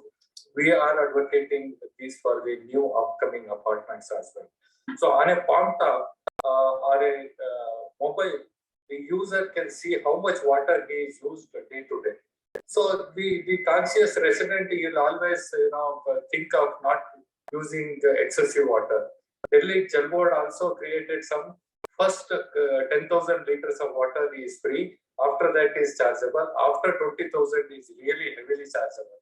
Those tactics has to be used thoroughly because things will not move otherwise. So first 10,000 liter, everybody want to come to the first lap of free utilization because we like anything given free for us. So that character we need to show it to this one for the users.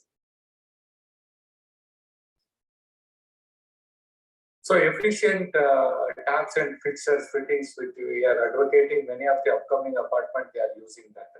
This is I am calling it as a drip drop calculation, which is I have not invented.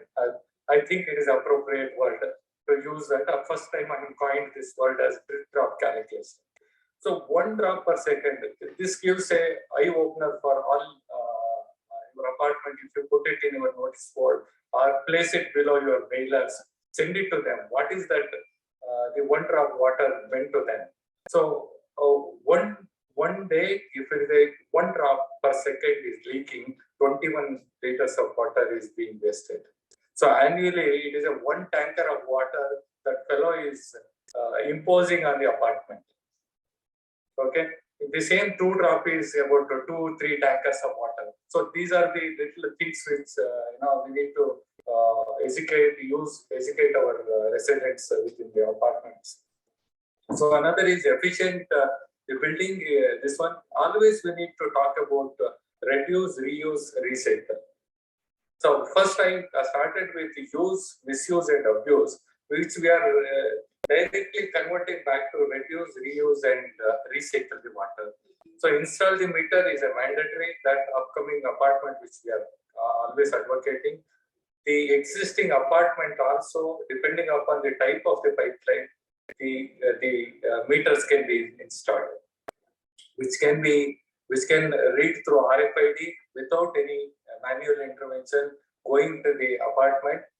Per meter, it costs about 4,500 rupees, including all that infrastructure put together. So it is a good investment to save for the long term. And that even gives the flow rate, it gives the check on their water bills also, and advocating the low flow fixtures within the apartment. There are a lot of low flow fixtures which are coming market now. If they're changing all into the low flow fixture, that is one idea, or using a different kind of aerators that I will come to in the next slide. That is a better idea on the as far as retrofitting is concerned. So the water meter already told you leak detection, prevention, and excessive water consumption in noted water management. What you see in the left hand side, that is the smallest of the thing which can be installed in the shaft itself on the user point level. So IPA has done some experiment to use different kind of aerators, the pressure compensating aerator and pressure compensating washers. There are two things. One is the pressure compensating aerator. What you see in the middle are two things. Those are the gray and the blue is the pressure compensating aerator along with the flow restrictor. The another one, what we are calling as the PCW, pressure compensating washer, where the aerators cannot be put in blue and green. Remove the front of the tap and insert. If you have the old model of the taps, where you can use the washers. Washers will partially reduce the flow within. Higher the pressure, the washer spreads more and reduces the orifice. Lower the pressure, still the lower amount of water comes. So that is the amount in which we need to use this one. In our Pune chapter, we already accounted 1 crore liter saving of water by using all these methodologies. We tackled airport of Pune to lowest of Darshini kind of a hotels there, where wherever the frequency of use of tap is more, these are advocated. The more the tap you use, more the saving we can do it.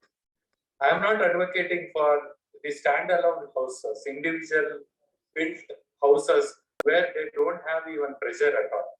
They can sensibly use there also these things can go. But our single point water guzzling people are apartments where they are paying heavily on water, and the mall, multiplex, hotel, hospital, you see multiplex bank of toilets in an interval, all that is being used.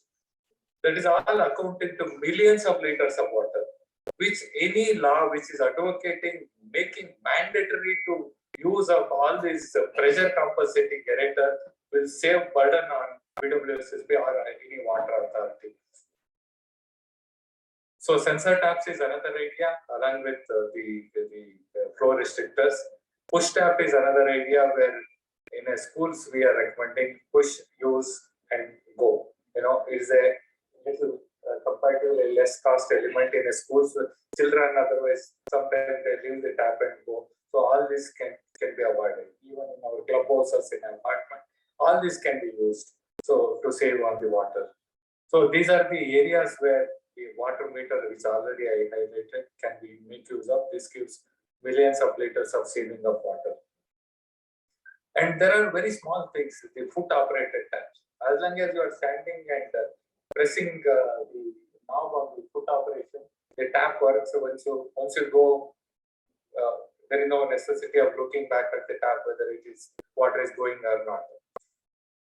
So the another high efficiency showers, now almost many manufacturers, they have opened up which is a high efficiency shower with affordable costing now. So which is giving up to 6 liters per minute of water when compared to our rain showers of 21 liters.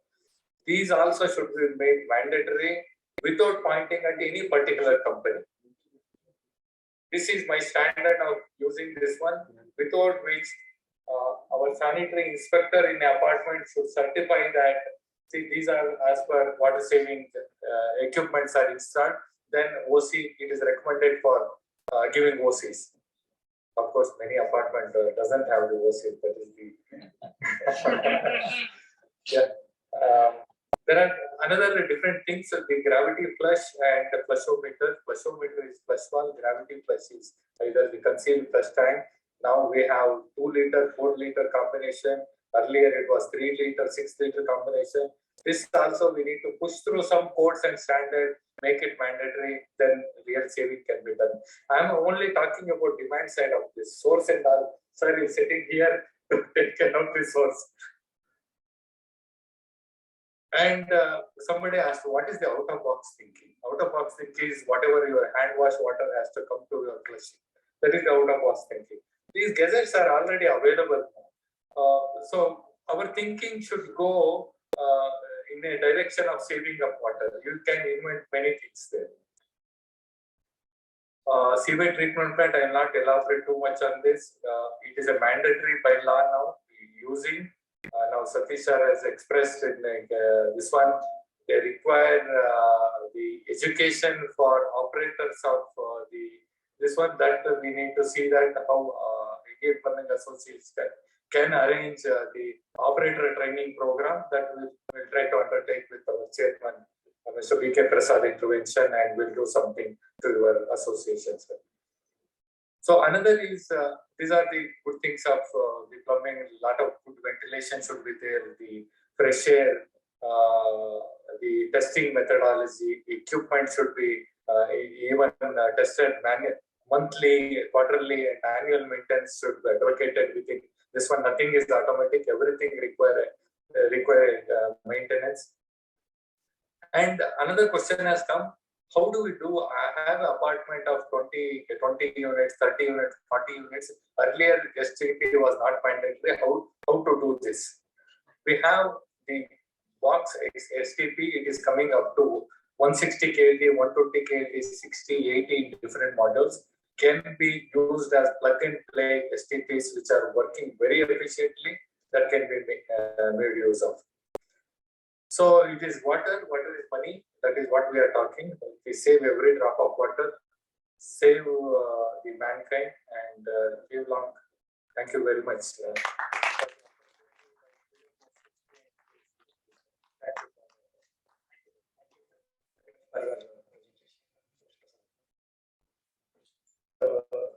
Again, on behalf of PWS and KCST, I would like to honor him with all moment of. So I have one question, sir. Please, Kelly.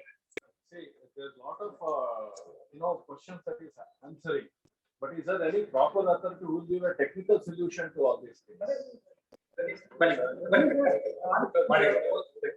authority except in Mumbai and Gurgaon. No, but if I approach a private except in Gurgaon and Mumbai, they take prior approval before installation. The rest of India, we don't have anything. So whatever developer is giving and delivering it to the occupant, that is all the thing. So it has to be improved through the developer, because he is the first point of contact much before occupants come into the apartment. So they have to have the conscious responsibility to install all these things. We can't rely on government to do everything. Government is helping us to do the things, but all the apartment have to. Thank you, sir. So anyway, thank you. So here's another question. I don't have. That's why we What was your So, ನಮ್ಮ ಪ್ರಸನ್ನ ಕುಮಾರ್ ಅವರಿಗೆ ನಮ್ಮ ಬೆಂಗಳೂರು ಜಲಮಂಡಳಿ ವತಿಯಿಂದ ಅಪರ ಮುಖ್ಯ ಅಭಿಯಂತರರು ಶ್ರೀ ಮಹದೇವ್ ಅವರು ಒಂದು ಸ್ಮರಣೆ ಪಡಿಸಿದ್ದಾರೆ.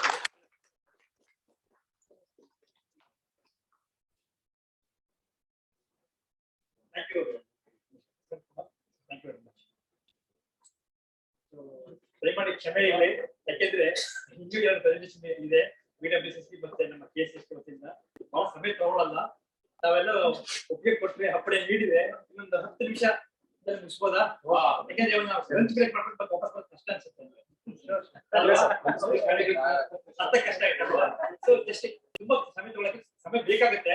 ಬಟ್ ಏನಾದ್ರೆ ಸಮಯ ಇಲ್ಲದೆ ಇರೋದ್ರಿಂದ ಆದಷ್ಟು ಒಂದು 5-6 ನಿಮಿಷ ಒಬ್ಬೊಬ್ರು ಪ್ರೆಸೆಂಟೇಷನ್ ಮುಗಿಸ್ಬಿಟ್ಟು ಲಂಚ್ ಆದ್ಮೇಲೆ ಕ್ವಶನ್ ಆನ್ಸರ್ ಮಾಡೋದು ಒಳ್ಳೇದು ಸರ್. ನೋ ಪ್ರಾಬ್ಲಮ್, ಅದು ಮಾಡೋಣ ಬೇಕಾದ್ರೆ. ಆಮೇಲೆ ಅದು ಮಾಡೋಣ.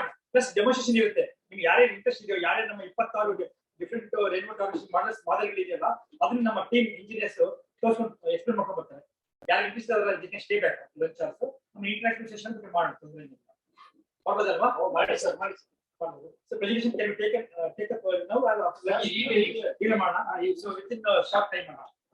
ಮಂಜುನಾಥ್ ಅವರು ಸಾರ್ವಜನಿಕ ಸಂಪರ್ಕ ಅಧಿಕಾರಿ BWCC ಕಡೆಯಿಂದ ಒಂದು 5-6 ನಿಮಿಷ ಅದರ ಒಂದು ಮಳೆ ನೀರು ಸಂಗ್ರಹಣೆ ವ್ಯವಸ್ಥೆ ಯಾವ ತರ ಮಾಡ್ತಾ ಇದೆ ಅಂತ ಹೇಳ್ಬಿಟ್ಟು ತಿಳಿಸ್ಕೊಡ್ತಾರೆ. ನಮಗೆ ಮಂಜುನಾಥ್ ಅವರು ಪ್ಲೀಸ್.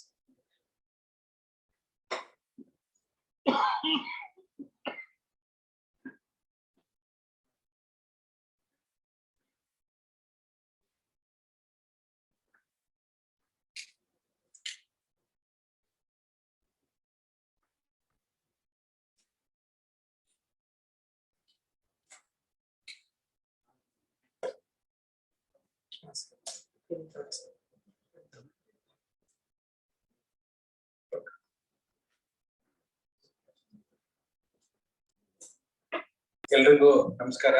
ಈಗ ಊಟದ ಟೈಮ್ ಆಗೋಗ್ಬಿಟ್ಟಿದೆ, ಎಲ್ರಿಗೂ ಹೋಗೋ ಒತ್ತಡದಲ್ಲಿರುತ್ತೆ. ಹಾಗಾಗಿ 4 ನಿಮಿಷದಲ್ಲೇ ಮುಗಿಸೋದಕ್ಕೆ ನಾನು ಪ್ರಯತ್ನ ಮಾಡ್ತೀನಿ. ಯಾಕೆಂದ್ರೆ ಎಲ್ರಿಗೂ 2:30 ಬೆಳಿಗ್ಗೆ ಬೇಗ ಬಂದಿದ್ದೀರ.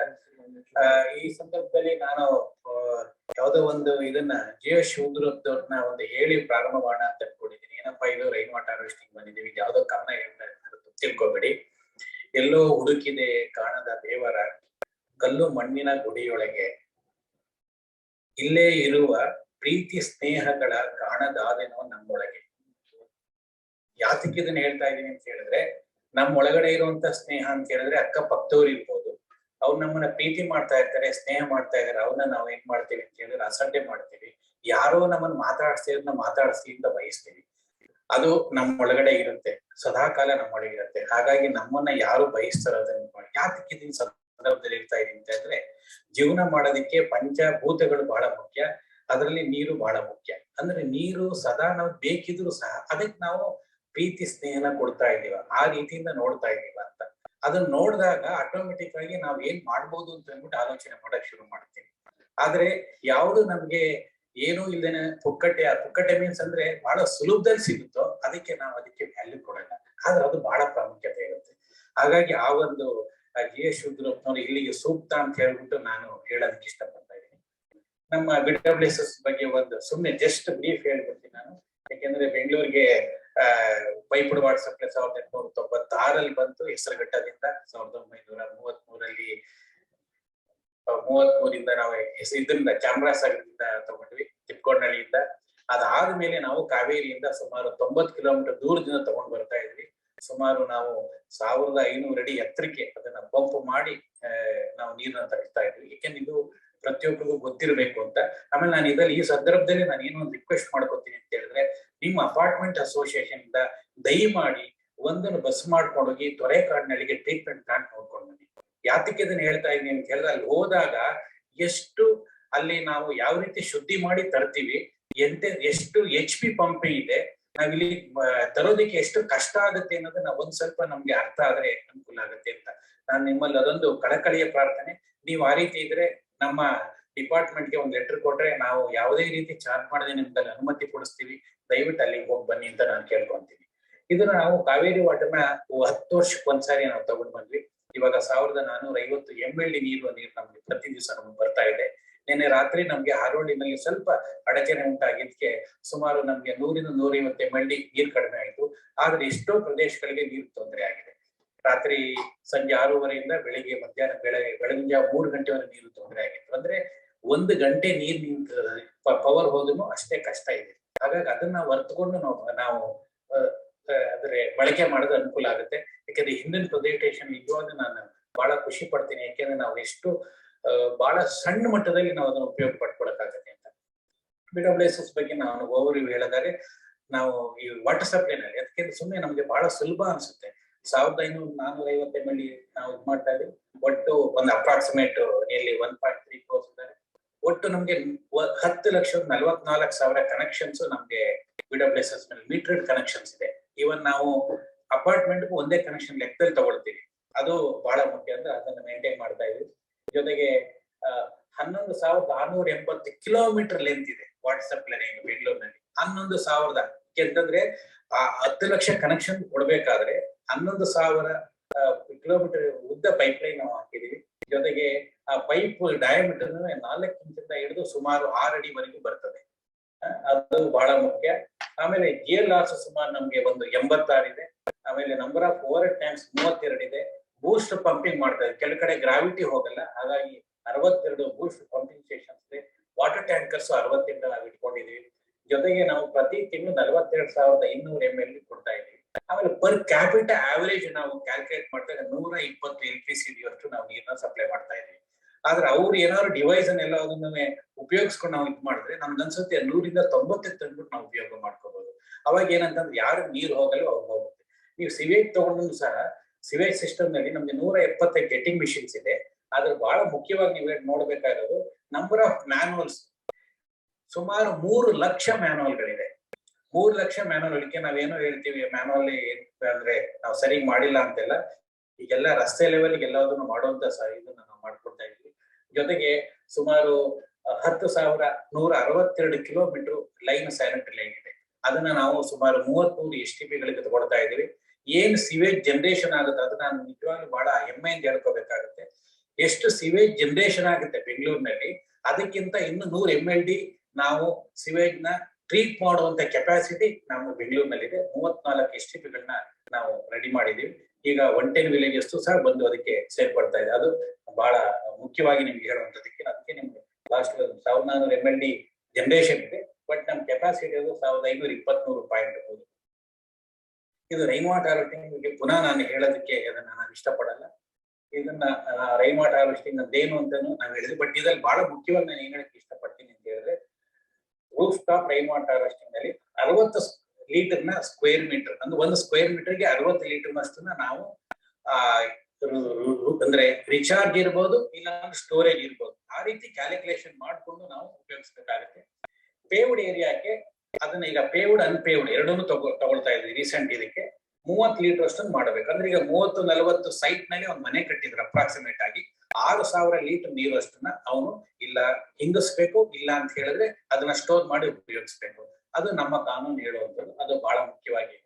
ಆಮೇಲೆ BWS ಬಿಲ್ಡಿಂಗ್ ಶಿವಕುಮಾರ್ ಅವರು ಹೇಳಿದ್ದಾರೆ ಆಲ್ಮೋಸ್ಟ್ ಎಲ್ಲ ಬಿಲ್ಡಿಂಗ್ಸ್ಗೂ ನಾವು ಮಾಡಿದೀವಿ. ಆಮೇಲೆ ಇದು ನಮ್ಮ ಥೀಮ್ ಪಾರ್ಕ್ ಅನ್ನ 2011 ಮಾರ್ಚ್ 21ನೇ ತಾರೀಕು ನಿನ್ನೆಗೆ ನಮ್ಗೆ 10 ವರ್ಷ ತುಂಬಿ 11 ವರ್ಷಕ್ಕೆ ನಾವು ದಾಟಿ ಮುಂದಕ್ಕೆ ಹೋಗ್ತಾ ಇದೀವಿ. ಈ ದಿವಸ ಇಲ್ಲಿ ಆಗ್ತಾ ಇರೋದಂತೂ ಬಹಳ ಸಂತೋಷ ತಂದಿದೆ. ಇದು ವೆರಿ ಸಿಂಪಲ್. ನಾವ್ ಅದನ್ನ ಆಲ್ರೆಡಿ ಹೇಳಿದೀವಿ. ಆದ್ರೆ ನಾವು ರೈನ್ ವಾಟರ್ನ ಕರೆಕ್ಟ್ ಆಗಿ ಉಪಯೋಗಿಸ್ಕೊಂಡ್ರೆ ನಮ್ಮ 40% ನೀರ್ಸ್ ಅದಲ್ಲಿ ಇದಾಗುತ್ತೆ. ಇನ್ನೂ ಜಾಸ್ತಿ ಆಗುತ್ತೆ. ಅದನ್ನ ಮಿನಿಮಮ್ 40% ಆಗುತ್ತೆ ಅನ್ನೋದು ಬಹಳ ಮುಖ್ಯ.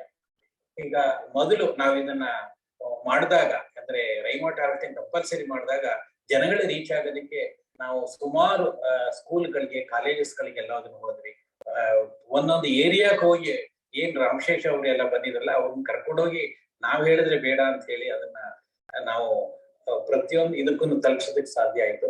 ಆಮೇಲೆ ಜಾತ ನೋಡಿ ಶಿವಕುಮಾರ್ ಅವರು ಅವಾಗ್ಲೇನೆ ಅಲ್ಲಿ ಉಲ್ಟಾ ಇದನ್ನ ಇಟ್ಕೊಂಡು ಅಂದ್ರೆ ನಾವು ಅಷ್ಟು ಸುಲಭದಲ್ಲಿ ಮಾಡ್ಕೋಬಹುದು ಅಂತಿದೆ. ಅಲ್ಲಿ ರವಿ ಸುಬ್ರಹ್ಮಣ್ಯ MLA ಅವರು ಸಹ ಇದ್ದಾರೆ ಸ್ಕೂಲ್. ಆಮೇಲೆ ಅಲ್ಲಿ ಎಲ್ಲಾ ಕಡೆನೂ ನಾವು ಪ್ರತಿ ಏರಿಯಾಕ್ಕೂ ಹೋಗಿ ಅದನ್ನ ಯಾತಕ್ಕೆ ಇದನ್ನ ಹೇಳ್ತಾ ಇದೀನಿ ಅಂತ ಹೇಳಿದ್ರೆ BWSSB ಇವತ್ತು ಏನಾದ್ರು ಅಚೀವ್ ಆಗಿರೋದಕ್ಕೆ ಇದೆಲ್ಲ ಮಾಡೋದ್ರಿಂದ ಸಾಧ್ಯ ಆಯ್ತು ಅಂತ ಹೇಳಕ್ ಇಷ್ಟಪಡ್ತೀನಿ. ಆಮೇಲೆ ಬೀದಿ ನಾಟಕಗಳು ಸಹ ಅದು AS ಮೂರ್ತಿ ಅವರು ನೀವು ಕೇಳಿರ್ಬೋದು. ಇದೆ ಅವ್ರ ಇನ್ವೆಂಟರ್ ಆಫ್ ಬೀದಿ ನಾಟಕ. ಅವರ ಮಗಳು ಇಂದ ನಾವು ಇಡೀ ಹಲವಾರು ಬ್ಯಾಂಗ್ಳೂರ್ ಸಿಟಿ ಸುಮಾರು 100 ಬೀದಿ ನಾಟಕಗಳನ್ನ ನಾವು ಮಾಡಿ ಆ ಜನಗಳಿಗೆ ತಲುಪಿಸೋದಕ್ಕೆ ನಾವು ಬಹಳ ಅನುಕೂಲ ಮಾಡಿದ್ವಿ. ಆಮೇಲೆ ಜಾಥಾನೂ ಆಗಿದೆ. ಇದು ನಾವು ಏನೇನು ಮಾಡ್ಕೊಂಡಿದ್ವಿ ಅನ್ನೋದ್ರ ಜೊತೆಗೆ ಇತ್ತೀಚೆಗೆ ನಾವು ಏನು ಕ್ಯಾಕ್ಟಿರೈನ್ ವೇರಿಡ್ ಫಾಲ್ಸ್ ವೇರಿಡ್ಸ್ ಇದನ್ನ ಆಕ್ಚುಲಿ ಕ್ಯಾಕ್ಟಿರೈನ್ ಬೆಂಗಳೂರು ಅಂತ ಇದೆ. ಆದ್ರೆ ವೇರಿಡ್ ಫಾಲ್ಸ್ ಅನ್ನೋದನ್ನ ಕೇಂದ್ರ ಸರ್ಕಾರದವರು ಮಾಡಿದ್ರು. ಅದ್ರ ಜೊತೆನೆ ನಾವು ಬಯೋಮ್ ಪ್ಲಸ್ ಸಿಟಿಸನ್ ಮ್ಯಾಟರ್ಸ್ ಜೊತೆ ಕೂಡಿ ನಾವು ಆನ್ಲೈನ್ ಇದನ್ನ ಸುಮಾರು 3 ಬಾರಿ ಅದನ್ನ ಮಾಡಿದ್ವಿ. ಜನಗಳಿಗೆ ರೀಚ್ ಆಗಿದೀವಿ. ಅದನ್ನ ಅವ್ರ ವೆಬ್ಸೈಟ್ ನಲ್ಲೂ ಹಾಕಿದ್ದಾರೆ. ಆಮೇಲೆ ಅದರಲ್ಲಿ ಜಾಸ್ತಿ ನಾವು ಅದಕ್ಕೆ ಒಪ್ಪಿಕೊಟ್ಟಿದ್ದು ಏನಂತಂದ್ರೆ ಸಕ್ಸಸ್ ಸ್ಟೋರೀಸ್. ಅಪಾರ್ಟ್ಮೆಂಟ್ಗಳಲ್ಲಿ ಯಾರ್ಯಾರು ಮಾಡಿದ್ದಾರೆ, ಆಮೇಲೆ ಇಂಡಿವಿಜುವಲ್ಸ್ ಇರ್ಬೋದು, ಅಪಾರ್ಟ್ಮೆಂಟ್ ಸಕ್ಸಸ್ ಸ್ಟೋರೀಸ್. ನಾವು very simple way how you have implemented and ಅದರಿಂದ ಏನು ನಾವು ಬೆನಿಫಿಟ್ ತಗೊಂಡಿದೀವಿ ಅನ್ನೋದನ್ನ ನಾವು ಇದರಲ್ಲಿ ನೋಡಿದ್ವಿ. ಲಾಸ್ಟ್ 26 ಇದರಲ್ಲಿ ನಾವು ಈ ಮೊನ್ನೆ 26ನೇ ತಾರೀಕು ಸಹ ನಾವು ಇಲ್ಲಿ ಕಂಡಕ್ಟ್ ಮಾಡಿದ್ವಿ. ಅದರಲ್ಲಿ ಇಷ್ಟೆಲ್ಲರೂ ಭಾಗವಹಿಸಿದ್ರು. ಆಮೇಲೆ ಇನ್ನೊಂದು ಏನಂತ ಹೇಳಿದ್ರೆ, ಯಾರು ಕೇಳಿದ್ರು ಈಗ ರೈನ್ ವಾಟರ್ ಹಾರ್ವೆಸ್ಟಿಂಗ್ ಪಾರ್ಕ್ ಬೇರೆ ಕಡೆ ಯಾಕೆ ಆಗ್ಬಾರ್ದು ಅಂತ. ಹೀಗಾಗಿ ಸುಮಾರು ಸಿಟೀಸ್ ನ ಬಂದಿದ್ದಾರೆ ಇದೇ ತರ ಮಾಡ್ಬೇಕು ಅಂತ ಹೇಳಿ. ಇವನ್ ಸ್ಮಾರ್ಟ್ ಸಿಟಿನಲ್ಲಿ ಅದನ್ನ ತಗೊಳ್ತಾ ಇದ್ದಾರೆ. ಇವನ್ ವಿಜಯವರು ಹೋಗಿದ್ರು. ಆಕ್ಚುಲಿ ಫಾರ್ಚುನೇಟ್ಲಿ ತುಮಕೂರಿಗೆ ನಾನು ಹೋಗಿದ್ದೆ. ಅವ್ರು ಹೇಳಿ ಒಂದು ರಿಪೋರ್ಟ್ ಕೊಟ್ಟಿದ್ದೆ. ಅವರು ಏನು ಮಾಡ್ತಾರೆ ನೋಡೋಣ. ಒಟ್ಟಂತ ರಿಪೋರ್ಟ್ ಅಂತ ಕೊಟ್ಟಿದ್ದೀನಿ ಯಾವ ರೀತಿ ಮಾಡ್ಬೋದು ಅಂತ ಹೇಳಿ. ಅವ್ರು 10 ಪಾರ್ಕ್ ತೋರಿಸಿದ್ರು. ಅದ್ರಲ್ಲಿ ಒಂದು ಪಾರ್ಕ್ ಅಲ್ಲಿ ಮಾಡ್ಬೋದು ಅಂತ ಹೇಳಿ ಕೊಡ್ತಾನೆ. ಆಮೇಲೆ ಇದನ್ನ ನೋಡಿ ನಮ್ಗೆ ಅವ್ರು ಹೇಳಿದ್ರಲ್ಲ, ಬೆಳಿಗ್ಗೆ 2 ಲಕ್ಷ ಲೀಟರ್ ನಾವು ಇದು ಮಾಡ್ಬೋದು 60-40 ಸೈಟ್ ಅಲ್ಲಿ ಇದ್ರೆ ಯಾವ್ಯಾವ ತಿಂಗಳಲ್ಲಿ ಎಷ್ಟೆಷ್ಟು ಮಳೆ ಬರುತ್ತೆ ಅಂತ. ಅಂದ್ರೆ ನಾವು ಅದನ್ನ ಇದಕ್ಕೋಸ್ಕರನೇ ಮೊದಲನೇ ಶ್ಲೋಕ ಹೇಳಿದ್ರೆ ಶಿವರುದ್ರಪ್ಪನವ್ರು ಹೇಳಿದ್ರು. ಅಂದ್ರೆ ಬಂದಿದ್ನ ಮೋರಿಗೆ ಬಿಡ್ತೀವಿ, ಅದಕ್ಕೆ ನಮ್ಗೆ ಅದಕ್ಕೆ ಬೆಲೆ ಇಲ್ಲ. ಅದ ಬಂದಾಗ ಮಾತ್ರ ಅದು ಉಪಯೋಗ ಆಗುತ್ತೆ. ಆಮೇಲೆ ನಾವು ಇದನ್ನ ಯಾತಕ್ಕೆ ನಾನು ನಿಮ್ಗೆ ತೋರಿಸ್ತಾ ಇದ್ದೀನಿ ಅಂತ ಹೇಳಿದ್ರೆ, ಜರ್ನಿ ಆಫ್ ಇದು BWSSB, how we have achieved the rain water harvesting structures in Bangalore city ಅನ್ನೋದು ಬಹಳ ಮುಖ್ಯ. ಅಂದ್ರೆ ಸುಮಾರು 1,70,000 ಬಿಲ್ಡಿಂಗ್ಗಳಿಗೆ ಇದುವರೆಗೂ ರೈನ್ ವಾಟರ್ ಹಾರ್ವೆಸ್ಟಿಂಗ್ ಸ್ಟ್ರಕ್ಚರ್ಸ್ ಆಗಿದೆ. ಆದ್ರೆ ಈ ಒಂದು ಇಂಪ್ಲಿಮೆಂಟೇಷನ್ ಇಂದ ಫ್ರಮ್ ಲಾಸ್ಟ್ 2 years ಇಂದ ನಮ್ಮ ಅಚೀವ್ಮೆಂಟ್ ಚೆನ್ನಾಗಿದೆ. ಅಂದ್ರೆ ನಾವು really 23% rain water harvesting structures from 2020 ಇಂದ ಇನಿಷಿಯೇಟಿವ್ ಟೇಕನ್ ಬೈ BWSSB, ಅದರಿಂದ ನಮ್ಗೆ ನಾವು ಅಚೀವ್ ಮಾಡಕ್ಕೆ ಸಾಧ್ಯ ಆಗಿದೆ. ಹಾಗಾಗಿ ಎಲ್ಲರೂ ಅದನ್ನ ಮಾಡ್ಕೊಂಡಿದ್ದಾರೆ. ಇದು ನಾವು ಜಸ್ಟ್ ಕ್ಯಾಲ್ಕುಲೇಷನ್ ಮಾಡಿದ್ರೆ, ಒಂದು ಆನ್ಯುಯಲ್ ರೈನ್ಫಾಲ್ ಕ್ಯಾಲ್ಕುಲೇಷನ್ ಮಾಡಿದ್ರೆ ಪ್ರತಿ ದಿವಸ ನಮಗೆ 65 ml ಅಷ್ಟು ನೀರು ಒಂದು ವರ್ಷಕ್ಕೆ ಕ್ಯಾಲ್ಕುಲೇಟ್ ಮಾಡಿದ್ರೆ ಅಷ್ಟು ನೀರು ನಮ್ಗೆ ಸಿಗ್ತಾ ಇದೆ. ಅದನ್ನ ಇಲ್ಲ ಅದು ಭೂಮಿಗೆ ಹಿಂಗ್ತಾ ಇದೆ, ಇಲ್ಲ ಅಂದ್ರೆ ಅದನ್ನ ಹಿಡಿದು ಉಪಯೋಗಿಸ್ತಾ ಇದೀವಿ. ಅದು ಬಹಳ ಮುಖ್ಯವಾಗಿ ಇದು. ಅಂದ್ರೆ ನಾವು ಅದನ್ನ ಕ್ಯಾಲ್ಕುಲೇಷನ್ ಮಾಡ್ಕೊಂಡಿದ್ವಿ. ಇದು ನಮ್ಗೆ ಇನ್ನೂ ಅಚೀವ್ ಆಗ್ಬೇಕು ಅನ್ನೋದು ನಮ್ಮ ಆಸೆ ಅಷ್ಟೇ. ಇದನ್ನ ನಿಜವಾಗ್ಲೂ ಹೇಳೋದಕ್ಕೆ ಇಷ್ಟ ಆಗಿದೆ. ವೆಬ್ಸೈಟ್ ಅಲ್ಲಿ ಹಾಕಿದೀನಿ, ಡೀಟೇಲ್ ಅಂತ ನೋಡ್ಬೋದು.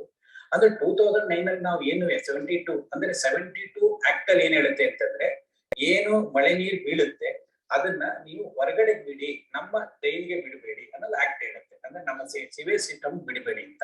ಅದಕ್ಕೆ ಎ ಅನ್ನೋದನ್ನ ಒಂದನ್ನ ಆಡ್ ಮಾಡಿ ಅದನ್ನ ಆಕ್ಟ್ ಅಲ್ಲಿ ನಾವು ಸೇರ್ಸಿದ್ವಿ. ರೈನ್ ವಾಟರ್ನ ಮೋರಿಗೆ ಬಿಡಬೇಡಿ, ಅದನ್ನ ಹಿಡಿದು ಉಪಯೋಗಿಸ್ಕೊಳ್ಳಿ ಅಂತ ಅಂದ್ಬಿಟ್ಟು ಅವಾಗ ನಾವು ಅದನ್ನ ಶುರು ಮಾಡಿದ್ವಿ. ಅದಾದ್ಮೇಲೆ ನಾವು 9 ಬಾರಿ ಅದನ್ನ ಬದಲಾವಣೆ ಮಾಡ್ಕೊಂಡು ಹೋಗಿದ್ವಿ. ಅಂದ್ರೆ ಯಾವ್ಯಾವ ರೀತಿ ಜನಗಳಿಗೆ ಅವಾಗ 20 ಲೀಟರ್ 10 ಲೀಟರ್ ಮಾಡಿದ್ವಿ ರೂಫ್ ಏರಿಯಾನ. ನೆಕ್ಸ್ಟ್ ಅದಾದ್ಮೇಲೆ ನಾವೇನ್ ಮಾಡಿದ್ವಿ, ಒಂದು ಟೈಮ್ ಪೀರಿಯಡ್ ಕೊಟ್ವಿ. 31/12/2001 ಒಳಗಡೆ ಮಾಡ್ಲೇಬೇಕು ಎಕ್ಸಿಸ್ಟಿಂಗ್ ಬಿಲ್ಡಿಂಗ್ ಅಂತ ಮಾಡಿದ್ವಿ. ಯಾರು 60-40 ಸೈಟ್ ನಲ್ಲಿ ಮನೆ ಕಟ್ಟಿದ್ರು ಅವ್ರನ್ನ. ಆದ್ರೂ ಸಹ ಅವ್ರು ಬರ್ತಾ ಇದ್ದಾಗ ಅವರಿಗೆ ನೋಟಿಸ್ ಕೊಟ್ಟು ಡಿಸ್ಕನೆಕ್ಟ್ ಮಾಡ್ಬೇಕು ಅಂತ ಮಾಡಿದ್ವಿ. ಅದಕ್ಕೂ ಜನ ಇದಾಗಿಲ್ಲ. ಕೊನೆಗೆ ನಾವು 2016ನೇ ಇಸ್ವಿನಲ್ಲಿ ಫೋರ್ಸಬಲಿ ನಾವು ಅವ್ರಿಗೆ ಫೈನ್ ಹಾಕ್ಬೇಕಾಗುವಂತ ಬಂತು. ಅಂದ್ರೆ 25% ಡೊಮ್ಯಾಸ್ಟಿಕ್ ನವ್ರಿಗೆ, 50% ₹100 ಬಿಲ್ ಬರ್ತಾ ಇದ್ರೆ ₹125 ಡೊಮ್ಯಾಸ್ಟಿಕ್ ನವ್ರಿಗೆ ಫಸ್ಟ್ 3 months. ಅದೇ ನಾನ್ ಡೊಮ್ಯಾಸ್ಟಿಕ್ ಇದ್ರೆ ಅವರಿಗೆ ₹150 ಮಾಡಿದ್ವಿ. ಅದಕ್ಕೂ ಅವರು ಜನ ಇದಾಗಲಿಲ್ಲ ಅಂತ ಹೇಳಿದ್ಮೇಲೆ ದಟ್ ಹ್ಯಾಸ್ ಬಿನ್ ಇನ್ಕ್ರೀಸ್ಡ್. ನಾವು 2020 ನಲ್ಲಿ ಅದನ್ನ ಇನ್ಕ್ರೀಸ್ ಮಾಡಿ ಡಬಲ್ ಮಾಡಿದ್ವಿ. ಅಂದ್ರೆ ಇವ್ರಿಗೆ ನಾನ್ ಡೊಮ್ಯಾಸ್ಟಿಕ್ ನವರು ₹100 ಇದ್ರೆ ₹200 ಕಟ್ಟಬೇಕು, ಇವರು ₹50 ಇದ್ರೆ ₹200. ಆ ರೀತಿ ನಾವು ಮಾಡ್ಕೊಂಡು ಹೋದ್ವಿ. ಆಮೇಲೆ ಜೊತೆಗೆ ತಾವು ಏನೇನ್ ಹೇಳಿದ್ರು ಎಲ್ಲದನ್ನ ಆಕ್ಟ್ ಅಲ್ಲಿ ಬಂದಿದೆ. ಡ್ಯೂಯಲ್ ಪೈಪಿಂಗ್ ಮಾಡ್ಬೇಕು, STP ಮಾಡ್ಬೇಕು. ಆಮೇಲೆ ಇನ್ನೂ ಒಂದು ತಮ್ಗೆ ಹೇಳ್ಬೇಕು ಅಂದ್ರೆ 2020 ಇಸ್ವಿನಲ್ಲಿ ಓವರ್ಫ್ಲೋ ಆದ್ರೂ ಸಹ ಅದಕ್ಕೆ ಫೈನ್ ಹಾಕೋದಕ್ಕೆ ಅವಕಾಶ ಇದೆ. ಸಂಪ್ಗೆ ನೀವು ಬಾಲ್ವಾಲ್ ಹಾಕ್ತೇನೆ ಓವರ್ಫ್ಲೋ ಆದ್ರೂ, ಸಂಪಲ್ಲಿ ಓವರ್ಫ್ಲೋ ಆದ್ರೂ ಅದನ್ನು ಮಾಡ್ಬೋದು. ಅಂದ್ರೆ ಪ್ರತಿಯೊಂದನ್ನು 9 ಬಾರಿ ನಾವು ಬದಲಾವಣೆ ಮಾಡ್ಕೊಂಡು ಬಂದಿದ್ದೀವಿ. ಇಲ್ಲಿ ಕೊನೆಗೆ ನಾವು ಆ ಗೈಡ್ ಲೈನ್ ಅನ್ನ 2021ರಲ್ಲಿ ಸ್ಟೋರೇಜು ಪ್ಲಸ್ ಇದ್ರ ಬಗ್ಗೆ ಫೈನಲ್ ಆಗಿ ನಾವು ಸೈಟಲ್ ಏರಿಯಾಗೆ ಮಾಡಿದ್ವಿ. ಏನಂತ ಹೇಳಿದ್ರೆ 60-40 ಸೈಟ್ ಅಂಡ್ ಎಬೋ ಇರೋರು ಅವರು ಸ್ಟೋರೇಜ್ ಮಾಡ್ಕೊಂಡು ಉಪಯೋಗಿಸ್ಲೇಬೇಕು ಅಂತ ಮಾಡಿದ್ವಿ. 30-40 ಒಳಗಡೆ ಇದ್ರೆ ಮಾತ್ರ ಆಪ್ಷನ್ ಇದೆ ಫಾರ್ ದೆಮ್ ರಿಚಾರ್ಜ್ ಮಾಡಬಹುದು, ಇಲ್ಲ ಅಂತ ಹೇಳಿದ್ರೆ ಅದನ್ನ ಹಿಡಿದಿಟ್ಟು ಅದನ್ನ ಉಪಯೋಗಿಸ್ಕೋಬಹುದು. ಬಟ್ 60-40 ಅಂಡ್ ಎಬೋ ಇದ್ರೆ ಅವರು ಅದನ್ನ ನೀರು ಉಪಯೋಗಿಸ್ಕೊಳ್ಳೇಬೇಕು. ಯಾಕೆಂದ್ರೆ ಅವ್ರಿಗೆ ಅಷ್ಟು ನೀರು ಅವರಿಗೆ ಸಿಕ್ಕುತ್ತೆ. ಹಾಗಾಗಿ ಈ ಒಂದು ಅಂದ್ರೆ ಜಲಮಂಡಳಿ ಒಂದೇ ಸಾರಿ ಜನಗಳಿಗೆ ನಾವು ಇದು ಮಾಡ್ಲಿಲ್ಲ, ಅವ್ರನ್ನ ನಮ್ಮ ಇದಕ್ಕೆ ತಗೊಂಡು ನಾವು ಮಾಡಕ್ ಶುರು ಮಾಡಿದ್ವಿ ಅನ್ನೋದು ಬಹಳ ಮುಖ್ಯ. ಇದು ನಮ್ಮ ಥೀಮ್ ಪಾರ್ಕ್. ಇದನ್ನ ನೀವು ನೋಡ್ಕೊಂಡು ಹೋಗ್ಬೋದು, ಏನು ತೊಂದರೆ ಇಲ್ಲ. ಪಕ್ಷಿಗಳು ಇದು ನಾನು ಇದ್ರ ಬಗ್ಗೆ ಮಾತ್ರ ಹೇಳಲೇಬೇಕು. ನಾವು ಥೀಮ್ ಪಾರ್ಕ್ ಲಾಸ್ಟ್ ಇಟ್ಟಿದ್ದೀವಿ ಇದನ್ನ ಎಲ್ಲಾ ಮಾಡಲು ತೋರ್ಸ್ಕೊಂಡ್ ಬಂದು ನನ್ನ ಕೈಲಿ ಏನೂ ಮಾಡಕ್ ಆಗಲ್ಲಪ್ಪ ಅಂತಂದಾಗ ಒಂದ್ 4 ಕಡ್ಡಿ ಇಟ್ಬಿಟ್ಟು ಒಂದು ಪಂಚೆ ಹಾಕಪ್ಪ ಸಾಕು. ಬೆಂಗಳೂರಿನಲ್ಲಿ ಈ ರೀತಿ ಮಳೆ ಬಂದಾಗ ನೀನ್ ನೀರ್ ಹಿಡಿದ್ರು ವರ್ಷದಲ್ಲಿ 2000 ಲೀಟರ್ ನೀರ್ ಸಿಗುತ್ತೆ ಪರಿಶುದ್ಧವಾಗಿ. ಯಾವ ಫಿಲ್ಟರ್ ಬೇಡ ಏನು ಬೇಡ, ಪಂಚೆನ ಫಿಲ್ಟರ್. ಹಾಗಾಗಿ ಇದನ್ನ ಲಾಸ್ಟ್ ನಾವ್ ಹೇಳ್ತೀವಿ. ಅದಕ್ಕೆ ಇದೊಂದು ಇದು. ಆಮೇಲೆ ಈ ಮೊನ್ನೆ ನಾವು NGT ಟೀಮ್ನವರು ಸಹ ಇಲ್ಲಿಗೆ ಬಂದು ನಮ್ಮ ಥೀಮ್ ಪಾರ್ಕಿಂಗ್ ನೋಡ್ಕೊಂಡು ಹೋಗಿ ದೇ ಹ್ಯಾವ್ ಅಪ್ರಿಶಿಯೇಟೆಡ್. ಆಮೇಲೆ ಇದನ್ನ ಆಲ್ ಓವರ್ ಇಂಡಿಯಾ ಎಲ್ಲಾ ಸಿಟೀಸ್ ನಲ್ಲಿ ಮಾಡ್ಬೇಕು ಅಂತ ಹೇಳಿ ಅದನ್ನ ಹೇಳಿದ್ದಾರೆ. ಅವತ್ತು ನಮ್ಮ ಎಕ್ಸಿಕ್ಯೂಟಿವ್ ಪ್ಲಸ್ ವಿಜಯ್ ಅವರು ಸಹ ಅವರಿಗೆಲ್ಲ ಪೂರ್ತಿ ಎಕ್ಸ್ಪ್ಲೈನ್ ಮಾಡಿ ಹೇಳಿದಾಗ ಅದು ನಿಜವಾಗ್ಲೂ ನಮ್ಗೆ ಬಹಳ ಸಂತೋಷ ತಂದಿದೆ. ಆಮೇಲೆ ಅವತ್ತು ನಮ್ಮ ಮುಖ್ಯ ಅಭಿಯಂತರು ಅಪರ ಮುಖ್ಯ ಅಭಿಯಂತರು ಸಹ ಇದ್ರು. ಹಾಗಾಗಿ ಅವರಿಗೆ ಅವ್ರ ಜೊತೆ ಇಂಟ್ರಾಕ್ಷನ್ ಮಾಡಲಾಗಿ ನಮ್ಗೆ ಅದೊಂದು ತುಂಬಾ ಸಂತೋಷ ತಂದಿದೆ. ಇದು ಏನು ಅವರು ಹೇಳಿದ್ರು ಅದನ್ನ ನಾವು 2011ನೇ ಇಸ್ವಿನಲ್ಲಿ ಮಾಡಿದ್ವಿ ಅಂತ ನನಗೆ ಹೆಮ್ಮೆಯಿಂದ ಹೇಳ್ಕೊಳಕ್ ಇಷ್ಟಪಡ್ತಾ ಇದೆ. ಯಾಕೆಂದ್ರೆ normal tap 15 litre, aerated tap 9 litre, ಫ್ಲೋರ್ ಇಷ್ಟದ 6 ಲೀಟರ್. ಯಾಕೆಂದ್ರೆ ಅವಾಗ್ಲೇನೆ 10 ವರ್ಷದಿಂದಾನೇ ಈ ತರ ಟ್ಯಾಪ್ ಸಿಗುತ್ತೆ, ಅದನ್ನ ಮಾಡ್ಬೋದು ಅಂತ ಅಂದ್ಬಿಟ್ಟು ನಾವು ಹೇಳೋದಕ್ಕೆ ನಾನು ಇಷ್ಟಪಡ್ತೀನಿ. ಇದನ್ನ ಒಂದೊಂದು ವಿಡಿಯೋ ಒಂಚೂರು ಆನ್ ಮಾಡಿ. ಯಾಕೆಂತ ಹೇಳಿದ್ರೆ ಒಂದು ವಿಡಿಯೋ ನೋಡಿದ್ರೆ ನಾವು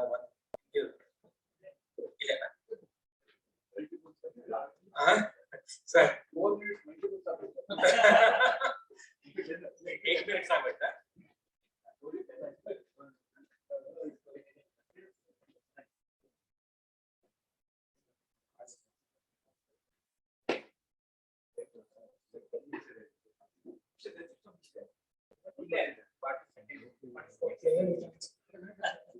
ಬನ್ನಿ, ಇಲ್ಲಾಂದ್ರೆ ಬೇಡ. ಇಲ್ಲ ಬೇಡ. Okay, thank you. Thank you sir.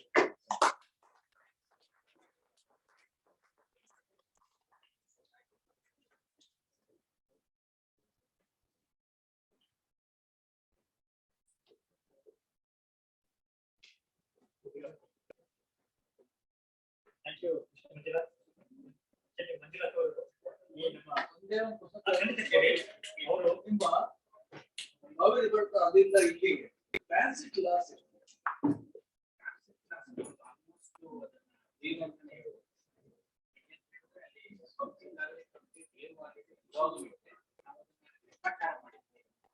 ಡಿಕೆಡಿನಲ್ಲಿ ನಮ್ದು ಏನು ಫ್ಲೋ ಮೀಟರ್ ಪುನಃ ನಾವು ಲಾಸ್ಟ್ ಅಲ್ಲಿ ನಾವು ಲೆಕ್ಕ ಮಾಡಿದಾಗ ಆಲ್ಮೋಸ್ಟ್ 0 ಟ್ರಾನ್ಸ್ಮಿಷನ್ ಲಾಸ್ 0. ಈಗ ಇದೆಲ್ಲ ಬೆಂಟಲ್ mostly that happens only after it reaches us.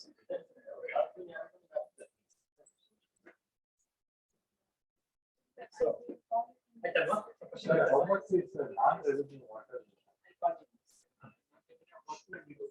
48.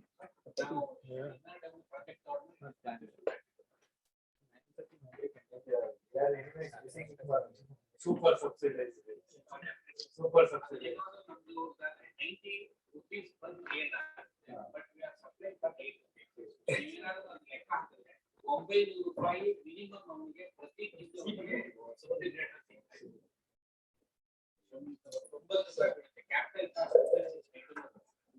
ನಾವು ಕೊಡ್ತಾ 8 ರೂಪಾಯಿ. ಸೊ ಮಂಜುನಾಥ್ ಅವರು ಅಪಾರ್ಟ್ಮೆಂಟ್ಸ್ಗೆ 26 ರೂಪೀಸ್ ಅಲ್ಲಿ ಫ್ಲಾಟ್ ರೇಟ್ ಅದು ರೀಸೆಂಟ್ ಆಗಿ ಮಾಡಿದ್ರು. ಮಂಜುನಾಥ್ ಅವರು ನಮ್ಮ ಬೆಂಗಳೂರು ಜಲಮಂಡಲದ ಬೆನ್ನೆಲುಬಾಗಿ ಎಸ್ಪೆಷಲಿ ನಮ್ಮ ಸರ್ವವಿಶೇಷತೆಯ ಮಳೆ ನೀರು ಕೇಂದ್ರದ ಒಂದು ರೂವಾರಿಯಾಗಿ ಜೊತೆಗೆ ಒಂದು ಪಿಲ್ಲರ್ ಆಗಿ ಅವರು ಕಳೆದ ಸುಮಾರು ವರ್ಷಗಳಿಂದ ಈ ಮಳೆ ನೀರು ವ್ಯವಸ್ಥೆ ಮತ್ತೆ ಅಂತರ್ಜಲ ಮರುಪೂರ್ಣ ಒಂದು ವ್ಯವಸ್ಥೆಯಲ್ಲಿ ನಮ್ಮನ್ನು ತೊಡಗಿಸಿಕೊಂಡು ಈ ಒಂದು ಬೆಂಗಳೂರು ಜಲಮಂಡಳಿ ಪರವಾಗಿ ಸಾಕಷ್ಟು ಕೆಲಸ ಮಾಡಿದ್ದಾರೆ. ತಮ್ಮ ಇನ್ನೊಂದು ದುಃಖಕರ ಸಂಗತಿ ಏನಂದ್ರೆ ಮುಂದಿನ ತಿಂಗಳಲ್ಲಿ ಅವರು ತಮ್ಮ ಅಫಿಷಿಯಲ್ ಸೇವೆಯಿಂದ ನಿವೃತ್ತಿ ಹೋಗ್ತಾ ಇದ್ದಾರೆ ಅಷ್ಟೇ. ಆದ್ರೆ ನಿಜವಾದ ಸಮಾಜ ಸೇವೆಯಿಂದ ಅಲ್ಲ, ಸರ್ಕಾರದ ಸೇವೆಯಿಂದ ಅಧಿಕೃತ ಸರ್ಕಾರ ಸೇವೆ ಮೇಲೆ ನಾವು ನಿವೃತ್ತಿ ಹೊಂದಬೇಕು. ಅವ್ರು ತಮ್ಮ 60 ವರ್ಷ ವಯಸ್ಸು ದಾಟಿಕೊಂಡು ಮುಂದಿನ ತಿಂಗಳಲ್ಲಿ ನಿವೃತ್ತಿ ಹೊಂದ್ತಾ ಇದ್ದಾರೆ. ಅವ್ರು ಇದ್ದಂಗೆ ಒಂದು ಒಳ್ಳೆ ಪ್ರೋಗ್ರಾಮ್ ಮಾಡ್ಬೇಕಂತ ನಾವು ಇದೆಲ್ಲ ಸೇರಿದ್ವಿ. ಅವ್ರು ಈ ಒಂದು ಮನೋರಂಜನೆ ಕೇಂದ್ರಕ್ಕೆ 10 ವರ್ಷ ಆಗ್ಲಿಕ್ಕೆ ಅವರು ಸಹ ಒಂದು ಒಳ್ಳೆ ಕಾರಣಕರ್ತರಾಗಿದ್ದಾರೆ, ಒಳ್ಳೆ ಬೆನ್ನೆಲುಬಾಗಿ ನಿಂತಿದ್ದಾರೆ. ಅವರಿಗೆ ನಮ್ಮ ಬಿಡುಗಡೆ ಪರವಾಗಿ KSST ಪರವಾಗಿ ಉಮಾ ಅವರು ಎಲ್ಲ ಸೇರಿಬಿಟ್ಟು ಅವರಿಗೆ ಈ ಒಂದು ಸ್ಮರಣಿಕೆ ಕೊಡ್ಬೇಕು ಅಂತ ಹೇಳಿ ನಾನು ಕೇಳ್ಕೊತಾ ಇದ್ದೇನೆ.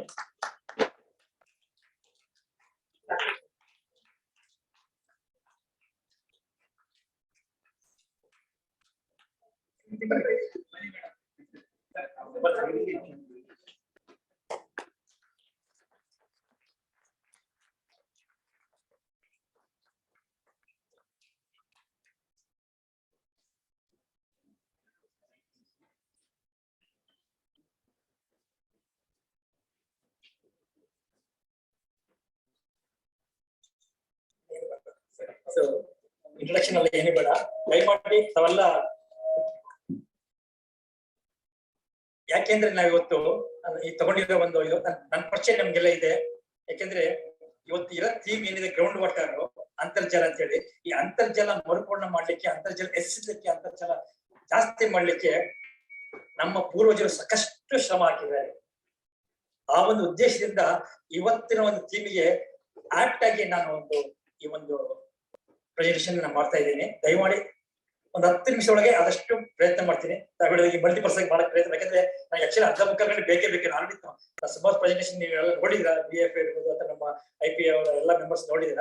ಈಗ ಬೇರೆ ಬೇರೆ ಮೆಂಬರ್ಸ್ ಬಂದಿದ್ದ, ಆದಷ್ಟು ಒಂದು 10 ನಿಮಿಷದಲ್ಲೇ ಸ್ಪೇಸ್ ಜಾಸ್ತಿ ಇದೆ, ಸುಮ್ಮನೆ ಎಷ್ಟು ರಸ್ಟ್ ಮಾಡ್ತಾ ಹೋಗ್ತೀನಿ. ಇಂಪಾರ್ಟೆಂಟ್ ಇದ್ರೆ ಮಾತ್ರ ಒಂದು 10 ಸೆಕೆಂಡ್ 20 ಸೆಕೆಂಡ್ ಮಾತಾಡ್ತೀನಿ, ಇಲ್ಲಾಂದ್ರೆ ಜಸ್ಟ್ ರಸ್ಟ್ ಮಾಡ್ತಾ ಹೋಗ್ತೀನಿ. ಏನಂದ್ರೆ ಟ್ರೆಡಿಷನಲ್ ವಾಟರ್ ಹಾರ್ವೆಸ್ಟಿಂಗ್ ಸಿಸ್ಟಮ್ ಅಂದ್ರೆ ಸಾಂಪ್ರದಾಯಿಕ ನೀರು ಸಂಗ್ರಹಣಾ ವ್ಯವಸ್ಥೆ. ಅಂದ್ರೆ ಸಾಂಪ್ರದಾಯಿಕವಾಗಿ ನಮ್ಮ ಪೂರ್ವಜರು, ನಮ್ಮ ಹಿರಿಯರು, ನಮ್ಮ ರಾಜ ಮಹಾರಾಜರು ಅಥವಾ ಋಷಿ ಮುನಿಗಳು ಯಾವ ರೀತಿಗೆ ಮಳೆ ನೀರಿನ ಸಂಗ್ರಹಣೆ ಮಾಡ್ತಾ ಇದ್ರು, ಅಂತರ್ಜಲ ಮರುಪೂರ್ಣ ಮಾಡ್ತಿದ್ರು ಅಂತ ಹೇಳ್ಬಿಟ್ಟು ಆ ಒಂದು ಉದ್ದೇಶದಿಂದ ನಾನು ಈ ಒಂದು ಪ್ರೆಸೆಂಟೇಷನ್ ಮಾಡ್ತಾ ಇದ್ದೇನೆ. ಬೇಸಿಕಲಿ ನಾನು ಇದ್ರ ಬ್ಯಾಕ್ ಗ್ರೌಂಡ್ ಮತ್ತೆ ಎಷ್ಟು ಜಲ ಸಂಪನ್ಮೂಲ ನಮ್ಮಲ್ಲಿ ಇದೆ, ಹಾಗೆ ನಮಗೆ ಈ ಮಳೆ ನೀರು ಕೊಯ್ಲು ಆಗಲಿ ಮತ್ತೆ ಈ ಸಾಂಪ್ರದಾಯಿಕ ನೀರು ಸಂಗ್ರಹಣಾ ವ್ಯವಸ್ಥೆಗಳನ್ನ ಯಾವ ರೀತಿಯಾಗಿ ನಾವು ಅದನ್ನ ಪುನರುಜ್ಜೀವನ ಮಾಡ್ಬೇಕು ಅಂತ ಹೇಳಿ ಉದ್ದೇಶ ಇಟ್ಕೊಂಡು ನನ್ನ ಪ್ರೆಸೆಂಟೇಷನ್ ಮಾಡ್ತಾ ಇದ್ದೀನಿ. Plus 1 or 2 just case studies, ಒಂದು 2-3 ಅಪಾರ್ಟ್ಮೆಂಟ್ ಅಲ್ಲಿ ಏನೆಲ್ಲ ತಪ್ಪುಗಳು ಮಾಡಿದ್ರೆ ಅಂತ ಬಿಟ್ಟು ತೋರಿಸ್ಬಿಟ್ಟು ನನ್ನ ಪ್ರೆಸೆಂಟೇಷನ್ ಮುಗಿಸ್ತೇನೆ. ಬಹಳ ಸಂಕ್ಷಿಪ್ತವಾಗಿ ಮಾಡ್ಲಿಕ್ಕೆ ಪ್ರಯತ್ನ ಮಾಡ್ತೀನಿ ನಾನು. ಇದು ಆಲ್ರೆಡಿ ನಿಮ್ಗೆಲ್ಲ ಗೊತ್ತೇ ಇದೆ, ಇದ್ರ ಬಗ್ಗೆ ಜಾಸ್ತಿ ಎಕ್ಸ್ಪ್ಲೇನ್ ಮಾಡಬೇಡ. ನಮಗೆ ನೀರಿನ ಅವೈಲಬಿಲಿಟಿ ಎಷ್ಟಿದೆ ಬಿಟ್ಟು ತೋರಿಸ್ತಾ ಇದೆ ನಮ್ಮ ಒಂದು ಈ ಭೂಗೋಳದಲ್ಲಿ, ನಮ್ಮ ಭೂಮಿ ಮೇಲೆ. ಇದು ಬಹಳ ಮುಖ್ಯವಾಗಿ ಮಳೆ ನೀರು ಕೊಯ್ಲು ವ್ಯವಸ್ಥೆ, ಸಂಗ್ರಹಣಾ ವ್ಯವಸ್ಥೆ, ರೈನ್ ವಾಟರ್ ಹಾರ್ವೆಸ್ಟಿಂಗ್ ಇವತ್ತು ನೆನ್ನೆ ಬಂದ ಟೆಕ್ನಾಲಜಿ ಅಲ್ಲ, ಸ್ಪೇಸ್ ಟೆಕ್ನಾಲಜಿ ಅಲ್ಲ, ರಾಕೆಟ್ ಟೆಕ್ನಾಲಜಿ ಅಲ್ಲ. ನಮ್ಮ ನಾಗರಿಕತೆ ಯಾವತ್ತು ಶುರುವಾಯ್ತಲ್ಲ, ಸಿವಿಲೈಸೇಷನ್ ಯಾವತ್ತು ಶುರುವಾಯ್ತಲ್ಲ, ಅಂದಿನಿಂದಲೇ ನಮ್ಮ ಪೂರ್ವಜರು, ನಮ್ಮ ನಾಗರಿಕತೆ ಶುರುವಾಗಿ ದಿವಸದಿಂದಲೇ ಮಳೆ ನೀರು ಕೊಯ್ಲು ವ್ಯವಸ್ಥೆ ಮಾಡ್ತಾ ಬಂದಿದ್ರು. ಇವತ್ತಿಗೂ ತೊಲೈವೇಲ ಮತ್ತೆ ಕೆಲವು ಪ್ರದೇಶಗಳಲ್ಲಿ ನಮ್ಮ ಇಂಡಿಯಾ, ಪಾಕಿಸ್ತಾನ, ಆಫ್ಘಾನಿಸ್ತಾನ ಬಾರ್ಡರ್ ನಲ್ಲಿ ಇವತ್ತಿಗೂ ಇಷ್ಟು ಸ್ಟ್ರಕ್ಚರ್ಸ್ ಇದೆ. ಹರಪ್ಪ ಬಾಜಿದಾರ್ ಏನ್ ನಮ್ಮ ನಾಗರಿಕತೆ ಶುರುವಾಯ್ತಲ್ಲ, ಅವತ್ತು ದಿವಸದಿಂದಲೂ ಅಲ್ಲಿ ಅವತ್ತು ಸಿಗ್ತಕ್ಕಂತ ಒಂದು ಲೋಕಲ್ ಮೆಟೀರಿಯಲ್ ಇಂದ ಅವರು ಮಳೆ ನೀರು ಕೊಯ್ಲು ವ್ಯವಸ್ಥೆ ಮಾಡ್ತಾ ಬಂದಿದ್ರು. ಸೊ ತಮ್ಮ ಬೇಡಿಕೆಗಳನ್ನ ಪೂರೈಸ್ತಾ ಬಂದಿದ್ರು ನಮ್ಮ ಪೂರ್ವಜರು. ನಾಗರಿಕತೆ ಶುರುವಾದಾಗಿಂದಲೇ ಇವತ್ತಿಗೂ ಈ ಸ್ಟ್ರಕ್ಚರ್ಸ್ ಇದೆ. ನಂತರ ಶ್ರೀಲಂಕಾ, ಬೇರೆ ಎಲ್ಲ ದೇಶಗಳಲ್ಲೂ ಸಹ ಆ ಒಂದು ಮಳೆ ನೀರು ಸಾಂಪ್ರದಾಯಿಕವಾಗಿ ಸಂಗ್ರಹಣೆ ಮಾಡ್ತಾ ಬಂದು ಇದು ತೋರಿಸ್ತಕ್ಕಂಥ ಒಂದು ಸ್ಟ್ರಕ್ಚರ್. ಅಲ್ಲಿ ಬೆಟ್ಟಗಳನ್ನ ಕೊರೆದ್ಬಿಟ್ಟು ಅಲ್ಲಿಂದ ಅವರು ಗ್ರಾವಿಟಿ ಫೋರ್ಸ್ ನಲ್ಲಿ ನೈಸರ್ಗಿಕವಾಗಿ ಅವರು ಪಕ್ಕದಲ್ಲಿರ್ತಕ್ಕಂಥ ಸೆಟಲ್ಮೆಂಟ್ಸ್ಗೆ they use to supply water. ನಮಗೆ ಗೊತ್ತಿದೆ ಸಾಂಪ್ರದಾಯಿಕ ನೀರು ಸಂಗ್ರಹಣೆ ವ್ಯವಸ್ಥೆ ಅಂದ್ರೆ ಏನು, ಟ್ರೆಡಿಷನಲ್ ವಾಟರ್ ಹಾರ್ವೆಸ್ಟಿಂಗ್ ಸಿಸ್ಟಮ್ಸ್ ಅಂದ್ರೆ ಏನು ಅಂತ ಹೇಳಿ. ಇವುಗಳು ಬೇಸಿಕಲಿ ನಮ್ಮಲ್ಲಿರ್ತಕ್ಕಂಥ ಒಂದು ನಾಲೆಡ್ಜ್ ಉಪಯೋಗಿಸ್ಕೊಂಡು, ಲೋಕಲ್ ಜ್ಞಾನ ಉಪಯೋಗಿಸ್ಕೊಂಡು, ಅಲ್ಲೇ ಸ್ಥಳೀಯವಾಗಿ ಸಿಗ್ತಕ್ಕಂಥ ವಸ್ತುಗಳನ್ನ ಉಪಯೋಗಿಸ್ಕೊಂಡು ಕಟ್ಟಿರ್ತಕ್ಕಂಥ ಸಂರಚನೆಗಳನ್ನ ನಾವು ಸಾಂಪ್ರದಾಯಿಕ ನೀರು ಸಂಗ್ರಹಣಾ ವ್ಯವಸ್ಥೆಗಳನ್ನ ಹೇಳ್ತೀವಿ. ಬೇಸಿಕಲಿ ಇವು ನಮ್ಮ ಎಂತ ಉಪಯೋಗ ಮಾಡ್ತಿದ್ವಿ ಅಂದ್ರೆ ಅವು ಎನ್ವಿರಾನ್ಮೆಂಟ್ ಫ್ರೆಂಡ್ಲಿ ಮತ್ತೆ ಅವು ಲೋಕಲ್ ಅವೈಲಬಲ್ ನಾಲೆಜ್ ಇಟ್ಕೊಂಡು ಮಾಡಿರ್ತಕ್ಕಂಥ ಸ್ಟ್ರಕ್ಚರ್ಸ್. ಜೊತೆಗೆ these structures use constructed to harvest rain water even in lower rainfall areas. 300 mm 200 mm ಬಂದ್ರು ಅಲ್ಲಿ ನೀವು ಸ್ಟೋರ್ ಮಾಡ್ಲಿಕ್ಕೆ ಮಾಡಿರ್ತಕ್ಕಂಥ ಸಾಧನಗಳು ಇವು. ಜೊತೆಗೆ ಇವುಗಳನ್ನ ಧಾರ್ಮಿಕವಾಗಿ, ಸಾಮಾಜಿಕವಾಗಿ ಮತ್ತು ಸಾಂಸ್ಕೃತಿಕವಾಗಿ ಬಳಸ್ತಾ ಇದ್ರು ಈ ಒಂದು ಸಾಂಪ್ರದಾಯಿಕ ನೀರು ಸಂಗ್ರಹಣಾ ವ್ಯವಸ್ಥೆಗಳನ್ನ. ಸೊ ರಿಲಿಜಿಯಸ್ಲಿ, ಸೋಷಿಯಲಿ ಮತ್ತೆ culturally they use to use this traditional water structures for this 3 important purposes apart from ground water recharging. ಯಾವುದೇ ಸ್ಟ್ರಕ್ಚರ್ಸ್ ತಗೊಳ್ಳಿ, ಇವೆಲ್ಲ ಸ್ಟ್ರಕ್ಚರ್ಸ್ ಎಲ್ಲಿ ಅವ್ರು ಲೈನಿಂಗ್ ಮಾಡಿರೋ, ಬಾಟಮ್ ಲೈನಿಂಗ್ ಮಾಡಿರಲ್ಲ. ಅವ್ರ ಸೈಡ್ ಅಲ್ಲೂ ರೀಚಾರ್ಜ್ ಆಗ್ಬಹುದು, ಸೀಪೇಜ್ ಆಗ್ಬಹುದು, ಮತ್ತೆ ಬಾಟಮ್ ಅಲ್ಲೂ ಆಗ್ಬಹುದು. ಅಷ್ಟು ಚೆನ್ನಾಗಿ ಅವರು ಸ್ಟ್ರಕ್ಚರ್ಸ್ ನೆಲ್ಲ ಕಟ್ಟಿದ್ರು. ಯಾವ್ಯಾವ ನೋಡೋಣ. ಜೊತೆಗೆ ಇವನ್ನ ನಮ್ಮ ದೇಶ ಎಲ್ಲಾ ಮೂಲೆಯಿಂದ, ಕಾಶ್ಮೀರದಿಂದ ಕನ್ಯಾಕುಮಾರಿವರೆಗೂ ಇದೆ. ಅವುಗಳನ್ನ ಒಂದೊಂದು ಪ್ರದೇಶದಲ್ಲಿ ಒಂದೊಂದು ಹೆಸರು ಕಟ್ತಾ ಬಂದಿದ್ದಾರೆ. ಲೈಕ್ ಟೆಂಪಲ್ ಟ್ಯಾಂಕ್ಸ್, ಜಿಂಕ್ಸ್, ವ್ಯಾವ್, ಕಲ್ಯಾಣಿ, ಗೌರಿ, ಪುಷ್ಕರಣಿ, ಹುಣಸು, ತಲಸ, ಊರಣಿ, ಒಂದೊಂದು ಪ್ರದೇಶದಲ್ಲಿ ಒಂದೊಂದು ತರ ಹೆಸರಿಡ್ತಾ ಬಂದಿದ್ದಾರೆ. ಈ ನಮ್ಮ ದೇಶದಲ್ಲಿ ಬೇರೆ ಬೇರೆ ಜಾಗಗಳಲ್ಲಿ ಬೇರೆ ಬೇರೆ ತರ ಹೆಸರು ಮಾಡ್ಕೊಂಡಿದ್ದಾರೆ. ಸೊ ನೋಡಿ, ನಾನು ಹೇಳಿದಂಗೆ ಜಮ್ಮು ಕಾಶ್ಮೀರದಿಂದ ಕನ್ಯಾಕುಮಾರಿವರೆಗೂ ಪ್ರತಿ ರಾಜ್ಯಗಳಲ್ಲಿ ಪ್ರತಿ ಪ್ರದೇಶದಲ್ಲಿ ಅಲ್ಲಿ ಬೀಳ್ತಕ್ಕಂಥ ಮಳೆ ಮತ್ತು ಅಲ್ಲಿರ್ತಕ್ಕಂಥ ಸ್ಥಳದ ಒಂದು ಅನುಗುಣವಾಗಿ ಈ ಒಂದು ಟ್ರೆಡಿಷನಲ್ ವಾಟರ್ ಸಕ್ಸಸ್ ನ ನಮ್ಮ ಹಿರಿಯರು, ನಮ್ಮ ಪೂರ್ವಜರು ಮಾಡ್ತಾ ಬಂದಿದ್ದಾರೆ. ನೋಡಿ, ಇದು ಹಿಮಾಲಯನ್ ಕಂಟ್ರೀಸ್ ನಲ್ಲಿ ಬಿಡ್ತಕ್ಕಂಥ ಮಂಜುಗಡ್ಡೆ ಕರೆಸ್ಬಿಟ್ಟು ಸ್ಟೋರ್ ಮಾಡ್ತಕ್ಕಂಥ ಒಂದು ಸ್ಟ್ರಕ್ಚರ್ಸ್. ಅದೇ ತರನೇ ಟಂಕ ಅಂತ ಹೇಳ್ಬಿಟ್ಟು ರಾಜಸ್ಥಾನ ಮತ್ತೆ ಗುಜರಾತ್ ಅಲ್ಲಿ, ಇದೇ ತರ ಗಿರ್ದ ಅಂತ ಹೇಳ್ಬಿಟ್ಟು ground water nomadic people they used to have this kind of structures to extract water from ground at a shallow level. ಅದು downstream of water bodies ಮಾಡ್ಕೊಂಡು ಅವ್ರು ಬಳಸ್ತಾ ಇದ್ರು ಈ ತರದೆಲ್ಲ ವಿತ್ ಲೋಕಲ್ ಅವೈಲಬಲ್ ಮೆಟೀರಿಯಲ್ಸ್. ಅದೇ ತರನೇ ಕುಯಿ, ಅದೇ ಬೇರಿ, ಕುಂಡು ಇವತ್ತು ಇದೆ. ರಾಜಸ್ಥಾನ, ಗುಜರಾತ್, ಮಧ್ಯಪ್ರದೇಶ ಮತ್ತೆ ಬೇರೆ ಬೇರೆ ಅಲ್ಲಿ ಒಂದು ಜಾಗಗಳಲ್ಲಿ ಇವತ್ತು ಈ ಸ್ಟ್ರಕ್ಚರ್ಸ್ ಎಲ್ಲ ಇದೆ, ನಮ್ಮ ಹಿರಿಯರು ಮಾಡಿರ್ತಕ್ಕಂಥ ಸ್ಟ್ರಕ್ಚರ್ಸ್. ಅದೇ ತರನೇ ಜೋಹಾದ್ ಮತ್ತೆ ಆಮೇಲೆ ಕಾದಿನ್ನು, ದೋರ ಅಂತ ಹೇಳ್ಬಿಟ್ಟು ಇವತ್ತು ನಾವೆಲ್ಲ ಬೇರೆ ಬೇರೆ ಹೆಸರು ನಾವು ಕನ್ನಡದಲ್ಲಿ ಕರಿತಾ ಇದ್ವಿ. ಅದೇ ತರನೇ ನಮ್ ನೋಡಿ ಸ್ಟೆಪ್ ಬೆರೆಸಿ ಕಲ್ಯಾಣಿಗಳು ಅಂತ ಕರಿತೀವಿ, ನಾವು ಪುಷ್ಕರಣ ಅಂತ ಕರಿತೀವಿ. ಇವತ್ತು ಸುಮಾರು ನಮ್ಮ ಕರ್ನಾಟಕದಲ್ಲಿ ಸುಮಾರು 4,000 ಕಲ್ಯಾಣಿಗಳಿದೆ. ನಾವು 14,000 ಸ್ಟ್ರಕ್ಚರ್ಸ್ ನಾವು ಅಸೆಸ್ ಮಾಡಿದ್ವಿ ಸೈಂಟಿಫಿಕ್ ಆಗಿ. ಅದರಲ್ಲಿ ಸುಮಾರು 4,000ಕ್ಕಿಂತ ಹೆಚ್ಚಿನ ಕಲ್ಯಾಣಿಗಳೇ ಇದೆ, ಈ ತರ ಪುಷ್ಕರಣಿಗಳಿದೆ. ಇದು ನಿಮ್ಗೆ ರಾಜಸ್ಥಾನದಲ್ಲಿ ಮತ್ತೆ ಡೆಲ್ಲಿ ಇರ್ತಕ್ಕಂಥ ಕಲ್ಯಾಣಿಗಳು. ಇವುಗಳನ್ನ ನಮ್ಮ ರಾಜ ಮಹಾರಾಜರು ಇರ್ಬೋದು, ನಮ್ಮ ಹಿರಿಯರು ಇರ್ಬೋದು, ನೀರು ಸ್ಟೋರ್ ಮಾಡೋದ್ರ ಜೊತೆಗೆ ಇವುಗಳನ್ನ ಅಲ್ಲಿರ್ತಕ್ಕಂಥ ಒಂದು ಟ್ರೆಡಿಷನ್, ಅಲ್ಲಿರ್ತಕ್ಕಂಥ ಒಂದು ಕಲ್ಚರ್ನ they wanted to showcase. ಆ ಸ್ಕಲ್ಪ್ಚರ್ ಮೂಲಕ ಅವ್ರು ತೋರಿಸ್ತಾ ಇದ್ರು. ಅಂದ್ರೆ ನೀರಿಗೆ ಮಹತ್ವ ಸಂಗ್ರಹಣೆ ಮಾಡೋದ್ರ ಜೊತೆಗೆ ಅಲ್ಲಿರ್ತಕ್ಕಂಥ ಒಂದು ಹಿಸ್ಟ್ರಿನ, ಒಂದು ಟ್ರೆಡಿಷನ್ ನ ಈ ಒಂದು ಸ್ಟ್ರಕ್ಚರ್ಸ್ ನ ಡಿಸೈನ್ ಮಾಡಿ ತೋರಿಸ್ತಾ ಇದ್ರು ನಮ್ಮ ಹಿರಿಯರು. ಇದು ನೋಡಿ, ನಾಣೇಕ ವಾವ್. ಇದು one of the world heritage site identify recognised by our UNESCO. ವಿಶ್ವ ಪಾರಂಪರಿಕ ತಾಣಗಳಲ್ಲಿ ಇದು ಒಂದು ಆಗಿದೆ. ಪಟನಲ್ಲಿ ಇದೆ, ಗುಜರಾತ್ ನಲ್ಲಿ. ಎಷ್ಟು ಚೆನ್ನಾಗಿದೆ ನೋಡಿ, ಸುಮಾರು ಎಷ್ಟು ಲೆಂತ್ ಇದೆ, 65 ಮೀಟರ್ ಲಾಂಗ್ ಇದೆ, ಸುಮಾರು 190 ಅಡಿ ಉದ್ದ. ಆಮೇಲೆ ಇದೇ ತರ ಒಂದು ಮಹಾರಾಷ್ಟ್ರ ಇರ್ತಕ್ಕಂಥ ಒಂದು ಸ್ಟ್ರಕ್ಚರ್. ಇವತ್ತು ಐಸ್ ಅಲ್ಲಿ ಏನು ಫ್ರಿಜ್ ಇರ್ತಕ್ಕಂಥ ಆ ತರನೇ ನೀರು ಇಲ್ಲಿ ಸಿಗ್ತಾ ಇರುತ್ತೆ. ಹಾಗೆ ಕೇರಳ, ತಮಿಳುನಾಡು ಇಲ್ಲಿ ಸಹ ಇತರ ಸಾಂಪ್ರದಾಯಿಕ ಸಂಗ್ರಹಣ ವ್ಯವಸ್ಥೆಗಳು ಇದೆ.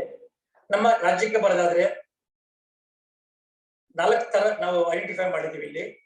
ಕಲ್ಯಾಣಿಗಳು ಅಥವಾ ಪುಷ್ಕರಣಿಗಳು ಅಂತ ಕರಿತೀವಿ. ಬೇರೆ ಬೇರೆ ಪ್ರದೇಶದಲ್ಲಿ ಬೇರೆ ಬೇರೆ ತರ ನಮ್ಮ ಕಲ್ಯಾಣಿಗಳಿದೆ ನಮ್ಮ ರಾಜ್ಯದಲ್ಲಿ. ಇದೆಲ್ಲ ನಿಮ್ಗೆ ಸಿಗ್ತಕ್ಕಂಥ ಕಲ್ಯಾಣಿಗಳು ನಮ್ಮ ರಾಜ್ಯದ ಕಲ್ಯಾಣಿಗಳೇ. ನೋಡಿ ಎಷ್ಟು ಚೆನ್ನಾಗಿ ನಮ್ಮ ಹಿರಿಯರು ಸಿಮೆಂಟ್ ಇರಲಿಲ್ಲ, JCB ಇರಲಿಲ್ಲ, ಯಾವುದೇ ಒಂದು ಅವತ್ತು ಎಕ್ವಿಪ್ಮೆಂಟ್ಸ್ ಇರಲಿಲ್ಲ, ಯಂತ್ರೋಪಕರಣಗಳು ಇರಲಿಲ್ಲ. ಬರೀ ಶ್ರಮದಾನದ ಮೂಲಕ, ಜನರ ಒಂದು ಸೇವೆ ಮೂಲಕನೇ ಕಟ್ಟಿರ್ತಕ್ಕಂಥ ಒಂದು ಕಲ್ಯಾಣಿಗಳು. ಲಕ್ಕುಂಡಿ ಇರ್ಬೋದು, ಮತ್ತೆ ಮಹಾಕೋಟ ಬಾದಾಮಿ ತಾಲೂಕಲ್ಲಿರ್ತಕ್ಕಂಥ ಕಲ್ಯಾಣಿ ಇರ್ಬೋದು. ಇದು ಕೂಡ್ಲಿಕ್ಕೆ ಅಂತ ಒಂದು ಬಳ್ಳಾರಿ ಜಿಲ್ಲೆ ಕಲ್ಯಾಣ ಇರ್ಬೋದು. CB ತುಮಕೂರು ಜಸ್ಟ್ ಒಂದು 20 ಕಿಲೋಮೀಟರ್ ದೂರದಿಂದ ನ್ಯಾಷನಲ್ ಹೈವೇ NH4 ಅಲ್ಲೇ ಇವತ್ತಿರ್ತಕ್ಕಂಥ ಕಲ್ಯಾಣಿಗಳು ಎಷ್ಟು ಚೆನ್ನಾಗಿ ನಮ್ಮ ನೋಡಿ. ಯಾವುದಕ್ಕೂ ಅಲ್ಲಿ ಸಿಮೆಂಟ್ ಆಗ್ಲಿ ಕೆಳಗಡೆ ಬಾಟಮ್ ಲೈನಿಂಗ್ ಅಲ್ಲಿ ಮಾಡಿಲ್ಲ. ಅಲ್ಲಿ ಸ್ಟೋರ್ ಆಗ್ತಾ ಇರುತ್ತೆ, ಮಳೆ ಬಂದಾಗ ಸ್ಟೋರ್ ಆಗ್ತಾ ಇರುತ್ತೆ, ಬಳಸ್ತಾ ಇರ್ಬೋದು, ಜೊತೆ ಗ್ರೌಂಡ್ ವಾಟರ್ ರೀಚಾರ್ಜಿಂಗ್ ಆಗ್ತಾ ಇರುತ್ತೆ. ಅಷ್ಟು ಚೆನ್ನಾಗಿ ಅವರು ಆ ಒಂದು ಲೋಕಲ್ ನಾಲೆಜ್ ಇಂದ ಕಟ್ಟಿಸ್ತಾರೆ ಎಲ್ಲ ಒಂದು ಸ್ಟ್ರಕ್ಚರ್ಸ್ ನ. ಆಮೇಲೆ ಕುಂಟೆ, ಒಂದು ಗುಂಟೆ ಜಾಗದಲ್ಲಿ ಮಾಡ್ತಕ್ಕಂಥ ಕುಂಟೆಗಳು ಇವಕ್ಕೆ ಯಾವ ಒಂದಿಲ್ಲ. ಜಸ್ಟ್ ಒಂದು ಕೆಳಗಡೆ ಇರ್ತಕ್ಕಂಥ ಪ್ರದೇಶದಲ್ಲಿ ಒಂದು ಬಂಡ್ ಕಟ್ಬಿಟ್ಟು ಮಾಡ್ತಕ್ಕಂಥ ಕುಂಟೆಗಳು. ಇವು ಸುಮಾರು ಒಂದು 2,500-3 ಸಾವಿರ ನಮ್ಮ ರಾಜ್ಯದಲ್ಲಿದೆ. ನಮ್ಮ ಬೆಂಗಳೂರು ಸುತ್ತಮುತ್ತ ದೇವನಹಳ್ಳಿ, ಚಿಕ್ಕಬಳ್ಳಾಪುರ ಎಲ್ಲ ತಾಲೂಕುಗಳು ನಾವು ಸರ್ವೆ ಮಾಡಿ ಅಸೆಸ್ಮೆಂಟ್ ಮಾಡಿದ್ವಿ. ಇದು ಒಂದು ಕುಂಟೆ ಜಾಗದಲ್ಲಿ ಇರ್ತಕ್ಕಂಥ ಜಾಗಗಳು ಕುಂಟೆ ಅಂತ ಕರೀತಾರೆ. ನಾವು ಮಾತ್ರ ಹೇಳ್ತೀವಿ, ನಾವು ಕೆರೆ, ಕುಂಟೆ, ಗೋಕಟ್ಟೆ, ಕಟ್ಟೆಗಳಿರ್ತೀವಿ, ಅದೇ ತರ ಸ್ಟ್ರಕ್ಚರ್. ಆಮೇಲೆ ಗೋಕಟ್ಟೆ, ಹೆಸರು ಹೇಳುತ್ತೆ ಗೋಕಟ್ಟೆ ಅಂದ್ರೆ ದನ ಕರುಗಳಿಗೆ ಕುಡಿಲಿಕ್ಕೆ ಬಳಸ್ತಕ್ಕಂಥ ಒಂದು ಸ್ಟ್ರಕ್ಚರ್ಸ್ ನ ಗೋಕಟ್ಟೆ. ಇವತ್ತು ಸುಮಾರು 3,500-4 ಸಾವಿರ ಸ್ಟ್ರಕ್ಚರ್ಸ್ ಇವತ್ತು ನಮ್ಮ ರಾಜ್ಯದಲ್ಲಿ ಇದೆ. ಆಮೇಲೆ ನಮ್ಮ ಹಿರಿಯರು ಗಮನಿಸಿ, ನಾವೆಲ್ಲ ಹಳ್ಳಿ ಕಡೆಯಿಂದ ಬಂದಿದ್ದೀವಿ. ಸುಮಾರು ಒಂದು 30-40 ಹಿಂದಕ್ಕೆ ಹೋದ್ರೆ ಪ್ರತಿ ಹಳ್ಳಿನಲ್ಲಿ ಒಂದೆಲ್ಲ ಒಂಥರ ಸ್ಟ್ರಕ್ಚರ್ಸ್ ಇವತ್ತು ನಮ್ಮಲ್ಲಿ ಸಿಗುತ್ತೆ. ಬಟ್ ಎಲ್ಲೋ ಒಂದ್ ಕಡೆ ನಾವು ಸರ್ಕಾರ ನಮ್ಮ ಮಂಜುನಾಥ 140 ಕಿಲೋಮೀಟರ್, 120 ಕಿಲೋಮೀಟರ್, 10 ಕಿಲೋಮೀಟರ್ ದೂರದಿಂದ ನಾವು ನೀರು ತಂದುಕೊಡೋದ್ರಿಂದ ಈ ಸ್ಟ್ರಕ್ಚರ್ಸ್ ನಾವು ಎಲ್ಲ ಒಂದ್ ಕಡೆ ಇಗ್ನೋರ್ ಮಾಡ್ಬಿಟ್ಟಿದ್ವಿ. ಸಮುದಾಯ ಮತ್ತು ಸರ್ಕಾರ ಎಲ್ಲ ಒಂದ್ ಕಡೆ ಹಾಳಾಗಿ ಅವ್ರನ್ನ ಡಂಪಿಂಗ್ ಯಾರ್ಡ್ಸ್ ನಲ್ಲಿ ಉಪಯೋಗಿಸ್ಕೊಳ್ತೀವಿ. ನಾವು ತೋರಿಸಿ ನಿಮ್ಗೆ ಫೋಟೋಸ್ ಎಲ್ಲ. ಅದನ್ನ ಕಟ್ಟೆಗಳು, ಕೆರೆಗಳಂತ ಚಿಕ್ಕ ಪ್ರದೇಶ ಇದೆ, ಕಟ್ಟೆಗಳು. ನೆಕ್ಸ್ಟ್ ಕೆರೆಗಳು, ಜಲಾಶಯಗಳು, ಅಣೆಕಟ್ಟೆಗಳು ನಂತರ ಬರ್ತಾ ಹೋಗುತ್ತೆ. ಇವು ಟ್ರೆಡಿಷನಲಿ ನಮ್ಮ ಪೂರ್ವಜರು ಮಾಡ್ತಕ್ಕಂಥ ಸ್ಟ್ರಕ್ಚರ್ಸ್. ಸುಮಾರು ಇಂಥ ಸ್ಟ್ರಕ್ಚರ್ಸ್ ನ ನಾವು ಸುಮಾರು 14,000 ಸ್ಟ್ರಕ್ಚರ್ಸ್ ನ ಕರ್ನಾಟಕದಲ್ಲಿ ಅಸೆಸ್ ಮಾಡಿ ವೈಜ್ಞಾನಿಕವಾಗಿ ಅವುಗಳನ್ನ ಮ್ಯಾಪ್ ಮಾಡಿ ಪ್ರತಿ ಸ್ಟ್ರಕ್ಚರ್ಸ್ ಸುಮಾರು 25 ಪ್ಯಾರಾಮೀಟರ್ಸ್ ಡಾಟಾಬೇಸ್ ಸ್ಟೋರ್ ಮಾಡಿ ನಾವು ಸೇವ್ ಮಾಡಿದ್ವಿ.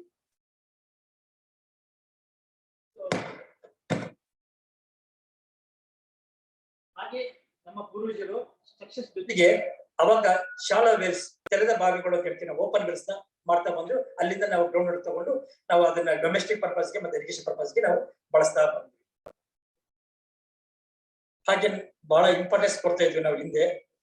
ಅದರಲ್ಲೂ ನಮ್ಮ ಮಹಿಳೆಯರು ಊರಿಗೆ ಬಂದು ನೀರ್ ಬರದಂಗೆ ಇರ್ತಾಳ ಅಂತೇಳಿ ಎಲ್ಲಿ ನೀರಿನ ಮೂಲ ಇರುತ್ತೋ ಅಲ್ಲಿಗೆ ನಮ್ಮ ಮಹಿಳೆಯರು ಹೋಗ್ಬಿಟ್ಟು ಒಬ್ಬರಿಗೆ ಪರಿಚಯ ಮಾಡ್ಕೊಂಡು ಅಲ್ಲಿ ಮಿನಿಮಮ್ ವಿಧಾನಸೌಧ ತರನೇ ಅಲ್ಲಿ ಚರ್ಚೆಗಳು ಮಾಡ್ಕೊಂಡು ವಿಷಯಗಳು ವಿನಿಮಯ ಮಾಡ್ತಾ ಇದ್ದಾರೆ. ಅಷ್ಟು ಮುಖ್ಯವಾಗಿ ನಾವು ಕೊಡ್ತಾ ಇದ್ವಿ ಅವತ್ತಿನ ದಿವಸ. ನಮ್ಮ ಇವತ್ತಿನ ಪರಿಸ್ಥಿತಿ ನೋಡಿ ಯಾವ ತರ ಇದೆ ಅಂತ ಹೇಳಿ. ಎಲ್ಲ ಸ್ಟ್ರಕ್ಚರ್ಸ್ ಇವತ್ತು ಹಾಳಾಗಿದೆ, ಡಂಪಿಂಗ್ ಯಾರ್ಡ್ಸ್ ಆಗಿದೆ, ಕಸದ ತೊಟ್ಟಿಗಳಾಗಿದೆ. ನಮ್ಮ ಪೂರ್ವಜರು ಮಾಡ್ತಕ್ಕಂಥ ಸ್ಟ್ರಕ್ಚರ್ಸ್ ಸುಮಾರು ಕೋಟಿ ಅದನ್ನು ಖರ್ಚು ಮಾಡಿದ್ರೆ ಕಟ್ಲಿಕ್ಕೆ ಆಗಲ್ಲ. ಇವತ್ತೆಲ್ಲ ಹಾಳಾಗಿದೆ ಇವತ್ತು. ಇವುಗಳ ಮೂಲಕ ನಾವು ಇವುಗಳಿಗೆ ಮೊರೆ ಹೋಗ್ಬಿಟ್ವಿ, ಅವುಗಳೆಲ್ಲ ಹಾಳಾಗ್ತಾ ಹೋದ್ವಿ. ಇವತ್ತು ಇವ ಏನಾಗಿದೆ, ಇವತ್ತು ಇವು ಸಹ ಇಲ್ಲ. ಗ್ರೌಂಡ್ ನಾವೆಲ್ಲ ಎಕ್ಸ್ಟ್ರಾಕ್ಟ್ ಮಾಡ್ಬಿಟ್ಟಿದ್ವಿ, ಎಲ್ಲ ಡಿಡ್ ಆಗಿದೆ ಆಲ್ಮೋಸ್ಟ್. ಮತ್ತೆ ಇವುಗಳು ಪ್ರಯೋಜನ ಮಾಡತಕ್ಕಂಥ ಸಮಯವಧಿ ಬಂದಿದೆ ನಮಗೆ. ಸೊ ಈ ಪ್ರೆಸೆಂಟ್ ಸೀನಿಯರ್ ನಮ್ಗೆ ಆಲ್ರೆಡಿ ಗೊತ್ತಿದೆ. ಇವತ್ತು ಸುಮಾರು ವಿಲೇಜ್ಗಳು ಇವತ್ತು ಸಪೋರ್ಟ್ ಮಾಡ್ತಾ ಇದ್ದೀವಿ ನಾವು. ನಮ್ಮ ಯುಎನ್ಒನ ಅಸೆಸ್ ಮಾಡಿದರೆ ಪ್ರಪಂಚದಲ್ಲಿ ನಮ್ಮ ದೇಶದಲ್ಲಿ ಎಷ್ಟು ಹಳ್ಳಿಗಳು ಎಷ್ಟು ಪ್ರದೇಶಗಳು ಇವತ್ತು ವಾಟರ್ ಸ್ಕ್ಯಾಸಿಟಿ ಫೇಸ್ ಮಾಡ್ತಾರೆ ಹೇಳ್ಬಿಟ್ಟು. ಇವತ್ತು ನಮ್ಮ ಜನ, ನಮ್ಮ ಹಳ್ಳಿ ಹೆಣ್ಮಕ್ಳು ಇವತ್ತು ಒಂದು ಕೊಡ ನೀರಿಗೋಸ್ಕರ ಎಷ್ಟು ಸ್ಟ್ರಗಲ್ ಮಾಡ್ತಿದ್ದಾರೆ. ಇವತ್ತು ನೀವು ತೆಗೆದಂತ ಫೋಟೋಗಳನ್ನ, ಇವೆಲ್ಲ ನ್ಯೂಸ್ ಪೇಪರ್ ಆರ್ಟಿಕಲ್ ಬಂದಿರ್ತಕ್ಕಂಥ ಫೋಟೋಗಳು. ಇವತ್ತು ನಮ್ಗೆ ಈಸಿಯಾಗಿ ನಮ್ಮ ಮನೆ ಮುಂದಕ್ಕೆ ಟ್ಯಾಪ್ ಅಲ್ಲಿ ನೀರು ಸಿಗುತ್ತೆ, ಬಟ್ ನಮ್ಮ ಪಕ್ಕದ ಜನ ತುಂಬಾ ಸ್ಟ್ರಗಲ್ ಮಾಡ್ತಾ ಇದ್ದಾರೆ. ಅಂದ್ರೆ ನೀರಿಗೆ ಎಷ್ಟು ಮಹತ್ವ ಇದೆ ನಾವು ಅರ್ಥ ಮಾಡ್ಕೊಬೇಕನ್ನೋ ಉದ್ದೇಶಕ್ಕೆ ನಾನು ಇವತ್ತು ಈ ಫೋಟೋಸ್ ತೋರಿಸ್ತಾ ಇದ್ದೇನೆ. ನೋಡಿ, ಗುಜರಾತ್ ಇರ್ತಕ್ಕಂಥದ್ದು ಒಂದು ಭಾಗದಿಂದ ಎಷ್ಟು ಜನ ಸುತ್ತಕೊಂಡಿದ್ದಾರೆ. ಇವತ್ತೇನಾಗಿದೆ, ಫೈಟ್ ಮಾಡ್ಬೇಕು, ಇಲ್ಲ ಪ್ರೊಟೆಸ್ಟ್ ಮಾಡಬೇಕು. ಬರ್ತಕ್ಕಂಥ ಮಳೆನ ಎಲ್ಲೋ ನೀವು ಬಿಟ್ಬಿಡ್ತೀವಿ ನಾವು, ಆದ್ರೆ ಪ್ರೊಟೆಸ್ಟ್ ಮಾಡ್ತೀವಿ, ಇಲ್ಲ ಫೈಟ್ ಮಾಡ್ತೀವಿ. ಈ ಪರಿಸ್ಥಿತಿ ನಾವು ಇವತ್ತು ಬಂದ್ಬಿಟ್ಟಿದ್ದಾರೆ. ಮುಂದೆ ಒಂದೆಲ್ಲ ದಿವಸ ಇದೇ ತರ ಹೋದ್ರೆ ಪೆಟ್ರೋಲ್ ಪಂಪ್ ತರನೇ ನಾವು ಒಂದೊಂದು ಪಾಟ್ ವಾಟರ್ಗೂ ಸಹ ನೀರು ಕೊಟ್ಟು ದುಡ್ಡು ಕೊಟ್ಟು ಕೊಂಡ್ಕೊಳ್ಳೋ ಪರಿಸ್ಥಿತಿ ಬಂದ್ಬಿಡುತ್ತೆ. ಇದೇ ತರ ಮುಂದುವರೆದು ಇದೆಲ್ಲ ಏನಂತ ರೀಸನ್ ನಮ್ಗೆಲ್ಲ ಗೊತ್ತಿದೆ.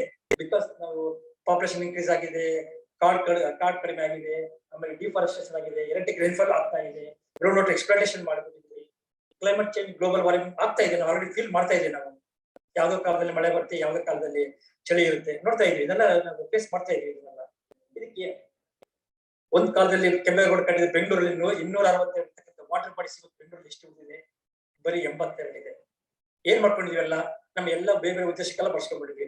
ಧರ್ಮಬುದ್ಧಿ ಕೆರೆ ಹೋಗಿ ರಿಜಿಸ್ಟ್ರಿಕ್ ಬಸ್ ಸ್ಟ್ಯಾಂಡ್ ಆಯ್ತು, ಕೋರಮಂಗಲ ಕೆರೆ ಹೋಗಿ ಹೌಸಿಂಗ್ ಕಾಂಪ್ಲೆಕ್ಸ್ ಆಗಿದೆ, ಇವತ್ತು ಚಲಗಟ್ಟ ಕೆರೆ ಹೋಗ್ಬಿಟ್ಟು ಕೆಜಿಎ ಗೋಲ್ಫ್ ಕೋರ್ಸ್ ಆಗಿದೆ, ಸಂಪಂಗಿ ಕ್ಯಾಂಪ್ ಹೋಗಿ ಇವತ್ತು ಇಂಡೋರ್ ಸ್ಟೇಡಿಯಂ ಆಗಿದೆ. ಈ ತರ ಎಲ್ಲ ನಾವು ಬೇರೆ ಬೇರೆ ಉದ್ದೇಶಕ್ಕೆ ನಾವು ಕನ್ವರ್ಷನ್ ಮಾಡ್ಕೊಂಡ್ಬಿಟ್ಟಿದ್ವಿ. ಎಲ್ಲಿ ನೀರ್ ನಿಲ್ಬೇಕಂದ್ರೆ, ಎಲ್ಲಿ ನೀರು ಹರಿಬೇಕು, ಎಲ್ಲಿ ನೀರು ಹಿಂಗ್ಬೇಕಂದ್ರೆ ಗ್ರೌಂಡಿಗೆ. ಇದಕ್ಕೆ ನಾವೇ ಕಾರಣ. ಸರ್ಕಾರ ಇರ್ಬೋದು, ಸಮುದಾಯ ಇರ್ಬೋದು, ಜನಗಳಿರ್ಬೋದು, ಎಲ್ಲರೂ ಕಾರಣ ಆಗಿದೆ. ಇದೆಲ್ಲ ಇದು ಮಾಡೋದ್ರಿಂದ ನಾವು ಈ ತರ ನಾವು ಎಲ್ಲಿ ನೀರು ಹಿಂಗ್ಲಿಕ್ಕೆ ಸ್ಟೋರ್ ಮಾಡ್ಕೊಳಕ್ಕೆ ಅವಕಾಶ ಕೊಡ್ತಿಲ್ಲ. ಅದಕ್ಕೆ ಏನಾಗ್ತಿದೆ ಇವತ್ತು ಬೆಂಗಳೂರಲ್ಲಿ ಒಂದು ಈ ಕಡೆ ಸ್ಕ್ಯಾಸಿಟಿ ಫೇಸ್ ಮಾಡ್ತಿದ್ವಿ, ಇಲ್ಲಾಂದ್ರೆ ಒಂದ್ ಕಡೆ ಫ್ಲಡ್ಸ್ ಫೇಸ್ ಮಾಡ್ತೀವಿ. ಸ್ಕ್ಯಾಸಿಟಿ ಆರ್ ಫ್ಲಡ್ಸ್ ಎಷ್ಟೋ ಸಲ ನೋಡಿದ್ವಿ. ಕೋರಮಂಗಲದ ನೀರು ನಿಂತು, ಇನ್ನೆಲ್ಲ ನೀರು ನಿಂತು. ಯಾಕೆಂದ್ರೆ ನಾವು ರಾಜಕಾಲುವೆಗಳು ಎಲ್ಲವನ್ನ ಎನ್ಕರೇಜ್ ಮಾಡ್ಕೊಂಡು ಎಲ್ಲವನ್ನ ನಾವು ಹುಡುತುಂಬಿಸ್ಕೊಂಡು ನಾವು ಸರಿಯಾಗಿ ನೀರು ಹರಿಲಿಕ್ಕೆ ನಾವು ಅವಕಾಶನೇ ಮಾಡ್ಕೊಂಡಿಲ್ಲ ನಾವು. ಸೊ ಸೊಲ್ಯೂಷನ್ ಇದ್ದೇ ಇದೆ, ಪ್ರತಿಯೊಂದು ಪ್ರಾಬ್ಲಮ್ಗೂ ಸೊಲ್ಯೂಷನ್ ಇದ್ದೇ ಇದೆ. ಇದೆಲ್ಲ ಸೊಲ್ಯೂಷನ್ ನಾನು ಲಿಸ್ಟ್ ಮಾಡಿದ್ದೇನೆ. ಸೊ ಹಾಗೆ ನಾನು ಹೇಳಿದಂಗೆ ಒಂದು ಟ್ರೆಡಿಷನಲ್ ವಾಟರ್ ಸಿಸ್ಟಮ್ಸ್ ನಾನು ಹೇಳಿದಲ್ಲ, ಸುಮಾರು 14,000 ಸ್ಟ್ರಕ್ಚರ್ಸ್ ನಾವು ಅಸೆಸ್ ಮಾಡಿ GIS ಅಲ್ಲಿ ಮ್ಯಾಪ್ ಮಾಡಿ ಪ್ರತಿಯೊಂದು ಸ್ಟ್ರಕ್ಚರ್ಸ್ ನಾವು ಜಿಯೋ ಟ್ಯಾಗ್ ಮಾಡಿ ಫೋಟೋಸ್ ನ ಮತ್ತೆ 25 ಪ್ಯಾರಾಮೀಟರ್ಸ್ ನ ಲಿಂಕ್ ಮಾಡಿ ಎಲ್ಲಿ ಕ್ಲಿಕ್ ಮಾಡಿದ್ರೆ 25 ಪ್ಯಾರಾಮೀಟರ್ಸ್ ಅಲ್ಲಿ ಮಣ್ಣು ಯಾವ ತರ ಇದೆ, ಜಿಯಾಲಜಿ ಯಾವ ತರ ಇದೆ, ಜಿಯೋಮಾರ್ಫಾಲಜಿ ಯಾವ ತರ ಇದೆ, ಎಷ್ಟು ಲೆಂತ್, ವಿಡ್ತ್, ಡೆಪ್ತ್, ಕೆಪಾಸಿಟಿ ಪ್ರತಿಯೊಂದು ಇನ್ಫಾರ್ಮೇಶನ್ ಸ್ಟೋರ್ ಮಾಡಿ ನಾವು ಮಾಡ್ಬಿಟ್ಟು ಈ ತರ ಮಾಡಿ ರಿಪೋರ್ಟ್ಗಳು ರೆಡಿ ಮಾಡಿ ಪ್ರತಿ ಜಿಲ್ಲಾಧಿಕಾರಿಗಳಿಗೆ, ಪ್ರತಿ ಜಿಲ್ಲಾ ಪಂಚಾಯತ್ ಮುಖ್ಯ ಕಾರ್ಯನಿರ್ವಹಣಾಧಿಕಾರಿಗಳು ಮತ್ತೆ ಇರ್ತಕ್ಕಂಥ ಸರ್ಕಾರಿ ಇಲಾಖೆಗೆ ನಾವು ರಿಪೋರ್ಟ್ ಮಾಡಿ ಕೊಟ್ಟಿದ್ದೀವಿ. ಇವತ್ತು ಆ ರಿಪೋರ್ಟ್ಸ್ ಅವೈಲೇಬಲ್ ಇದೆ.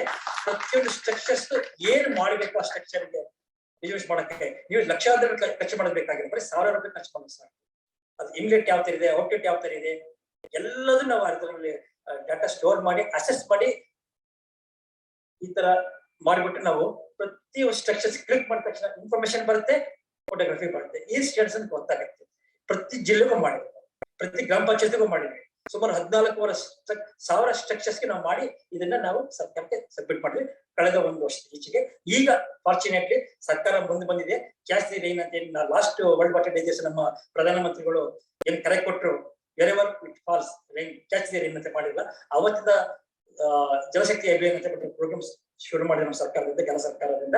ಆ ಸರ್ಕಾರದ ಒಂದು ಈ ಸ್ಕೀಮ್ ಇಂದ ಮತ್ತೆ ನರೇಗಾ ಸ್ಕೀಮ್ ಅಲ್ಲಿ ಈ ಎಲ್ಲಾ ಕಲ್ಯಾಣಿಗಳ ಕುಂಟೆಗಳ ಗೋಕಟ್ಟೆಗಳನ್ನ ಅವರು ರಿಸರ್ವೇಶನ್ ಮಾಡ್ತಿದ್ದಾರೆ. ನೋಡಿ, ಇವತ್ತು ಕೂಡಿ ಇರೋದನ್ನ ಕಲ್ಯಾಣಿ ನೋಡಿ ಎಷ್ಟು ಚೆನ್ನಾಗಿದೆ. ಸುಮಾರು 1.5 ಕೋಟಿ ಬೇಕು ಕಟ್ಟಬೇಕಾದ್ರೆ ಬರೀ ಒಂದು 25,000-30,000 ಖರ್ಚು ಮಾಡಿದ್ರೆ ಎಷ್ಟು ಚೆನ್ನಾಗಿ ನಾವು ನೀರು ಅದನ್ನ ತುಂಬಿಸ್ಕೋಬಹುದು ನೋಡಿ.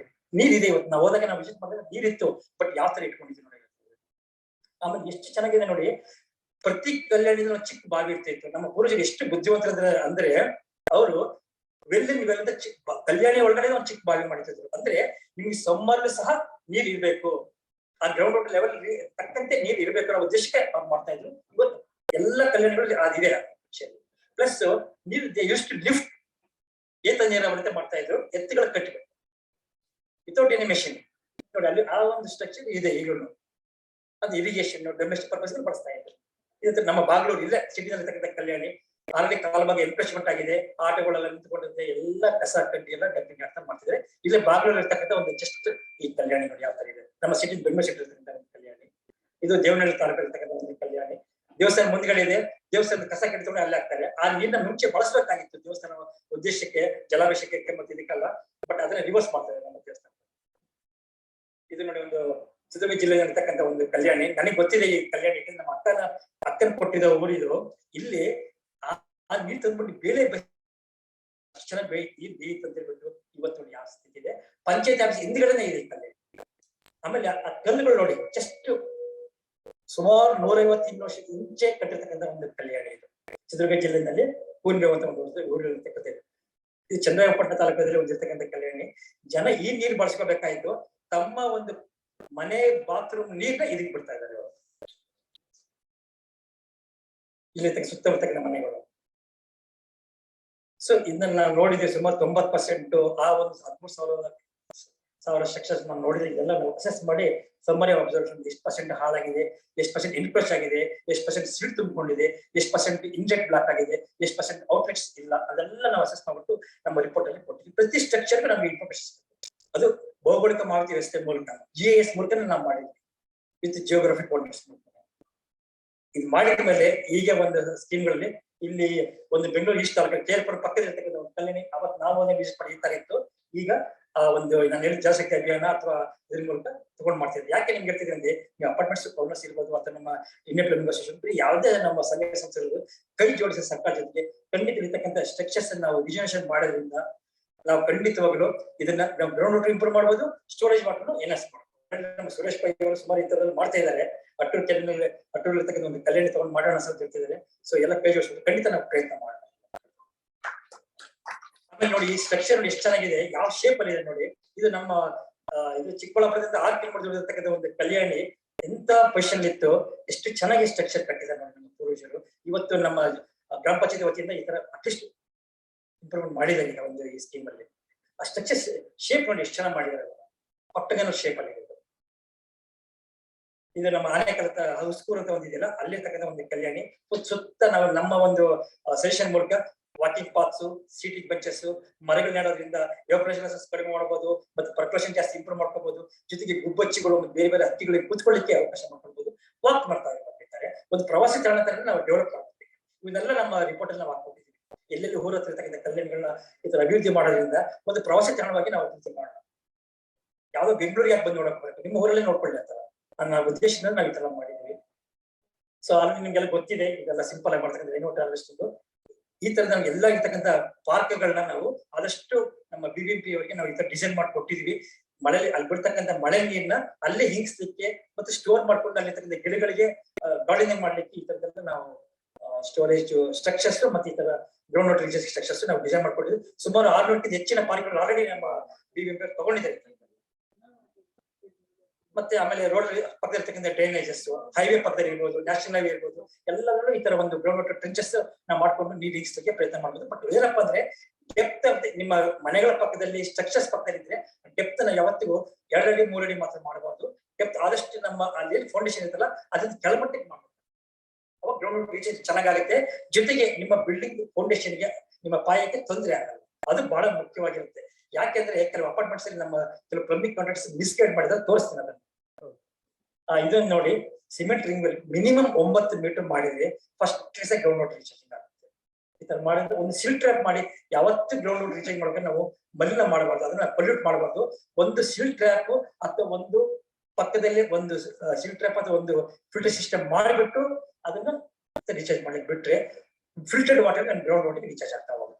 ದಯವಿಟ್ಟು ಈ ಟೆಕ್ನಾಲಜಿ ಇದನ್ನ ನಾವು ನಿಮ್ಗೆ ಡಿಸೈನ್ ಮಾಡ್ಕೊಡ್ತೀವಿ. ನಿಮ್ಮ ಸರ್ಫೇಸ್ ಏರಿಯಾ ಎಷ್ಟಿದೆ, ನಿಮ್ಮ ರೂಫ್ ಏರಿಯಾ ಎಷ್ಟಿದೆ, ಅದನ್ನ ಎಷ್ಟು ನೀವು ಸ್ಟೋರ್ ಮಾಡಬಹುದು, ಎಷ್ಟು ನೀವು ಅಲ್ಲಿ ರೀಚಾರ್ಜ್ ಮಾಡ್ಕೊಡ್ತೀವಿ, ಅದನ್ನ ಕೆಪಾಸಿಟಿ ವೈಸ್ ಬೇಕಾದ್ರೆ ಮಾಡ್ಕೊಡ್ತೀವಿ, ತಾವೇ ಮಾಡ್ಕೊಡ್ತೀವಿ ಏನಿಲ್ಲ. ಸೊ ಈ ತರ ಮಾಡ್ಬೇಕಾಗುತ್ತೆ. ಬಹಳ ಮುಖ್ಯವಾಗಿ ನಾನು ಇದಾಗಿ ತೋರಿಸ್ತೀನಿ ಅಂದ್ರೆ ಬೋರ್ವೆಲ್ ರೀಚಾರ್ಜಿಂಗು ರೀಚಾರ್ಜ್ ಮಾಡೋದು ಬಹಳ ಮುಖ್ಯ. ತುಂಬಾ ಜನ ಏನ್ ಮಾಡ್ತಾರೆ, ಬೋರ್ವೆಲ್ಗೆ ಡೈರೆಕ್ಟ್ ನೀರು ಬಿಟ್ಬಿಡ್ತಾರೆ ಸರ್ಫೇಸ್ ವಾಟರ್ನ. ಅದಕ್ಕೆ ಮಳೆ ನೀರ್ನ ಅಥವಾ ರಸ್ತೆ ಮೇಲೆ ಬರ್ತಕ್ಕಂಥದ್ದು ಇದು ಸರ್ಫೇಸ್ ಮೇಲೆ ಬರ್ತಕ್ಕಂಥ ನೀರ್ನ ದಯಮಾಡಿ ಆ ಕೆಲಸ ಮಾಡಬೇಡಿ. ಪಕ್ಕದಲ್ಲೇ ಒಂದು ರೀಚಾರ್ಜ್, ಯಾಕಂದ್ರೆ ಇದು ಕಿದ್ದುವೈನಲ್ಲಿ ನಾವು ಸಕ್ಸಸ್ಫುಲ್ ಆಗಿ ಇವತ್ತು ಡ್ರೈ ಆಗಿರ್ತಕ್ಕಂಥ ಬೋರ್ವೆಲ್, ಡೆಡ್ ಆಗಿರೋ ಬೋರ್ವೆಲ್ ಇವತ್ತು ಫಸ್ಟ್ ಕ್ಲಾಸ್ ನೀರು ಇಂಪ್ರೂವ್ ಆಗಿ ಯೂಸ್ ಮಾಡ್ತಾ ಇದ್ದಾರೆ ಇವತ್ತು ಕಿದ್ದುವೈನಲ್ಲಿ. ನಮ್ಮ KCT ಮಾಡ್ಕೊಡಿದ ಡಿಸೈನ್ ಪಕ್ಕದಲ್ಲೇ ಒಂದು ಫಿಲ್ಟರ್ ಸಿಸ್ಟಮ್ ಮಾಡಿ, ಫಿಲ್ಟರ್ ಸಿಸ್ಟಮ್ ಅಲ್ಲಿ ಪರ್ಫೋರೇಟ್ ಪೈಪ್ ಅಂತ ಆ ಒಂದು KC ಪೈಪ್ ಕನೆಕ್ಟ್ ಮಾಡಿ. ನೀವು ಡೈರೆಕ್ಟ್ ಆಗಿ ಕೊಟ್ಟರೆ ಮೈಕ್ರೋ ಹೋಲ್ಸ್ ಇರುತ್ತೆ ನಿಮ್ಮ KC ಪೈಪ್ ಕೆಳಗಡೆ, ಆ ಮೈಕ್ರೋ ಸ್ವಲ್ಪ ಬ್ಲಾಕ್ ಆಗಿ ನಿಮ್ಮ ಬೋರ್ವೆಲ್ ಡೆಡ್ ಆಗೋ ಚಾನ್ಸ್ ಇರುತ್ತೆ. ಡೈರೆಕ್ಟ್ ಆಗಿ ಯಾವತ್ತಿಗೂ ಬೋರ್ವೆಲ್ ರೀಚಾರ್ಜಿಂಗ್ ಮಾಡಬಾರ್ದು. ಇದರ ಪಕ್ಕದಲ್ಲಿ ಒಂದು ರೀಚಾರ್ಜ್ ವೆಲ್ ಮಾಡ್ಕೊಂಡು ಅಲ್ಲಿಂದ ಪರ್ಫೋರೇಟರ್ ಪೈಪ್ ಮೂಲಕ ಕನೆಕ್ಟ್ ಮಾಡಿಕೊಟ್ರೆ ಆಟೋಮೆಟಿಕ್ ನಿಮಗೆ ಫಿಲ್ಟರ್ಡ್ ವಾಟರ್ ಹೋಗಿ ನಿಮ್ಮ ಬೋರ್ವೆಲ್ ರೀಚಾರ್ಜ್ ಆಗ್ತದೆ. ಕೆಲವರು ಏನ್ ಮಾಡ್ತಾರೆ, ಸುತ್ತನೆ ಗುಂಡಿ ತಂದು ಬಿಟ್ಬಿಡ್ತಾರೆ. ಅಷ್ಟೆಲ್ಲ ಆಗಿದೆ, ಬಟ್ ಸುಮಾರು ಡೆಡ್ ಆಗಿದೆ, ಬ್ಲಾಕ್ ಆಗಿದೆ, ಮೈಕ್ರೋಸ್ ಬ್ಲಾಕ್ ಆಗೋ ಚಾನ್ಸಸ್ ಇರುತ್ತೆ KC ಪೈಪ್. ಆದಷ್ಟು ಈ ತರದೇ ಮಾಡೋದ್ರಿಂದ ತುಂಬಾನೇ ಚೆನ್ನಾಗಿದೆ. ಸುಮಾರು ವರ್ಲ್ಡ್ ವೈಡ್ ನಮ್ಮ ವಿಶ್ವನಾಥ್ ಇರ್ಬೋದು, ಬೇರೆ ಎಲ್ಲ ಕಡೆ ಈ ತರದ ಸ್ಟ್ರಕ್ಚರ್ಸ್ ನಾವು ಸಜೆಸ್ಟ್ ಮಾಡ್ತಾ ಇದ್ದೇವೆ. ಬಹಳ ಒಳ್ಳೇದು. ಪಕ್ಕದಲ್ಲಿ ಒಂದು ರೀಚಾರ್ಜ್ ವೆಲ್ ಮಾಡ್ಕೊಂಡು ಅಲ್ಲಿಂದನೇ ಈ ಬೋರ್ವೆಲ್ ರೀಚಾರ್ಜ್ ಮಾಡ್ತಕ್ಕಂಥ ವ್ಯವಸ್ಥೆ ಮಾಡ್ಕೊಂಡು ಬಹಳ ಚೆನ್ನಾಗಿ ಅನುಕೂಲ ಆಗ್ತದೆ. ಇದೇ ತರ ಟ್ರೆಂಚಸ್ ಈಗೆಲ್ಲ ಸುಮಾರು ಈಗ ಹೈವೇ ಅಥಾರಿಟೀಸ್ ಮತ್ತೆ ಬೇರೆ ಎಲ್ಲ ಬಂದಿದ್ದಾರೆ ಈ ತರ ಮಾಡ್ಬೇಕು ಅಂತ ಹೇಳ್ಬಿಟ್ಟು. ಸರ್ಫೇಸ್ ನೀರು ಹರ್ಕೊಂಡು ಹೋಗ್ತಾ ಇರ್ತಾರೆ ರಸ್ತೆಯಲ್ಲಿ, ಅದನ್ನ ಅನ್ನೆಸರಿ ವೇಸ್ಟ್ ಮಾಡೋಂಗೆ ಅಲ್ಲೇ ಪಕ್ಕದಲ್ಲಿ ಅಲ್ಲೇ ರೆಗ್ಯುಲರ್ ಇಂಟರ್ವಲ್ಸ್ ಟ್ರೆಂಚಸ್ ಮಾಡಿ ಗ್ರೌಂಡ್ ವಾಟರ್ ರೀಚಾರ್ಜ್ ಟ್ರೆಂಚಸ್ ಮಾಡೋದ್ರಿಂದ ನಾವು ಗ್ರೌಂಡ್ ವಾಟರ್ ಇಂಪ್ರೂವ್ ಮಾಡ್ಲಿಕ್ಕೆ ಸಹಕಾರ ಮಾಡುವಂತ ಹೇಳ್ಬಿಟ್ಟು ನಾವು ತೋರಿಸ್ತಾ ಇದ್ದೀವಿ. ಈ ತರದ್ದು ಮಾಡ್ಬೋದು. ಏನ್ ನಿಮ್ಗೆ ಅದಕ್ಕೆ ನೀವು ತುಂಬಾ ಒಳ್ಳೊಳ್ಳೆ ಮೆಟೀರಿಯಲ್ಸ್ ಹಾಕ್ಬೇಕಂತ ಏನಿಲ್ಲ. ಏನ್ ಬೋಲ್ಡರ್ಸ್ ಇರುತ್ತೆ ಅಥವಾ ನಿಮ್ದು ಕನ್ಸ್ಟ್ರಕ್ಷನ್ ಮಾಡಿರ್ತಕ್ಕಂಥ ಮೆಟೀರಿಯಲ್ಸ್ ಇರುತ್ತಲ್ಲ, ವೇಸ್ಟ್ ಮೆಟೀರಿಯಲ್ಸ್, ಅದನ್ನೇ ಫಿಲ್ ಅಪ್ ಮಾಡ್ಕೊಂಡು ಆಮೇಲೆ ಜಿಲ್ಲೆ ಹಾಕೊಂಡು ಒಂದು ಲೇಯರ್ ಮೇಲೆ ಲೇಯರ್ ಮಾಡ್ಕೊಂಡು ಮೆಶ್ ಹಾಕೊಂಡು ಮಾಡ್ಕೊಂಡು ಮಣ್ಣು ತುಂಬ್ಕೊಂಡ್ಬಿಟ್ಟು ಆಟೋಮೆಟಿಕ್ ನೀರು ತುಂಬಿಟ್ಟು ಅಲ್ಲೆಲ್ಲ ರೀಚಾರ್ಜ್ ಆಗ್ತಾ ಹೋಗುತ್ತೆ. ಸುಮ್ಮನೆ ಹರ್ಕೊಂಡು ಹೋಗೋ ಬದಲು ಅಲ್ಲೆಲ್ಲ ರೀಚಾರ್ಜ್ ಆಗ್ತಾ ಹೋಗುತ್ತೆ. ಈ ತರದ್ದು ನಾವು ಮಾಡಬಹುದು. ಮನೆಗಳ ಪಕ್ಕ ಇರ್ತಕ್ಕಂಥ ಸ್ಟಾರ್ ಮೋಟರ್ ಡ್ರಿಲ್ಸ್ ಇರ್ಬೋದು, ಮತ್ತೆ ರಸ್ತೆ ಪಕ್ಕದಲ್ಲಿ ಇರ್ತಕ್ಕಂಥ ಡ್ರಿಲ್ಸ್. ಇದಕ್ಕೆ ನಮ್ದು ಡಿಸೈನ್ಸ್ ಇದೆ, ನಮ್ಮ ವೆಬ್ಸೈಟ್ ಅಲ್ಲಿ ಎಲ್ಲ ಅಪ್ಲೋಡ್ ಮಾಡಿ. ಇದೆಲ್ಲ ಡಿಸೈನ್ಸ್ ವಿತ್ ಡ್ರಾಯಿಂಗ್ಸ್ ನಮ್ಮ KCT ವೆಬ್ಸೈಟ್ ಅಲ್ಲಿ ಇದೆ, ಮಾಡ್ತಾ ಹೋಗ್ಬೋದು. ತಪ್ಪು ತೊಂದರೆ ಆಗುತ್ತೆ ಆತರ. ಓನ್ಲಿ ಸ್ಟಾರ್ ಮೋಟರ್ ಮಾತ್ರ ಮಾಡಬೇಕು. ಇಲ್ಲ, ತುಂಬಾ ಡೇಂಜರಸ್. ಅದು ಓನ್ಲಿ ಸ್ಟಾರ್ ಮೋಟರ್ ಟ್ರೈನಿಂಗ್ ಮಾತ್ರ ನಾವು ಸಜೆಸ್ಟ್ ಮಾಡ್ತೀವಿ. ಆಮೇಲೆ ಈ ತರ ಲೋಕಲ್ ಅವೈಲೇಬಲ್ ಮೆಟೀರಿಯಲ್ಸ್ ನಾವೆಲ್ಲ ಶಿಫ್ಟ್ ಮಾಡಿ ತೋರಿಸಿದರೆ ಈ ತರದ ಯೂಸ್ ಮಾಡ್ಕೊಂಡು ನಾವೆಲ್ಲ ಬ್ಯಾಂಬೂ ಇರ್ಬೋದು ಅಥವಾ PVC ಪೈಪ್ ತುಂಬಾ ಸುಮಾರು ಮೆಟೀರಿಯಲ್ಸ್ ಸಿಗುತ್ತೆ. ನಿಮ್ಮ ಲೋಕಲ್ ಏನ್ ಅವೈಲೇಬಲ್ ಮೆಟೀರಿಯಲ್ಸ್ ಇರುತ್ತೋ ಅದ್ರ ಮೂಲಕ ನೀವೇ ಮೋಟರ್ ಮಾಡ್ತಾ ಹೋಗ್ಬೋದು.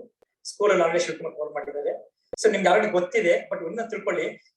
ನಾನು ಯಾಕೆ ತೋರಿಸಿದ ಸ್ಲೈಡ್ಸ್ ಅಂದ್ರೆ, ನಿಮ್ಮ 30-40 ಸೆಂಟ್ ಇರ್ಬೋದು, 60-40 ಇರ್ಬೋದು, ನಿಮ್ದು ಅಥವಾ ದೊಡ್ಡ ಸ್ಕ್ವೇರ್ ಮೀಟರ್ ಏರಿಯಾ ಇರ್ಬೋದು. ನಿಮ್ಮ ಅಪಾರ್ಟ್ಮೆಂಟ್ ಅಲ್ಲಿ ಎಷ್ಟು ಏರಿಯಾ ಇದ್ರು ಅಷ್ಟು 100% ರೈನ್ಫಾಲ್ ನಿಮ್ಗೆ ಸಿಕ್ಕಲ್ಲ. ಜ್ಞಾಪಕ ಇಟ್ಕೊಳ್ಳಿ. Depend upon the surface of your roof area ನಿಮ್ದು ನಾವು ರನ್ ಆಫ್ ಕೋಎಫಿಷಿಯಂಟ್ ಅಂತ ಕರಿತೀವಿ. ಅದು RCC ಇದೆಯೋ, GI ಇದೆಯೋ, ಅಥವಾ ಟೈಲ್ ರೂಫ್ ಇದೆಯೋ, ಅಥವಾ ಮಂಗಳೂರು ಹೆಚ್ಚಿದೆಯೋ, ಅಥವಾ ಕುಂಬಾರ್ ಹೆಚ್ಚಿದೆಯೋ, ಅದ್ರ ಮೇಲೆ ನಮ್ದು ಇದು ರನ್ ಆಫ್ ಕೋಎಫಿಷಿಯಂಟ್ ಕೌಂಟ್ ಆಗುತ್ತೆ. ಹಾಗಾಗಿ 100% ತಗೋಬಾರ್ದು. ನಿಮ್ದು ಏರಿಯಾ ಇಂಟು ರೈನ್ಫಾಲ್ ತಗೋಬಾರ್ದು. Area into rainfall into run off coefficient of particular surface. Either it is ground ಇರ್ಬೋದು, ರೋಡ್ ಇರ್ಬೋದು, ಕಾಂಕ್ರೀಟ್ ಪೇವ್ಡ್ ಏರಿಯಾ ಇರ್ಬೋದು, ಸಿಮೆಂಟ್ ಇರ್ಬೋದು, ಅಥವಾ ಏನೇ ಇದ್ರು ಅದ್ರ ನಾವು ಲಿಸ್ಟ್ ನಮ್ಮ ಹತ್ರ ಇದೆ. ಅದು ನಿಮ್ಗೆ ಎಲ್ಲ ವೆಬ್ಸೈಟ್ ಸಿಗ್ತಾ ಇರುತ್ತೆ, ಬುಕ್ ಸಿಗುತ್ತೆ. 0.2 ಇಂದ 0.9 ವರೆಗೂ ರನ್ ಆಫ್ ಕೋಎಫಿಷಿಯಂಟ್ ಇರುತ್ತೆ. ಅದನ್ನ ಮಲ್ಟಿಪ್ಲೈ ಮಾಡಿದ್ರೆ ಮಾತ್ರ you will get your annual run off potential. ನಿಮ್ಮ ಅದು ರೂಫ್ ಇರ್ಬೋದು, ಸರ್ಫೇಸ್ ಇರ್ಬೋದು, ಪ್ಲೇ ಗ್ರೌಂಡ್ ಇರ್ಬೋದು, ಪಾರ್ಕ್ ಇರ್ಬೋದು, ನಿಮ್ಮ ಅಪಾರ್ಟ್ಮೆಂಟ್ ಏರಿಯಾ. ಇದು ಬಹಳ ನೀವು ಫಾಲೋ ಮಾಡಲೇಬೇಕು. 100% ಯಾರು ತಗೋಬೇಡಿ. 100% ಸಿಕ್ಕಲ್ಲ. ಸ್ಪಿಲ್ ಓವರ್ ಆಗಲಿ ಸ್ವಲ್ಪ ಇದು ವೇಸ್ಟೇಜ್ ಆಗೇ ಆಗುತ್ತೆ. ಅದಕ್ಕೋಸ್ಕರ ನಾವು ಇದರ ರನ್ ಆಫ್ ಕೋಎಫಿಷಿಯಂಟ್ ಬಹಳ ಇಂಪಾರ್ಟೆಂಟ್.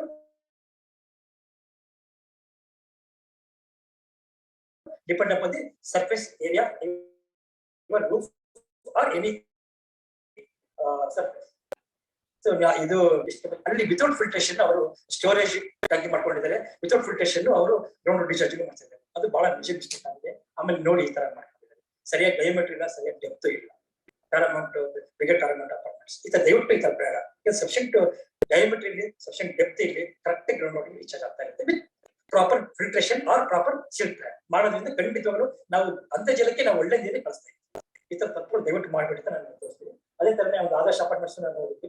ಫಸ್ಟ್ ಕ್ಲಾಸ್ ಬೋರ್ವೆಲ್ ಪಕ್ಕದಲ್ಲಿ ಈ ತರ ರೀಚಾರ್ಜಿಂಗ್ ಮಾಡಿದ್ರು, ಚೆನ್ನಾಗಿ ಮಾಡಿದ್ದಾರೆ ಅವರು. ಸೊ ಅಲ್ಲಿ ಬೋರ್ವೆಲ್ ಸಹ ವಿಜುವಲ್ ಆಗಿಬಿಟ್ಟು ಬೋರ್ವೆಲ್ ಸಹ ಇಂಪ್ರೂವ್ಮೆಂಟ್ ಆಗಿ ಅವರು ಬಳಸ್ತದ ಆದರ್ಶ ಪ್ಯಾಲೇಸ್ ಅಪಾರ್ಟ್ಮೆಂಟ್ಸ್. ಇಷ್ಟು ಹೇಳಿ ನಾನು ಒಂದು ಶಾರ್ಟ್ ಪ್ರೆಸೆಂಟೇಷನ್ ಮುಗಿಸ್ತಾ ಇದ್ದೇನೆ. Thank you very much. KCT with you. ಏನೇ ಇದ್ರು support technical. Thank you very much. ಯಾಕಂದ್ರೆ ಒಂದು ಸಮಯ ಆಗಿದೆ. ಜನ ಮಾತಾಡಿದ್ದಾರೆ. ಒಬ್ಬರಾದ್ರೂ ಕೆಂಪೇಗೌಡ ಮಾಡಿರೋ 1000 lakes ಬಗ್ಗೆ the best rainwater harvesting is 1000 lakes done by Kempegowda. ಒಬ್ಬ ಮೆನ್ಷನ್ ಮಾಡಿರಲಿಲ್ಲ.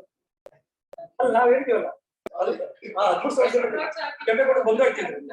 ನಾನು 10,000 ಹೇಳಿದ್ದಲ್ಲ, ಕೆಂಪೇಗೌಡ ಬಂದು ಹೋಗ್ತಿದ್ರು. ನಿಮ್ಮ ಎಲ್ಲಾ ರೆಕಾರ್ಡ್ ಬಂದವರು.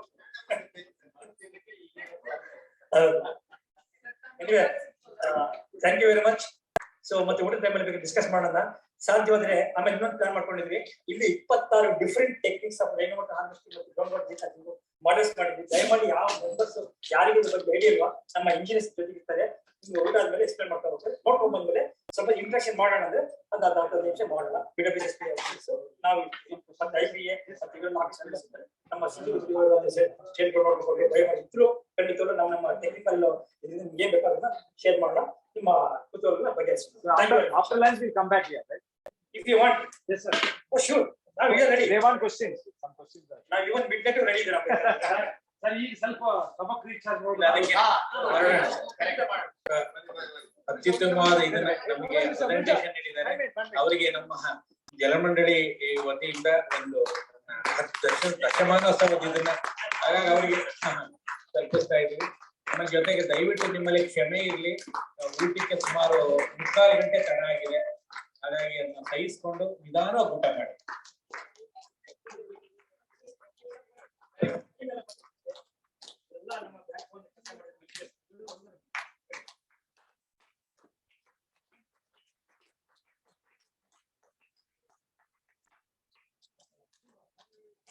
ಟೀಚರ್ ಬಗ್ಗೆ ಕೇಳಿ ತುಂಬ ಟೀಚರ್